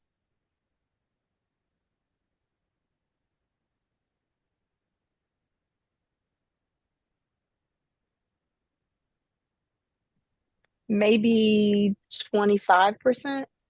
Oh, that's a significant number. I don't know, but who, Mhm. both of y'all, both DPR and DGS, to clear that up, because your numbers would look better in terms of closing out some of those pieces. And I will also say that's again because what happens, so one hypothetically, one staff member who works 4 to 12, I'm just throwing it out here, may put in a work order. Someone who works 8 to 1 may put in a work order. The center manager may put in a work order. The regional manager may put in a work order. The CR chief. And so you may have 7 work orders for the slip mat that's been rectified. Got it. And so, right? And so I get it, but I also appreciate that DGS is doing the work, and those work orders, they're moving targets at a point in time, and they don't always speak to what's outstanding. How often do you guys talk with DGS about work orders? So we have Like go through the list. Oh, at least once a week, the team is going through, they meet with DGS every day. We have a liaison with DGS who speaks to DGS every single day, but actively going through the list, at least weekly. And then there's a larger call with myself, Director Hunter, his executive team, my executive team, where we're going through capital projects and significant issues. For example, flooding at some of our sites, roofing, the roof leaks at some of our sites. So we're in constant communication with DGS. Okay. I'm over my time, but Councilmember White is talking, so I'm assuming he's on the other hearing, so I'm gonna keep going. Maybe. Let's see if he stops me. One last question I have around the relationship between DPR and NPS. So in the my understanding from the pre-hearing responses that you guys are working towards a collaborative management agreement and then a transfer of jurisdiction for some of the small federal parks. How many small parks have been identified for potential transfer?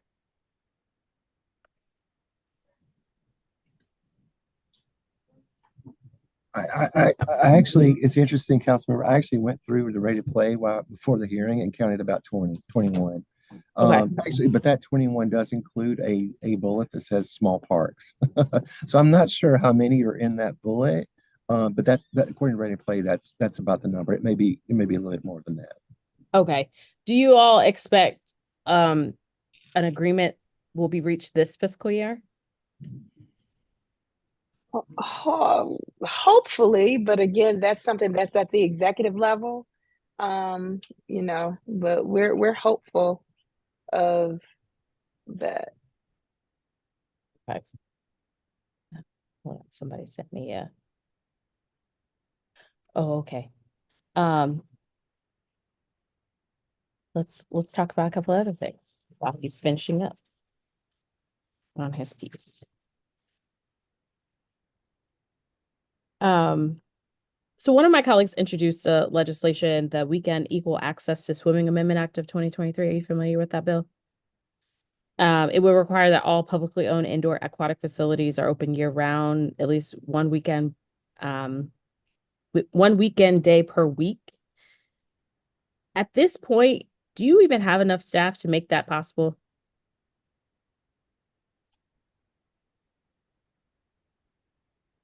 So with our current staffing pattern, because some of our sites are open 7 days a week. So we currently have sites that are open. We do have a fist to expand the hours, and I think that came out to a significant additional amount. I think maybe $1 million additional annual for the resources that would be needed to open up the way in which the bill was introduced. Okay. All right. I think Councilmember White is back. Councilmember Henderson, just real quick. Hello. Again, I'm sorry. I meant to say 30, not 20. Before. 30. Okay, 30. great. Thank Sorry you. about Thank you, Councilmember White. Thank you. Thank you. Okay, I'm in two hearings at the same time. Forgive me for my sins. And then. All right, I get it. All right, so let me ask you this, Director. And I like to talk about this often because I think it's critical to ensuring that we are going in the right direction, and that's around retaining and keeping good workers in our agencies. And a lot of times that happens when we reward good work with increasing salaries. And we have a lot of competing interests, and a lot of times we lose good people because we can't afford to keep them, or they may be a grade 7 trying to get to a grade 13. They have to go a long way to get there. And there has been a lot of growth in the agency in the last, I guess, like 4 years. But still is not enough to keep DC residents comfortable in a city that's the wealth gap is widening, and the frontline workers are becoming more stressed and disenfranchised every day as the price of living goes up in the district. So can you speak to the plan, if any, on the executive to increase salaries of our frontline workers at DPR? So we are looking strategically at how best to support our workforce. While it is true that there are grades 5s and 7s that exist in the agency currently, we're looking to create pathways so that the staff can move into higher grades. And hopefully there will be an opportunity to sunset the 5s and 7s. Kudos to Deputy Mayor, now Deputy Mayor Keith Anderson, and Director Delano Hunter, who both started this work and was intentional about moving the needle and getting staff to higher grades. And we see now more than ever that this is something that is true. And so our goal, again, as new positions open up, to train and develop and coach staff up so that they are able to compete for these additional positions, and then we can sunset the positions that they come out of, and then you will only see those positions that exist on paper to support the summer hirings, but our career and ladder positions won't be at those lower grade level positions.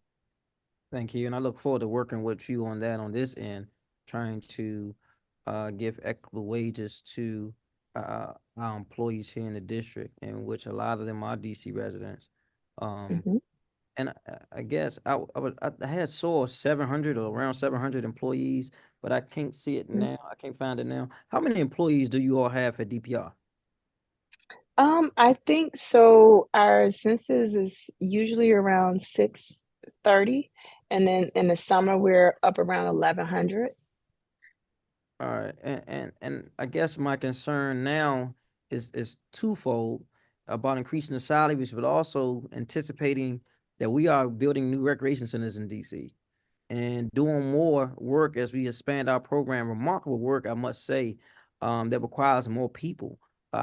What's the plan to ensure that we can fiscally address those needs in the new facilities coming up, and how are we getting people ready to go into those new facilities, especially in leadership roles? Great question. So when we open up new facilities, the cost of staffing is included in the operational impact for the capital project. As we are grooming our own. Grow Your Own was an initiative started for DPR when I was at DOES, and that still holds true. We are growing and developing talent and moving, trying to get our staff into management positions and positions of leadership. And so we're offering monthly trainings, encouraging, we have a train the trainer series that's happening within the agency. so that we can grow and develop talent. And we also, understand it is a very competitive job market, and we encourage our employees, if there are opportunities and they have built a toolbox from DPR, we encourage them to go somewhere else. And we fully support that as well. One of the key things I'm proud to hear you say you are developing staff, because I know one of the things that frustrates any government worker, they've been there for 13 years and they see a new person there, they got the position, they feel like they have to, you know how I go, they have to train a new person because new person don't know that much. And he or she is making more than them and they doing all the work, right? How do you prioritize hiring from within the agency? So, we've worked with the DCHR to help our employees learn how to successfully apply for jobs. There's an algorithm, and oftentimes I hear it. They said to me, I applied for a job, I didn't even get an interview. And then when you look at the cert, the individual scored a 25. And so they didn't even meet the minimum requirements. And it's not that they can't do the work, it's just that they have a hard time telling their story. Or when they apply, they may not answer any of the questions because their assumption is they know me, they know who I am, and they know that I can do the work. And so just coaching and developing and teaching staff that there's a process, that we don't see who applies for what, we don't score the applications, it's not personal. And sending them to offering the free trainings through Percipio, encouraging them to take the trainings in PeopleSoft so that you can pull the training transcript and see that there is academia there and that there's intentionality on growing and developing. Because again, many people walk up and say, I want to do, but there's more to it than that. And so we encourage our staff to show it through training and being intentional and even about the application process. Thank you. And how are we, there are a lot of young people and even young adults who I meet all the time. They say, you got a job, I want to help people. I say, what do you want to do? They say, I want to work for DPR, or they say they Want want to to work for DPR. Yeah, I want to work for DPR. Then I hear people from DPR saying, I want to work for other places. No, I'm just joking. No, they don't. They want to work right here. But how are we recruiting young people to work in DPR? So through our Junior Lifeguard Academy, in partnership with DOES, young people who are old enough, and even in the Marionberry Summer Youth Employment Program and the high school internship program, the Marionberry Leadership Institute, there are ways that young people can get paid to and get trained at DPR.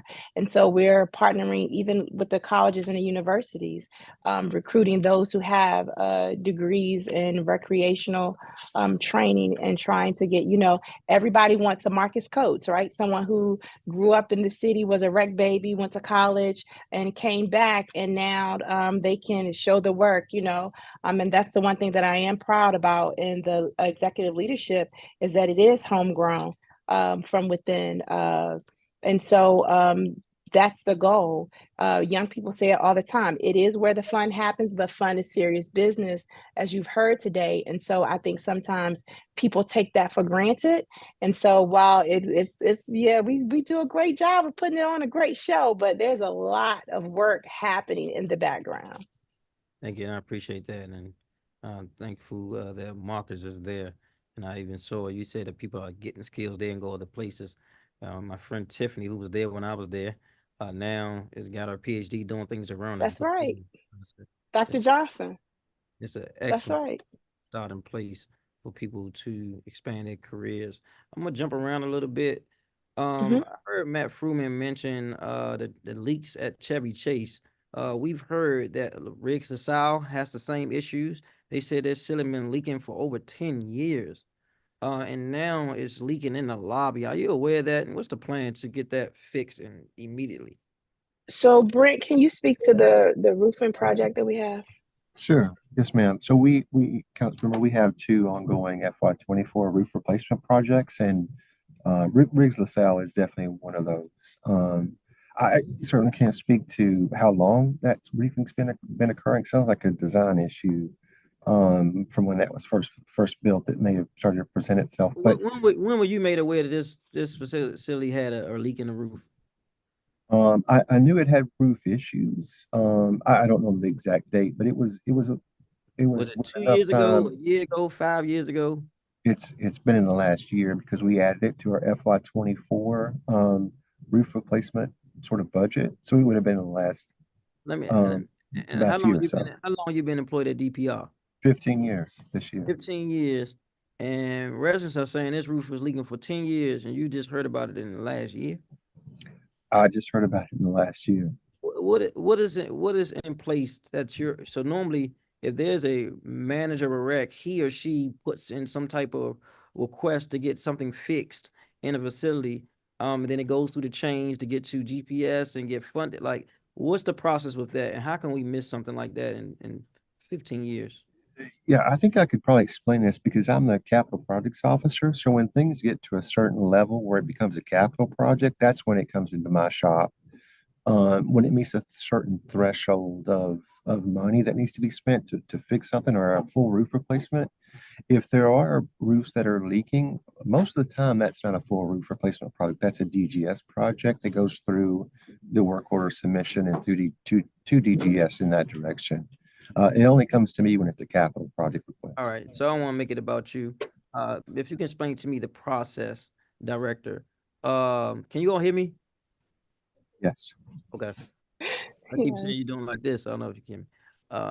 So if you can explain to me the process, Director, of what happens in a situation like this where it's a major repair that needs to be done, and what's the challenge to go through to get to where it need to get fixed?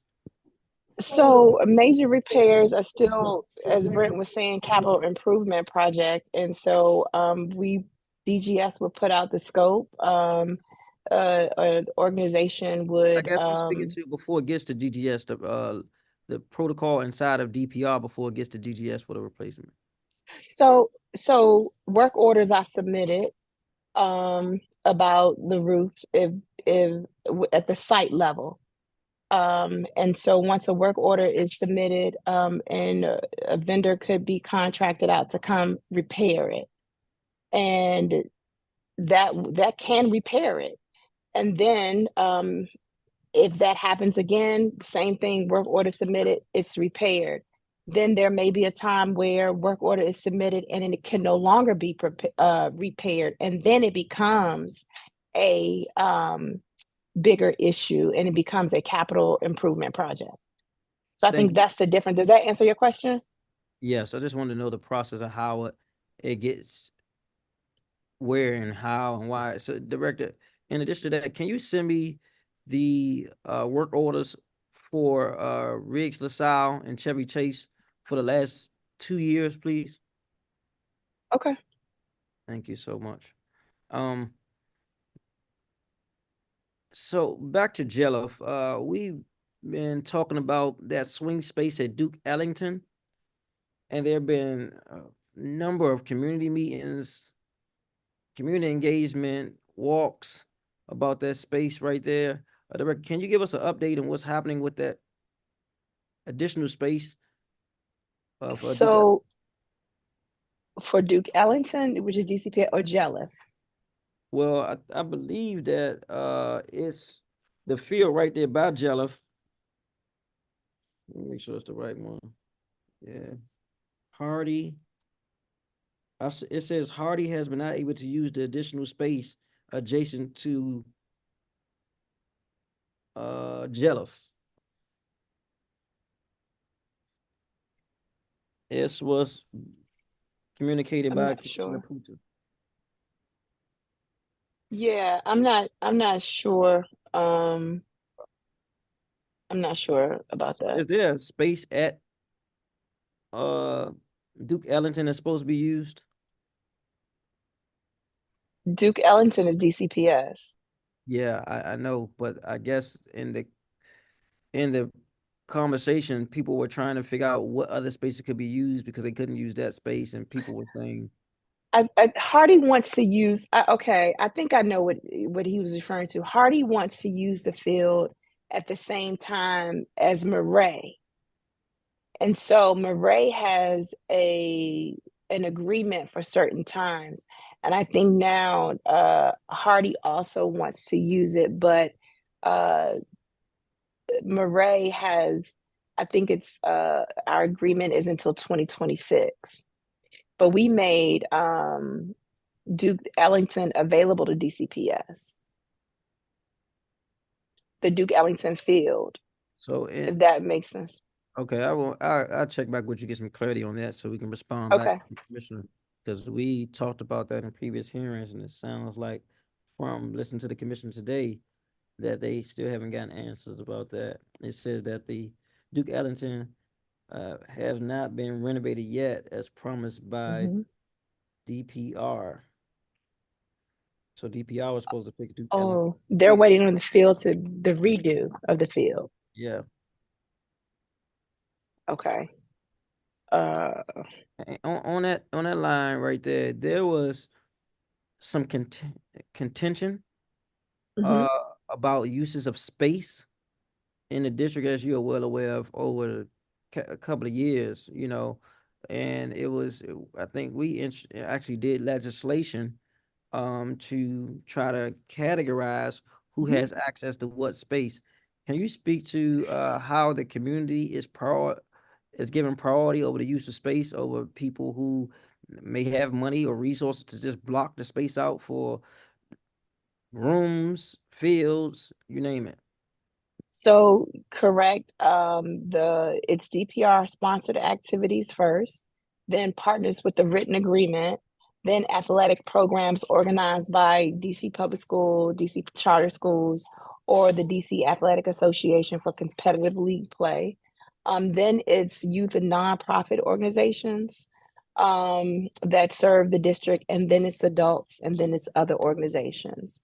And so, and we follow that rubric. But in the case where you have a partnership agreement, that the school's request is superseded by the partnership agreement that's already in place. Okay. I know there was a conflict before at Rosedale. So that has been resolved. I guess somebody had got the permit to the field at the same time where the rec football team was supposed to practice, and there was a conflict of who had access to the field, and it was given almost a lot of racial tension. That sounds like Beacon House at Edgewood. We didn't have that at This wasn't at Beacon. Rosedale. This was definitely at Rosedale. Okay, I'm not familiar. Yep, this is definitely at Rosedale. Okay. Yeah. I'll follow up. I remember the Beacon House issue was a community room. It wasn't the field that I'm aware of. It was a room that somebody had that the seniors was sitting outside the room, and the person showed up some days to use the room and didn't show up some days, but because they had the permit. Yep, that happens too. Yeah. Yeah. I will say with the field, which is we know that it's an opportunity here because the cost is so nominal, like you've heard me say, you can rent the field for 1 week for $210 and never show up. And then someone who's coming on the field who is not permitted and you show up this particular day and you're like, you know, so we recognize that as a challenge, even with the sports. I mean, you know, I will use Edgewood as an example. You have soccer happening at Edgewood. You also have football happening at Edgewood. And so it can be, the field can be very competitive. So working with all the players in the community to ensure that it's equitable access and that organizations who cannot afford to pay are not screened out, because we will waive fees for organizations who do not have the funds but want to support youth activities.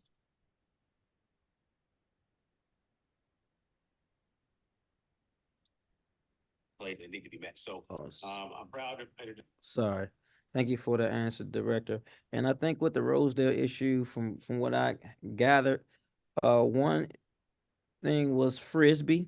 They were doing Frisbee, and the other time it was a group doing soccer. So in a case like that, adult Frisbee would would be pushed out by youth soccer. So youth soccer would get priority over adult frisbee. Does that make sense? It just explains. I'm just trying to figure out the order in which it goes in, so it makes sense based on how you're explaining it. And sometimes organizations show up and don't have permits. So hypothetically, youth soccer may say, we practice here every day, and which is true. They have practice there every day, but adult frisbee actually permitted the space out because DPR had no record of youth soccer practicing there every day.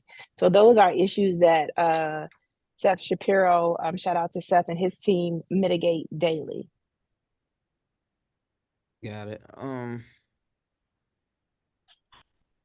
Jumping down, how often are you speaking to the National Park Service as it relates to this relationship, access to resources, cleanup?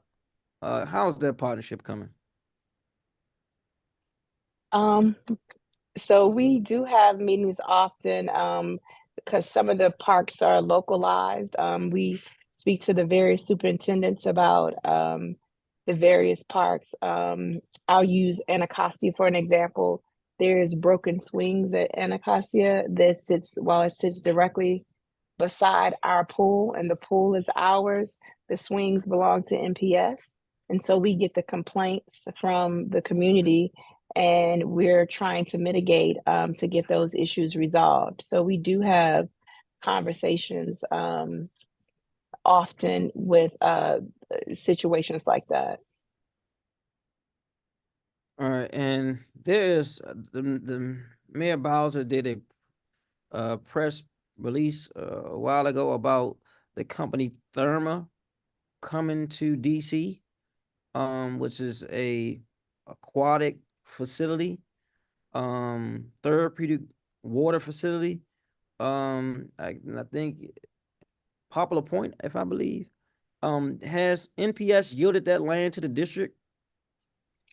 No, there's very early conversations with Therma, and so nothing is definitive or finalized.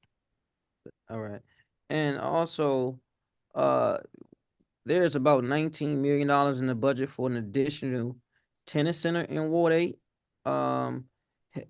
And it's projected to go on the other side of the current one on the Valley Avenue side. Has NPS yielded that space to the district? Yes, so we have authority to use the space for recreational amenities, and the renderings are now with the Commission of the Arts, the federal NPS. We're waiting on their approval on what the new facility will look like, on the new design. Thank you. It's my understanding that some of that money has been spent already. How far along are we in that? You said design. Yes, go ahead. Sure. Hi, council member. So we are still at what was called the concept stage. As the director mentioned, we have to get conceptual approval on the design from the Commission of Fine Arts, which is a federal agency. But I feel like we're in a good position. So once that happens, the design will be able to progress much more quickly. But we're in a good spot. I'm happy to get you, or we're happy to get you updates on the more concrete updates on the timeline if that's something you're interested in. Yes, please. We have a lot of pressing needs in the district. Director, how would you rank the need for additional tennis space right now in the district? We have a robust tennis program, and I think it's necessary, especially with the popularity of the sport. I know that many people think that pickleball is the new and fast thing, but there's actually tennis is still very, very popular, especially among youth in our city. And so, as you know, we host the the new name Open at Rock Creek Park, and so tennis is very popular in the district. And our Bobby Hunter is our sports athletic for the agency, and he's been promoting tennis heavily. Thank you. How are we working with our local football teams? Because they're calling me, they see me. I'm a former coach for 9 years, so they think I run DPR. They like, we need a field. I'm like, listen, Yeah. fill out the form or call this person. How are we working with our local sports football teams? Because it's a growing demand in football. I don't know if you agree with that or not, throughout the district and throughout this region. And there are some teams that have between 5 and 8 teams. There are some teams that have 2 of the same age teams that they're so large they have to play against each other because the need is so great. And accessing fields have always been a challenge in the district. How is DPR meeting with these organizations early on to help coordinate the use of fields in the district? Absolutely. So we are doing just what you said. We just hosted recently our coaches clinic. We are partnering to ensure that our youth are safe. The coaches are getting trained. They're cleared through our volunteer process. Many of the grantees in the Rec for All were actually football teams. I know that you had allocated $70,000 in the budget for equipment. And so we wanted to make sure that many of the football teams in the leagues in the district that are outside of DPR were fully outfitted. And so we're working with them. As I stated, we funded, there were 4 or 5 teams in the district that won national championships, and we funded travel for all of those teams. And so, you know, I think it's part of the one thing that we're looking to do is to look at how we can support these teams build their infrastructure so that they can have the supports they need outside of government, because I think that that will help them as well. Thank you. This is a staffing question. We've heard consistently, at least for 2 years, that we need additional gardening staff. What is DPR's response to that? So our environmental program is growing, and we have a lot of volunteers for our it's therapeutic. You know, there are community gardens and communal farms all popping up all over the district, and DPR is home to some of the best. I think that our staffing is sufficient in our environmental programs, and we're just excited to continue to have volunteers who are committed to doing the work. And so, as you know, you and I walked Fort Greble, and that community garden is all volunteer. Can you imagine us taking that away from the community? So I think what we have is sufficient, and we are just proud to have the strong garden community garden partners that we do have. Thank you. I noticed you all responded to this expansion of the co-op expansion initiative. I guess I wanted to know what specific resources and supports are provided to families east of the river to ensure the program's success. So co-op east of the river,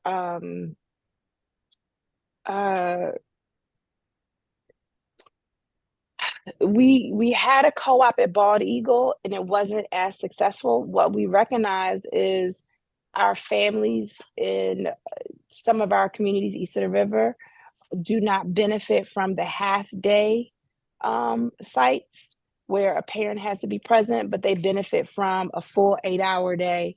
And of course, I think DPR shut down the child care facilities in 2008. And so we have not had that model. It was very successful in Ridge Road. It's still very successful in Ridge Road. And we were looking to move our Bald Eagle site to Arthur Capper so that we can still offer a co-op program in Ward 8. But just understanding that in that particular part of Ward 8, many of there were not, the need was different. Does that make sense? Yes. I have to really understand like the numbers, the turnout, what wasn't happening right to really We had no enrollment. So for No. example, I'll use Bald Eagle, we did pavement, there's apartments directly across the street. We knocked on doors, we used Far Southeast Collaborative to get it out. We used Congress Heights to get the information out, and we didn't have one registrant. And Okay. so we had staff and the facility designed for co-op program, but we had no, absolutely zero participation. And that was over 3 cycles. So in spring of 23 and fall of 23, and then going into spring of 24. So then we made the decision looking, understanding we wanted to keep something in Ward 8. So we're moving it to Capper. Gotcha. And I do know Arthur Capers is what I call it. Had an uproar. I guess they were had the students from the school that's adjacent to the rec going to the rec, and something happened, and man, they blew my phone up. Has that been rectified in that situation? So that situation, yes. Yes. Okay. Yeah, I'm very familiar, as you are, and it has absolutely been resolved. All right. I did want to ask that some of the seniors consistently talked about the break in programming in the swimming program. But it's 6 weeks. I'm not sure if anybody asked this. I've been in and out of 2 hearings. Somebody asked, but I'll answer it again. Okay. So the pool's closed for 2 weeks for the preventive maintenance, the complete draining of the pools, the cleaning of the pools, in some instances, retiling, painting the pool, just a preventative maintenance. And so during that time, the programming, of course, stopped, and we're working with our partners to start, but never were they down for 6 weeks. Their Deanwood is down, and that was an unexpected situation. The filtration system broke. And so, but other than that, it's been 2 weeks. 2 weeks. Okay. So it never was 6 weeks. No. All right. 3 people said 6 weeks. I know that. All right. Then on a lighter side, did want to ask you about, where is it?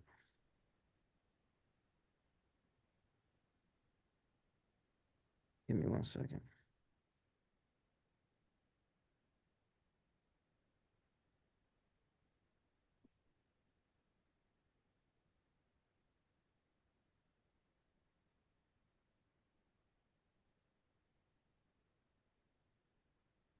Can't find it, but I know what it's about. You all ranked first place in a number of things. There was one in particular. Let me just do a search for this. Here it is. You are ranked number 1 in the Trust for Public Land Park Score Index. Yes. Look like for the last 3 years. Correct. What are some of the things you all have implemented to stay top tiers relates to this ranking? Thank you. So our facilities are in a 1-mile walk, and what we've tried to do is be intentional about communicating with the community and providing the community exactly what it is that they need, program offerings that are necessary to the community. And so I think those are some of the things that we've done. It's based on coverage, a lot of cost per recreation. We have, there are other jurisdictions that have a cost recovery model. And so, for example, Fairfax County, 80% of their budget is funded by fees.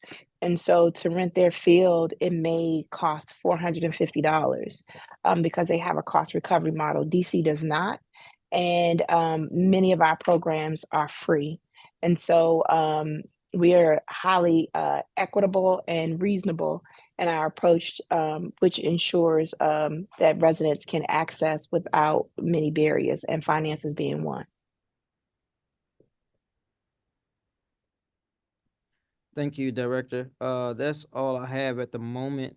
There were some things that, in addition, that you did not have the answer to at the moment. If you can send that to me at a later date so we can share with the other committee members, that'll be helpful. I want to thank you also, Mr. Cisco, for joining in, and the many staff at DPR that make us proud in this city, that make people want to stay here, play here, and enjoy our remarkable facilities each and every day. Thank you, Director. Thank you. Have a great evening. I do want to thank, of course, the mayor, Deputy Mayor Paul Kind, the city administrator, the staff here at DPR, especially the executive leadership team, Gina, Jason, James, and Coates, our chief, Michael Watts, Ashley Williams, Rec for All. We couldn't do it without Mr. Walker. And so we look forward to the new things that we're bringing aboard. And we look forward to partnering with you to making sure that we offer safe, equitable access to our residents. Thank you. As a final note of this hearing, if anyone could not testify but would like to submit written testimony to be included in the official record, you can find this hearing on the hearing page of the DC Council website. That's dccouncil.gov. The button Submit Testimony will be on the right corner.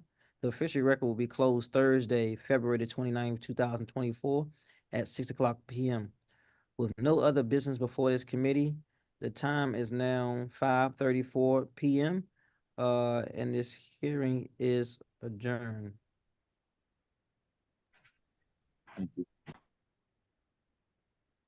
Thank you.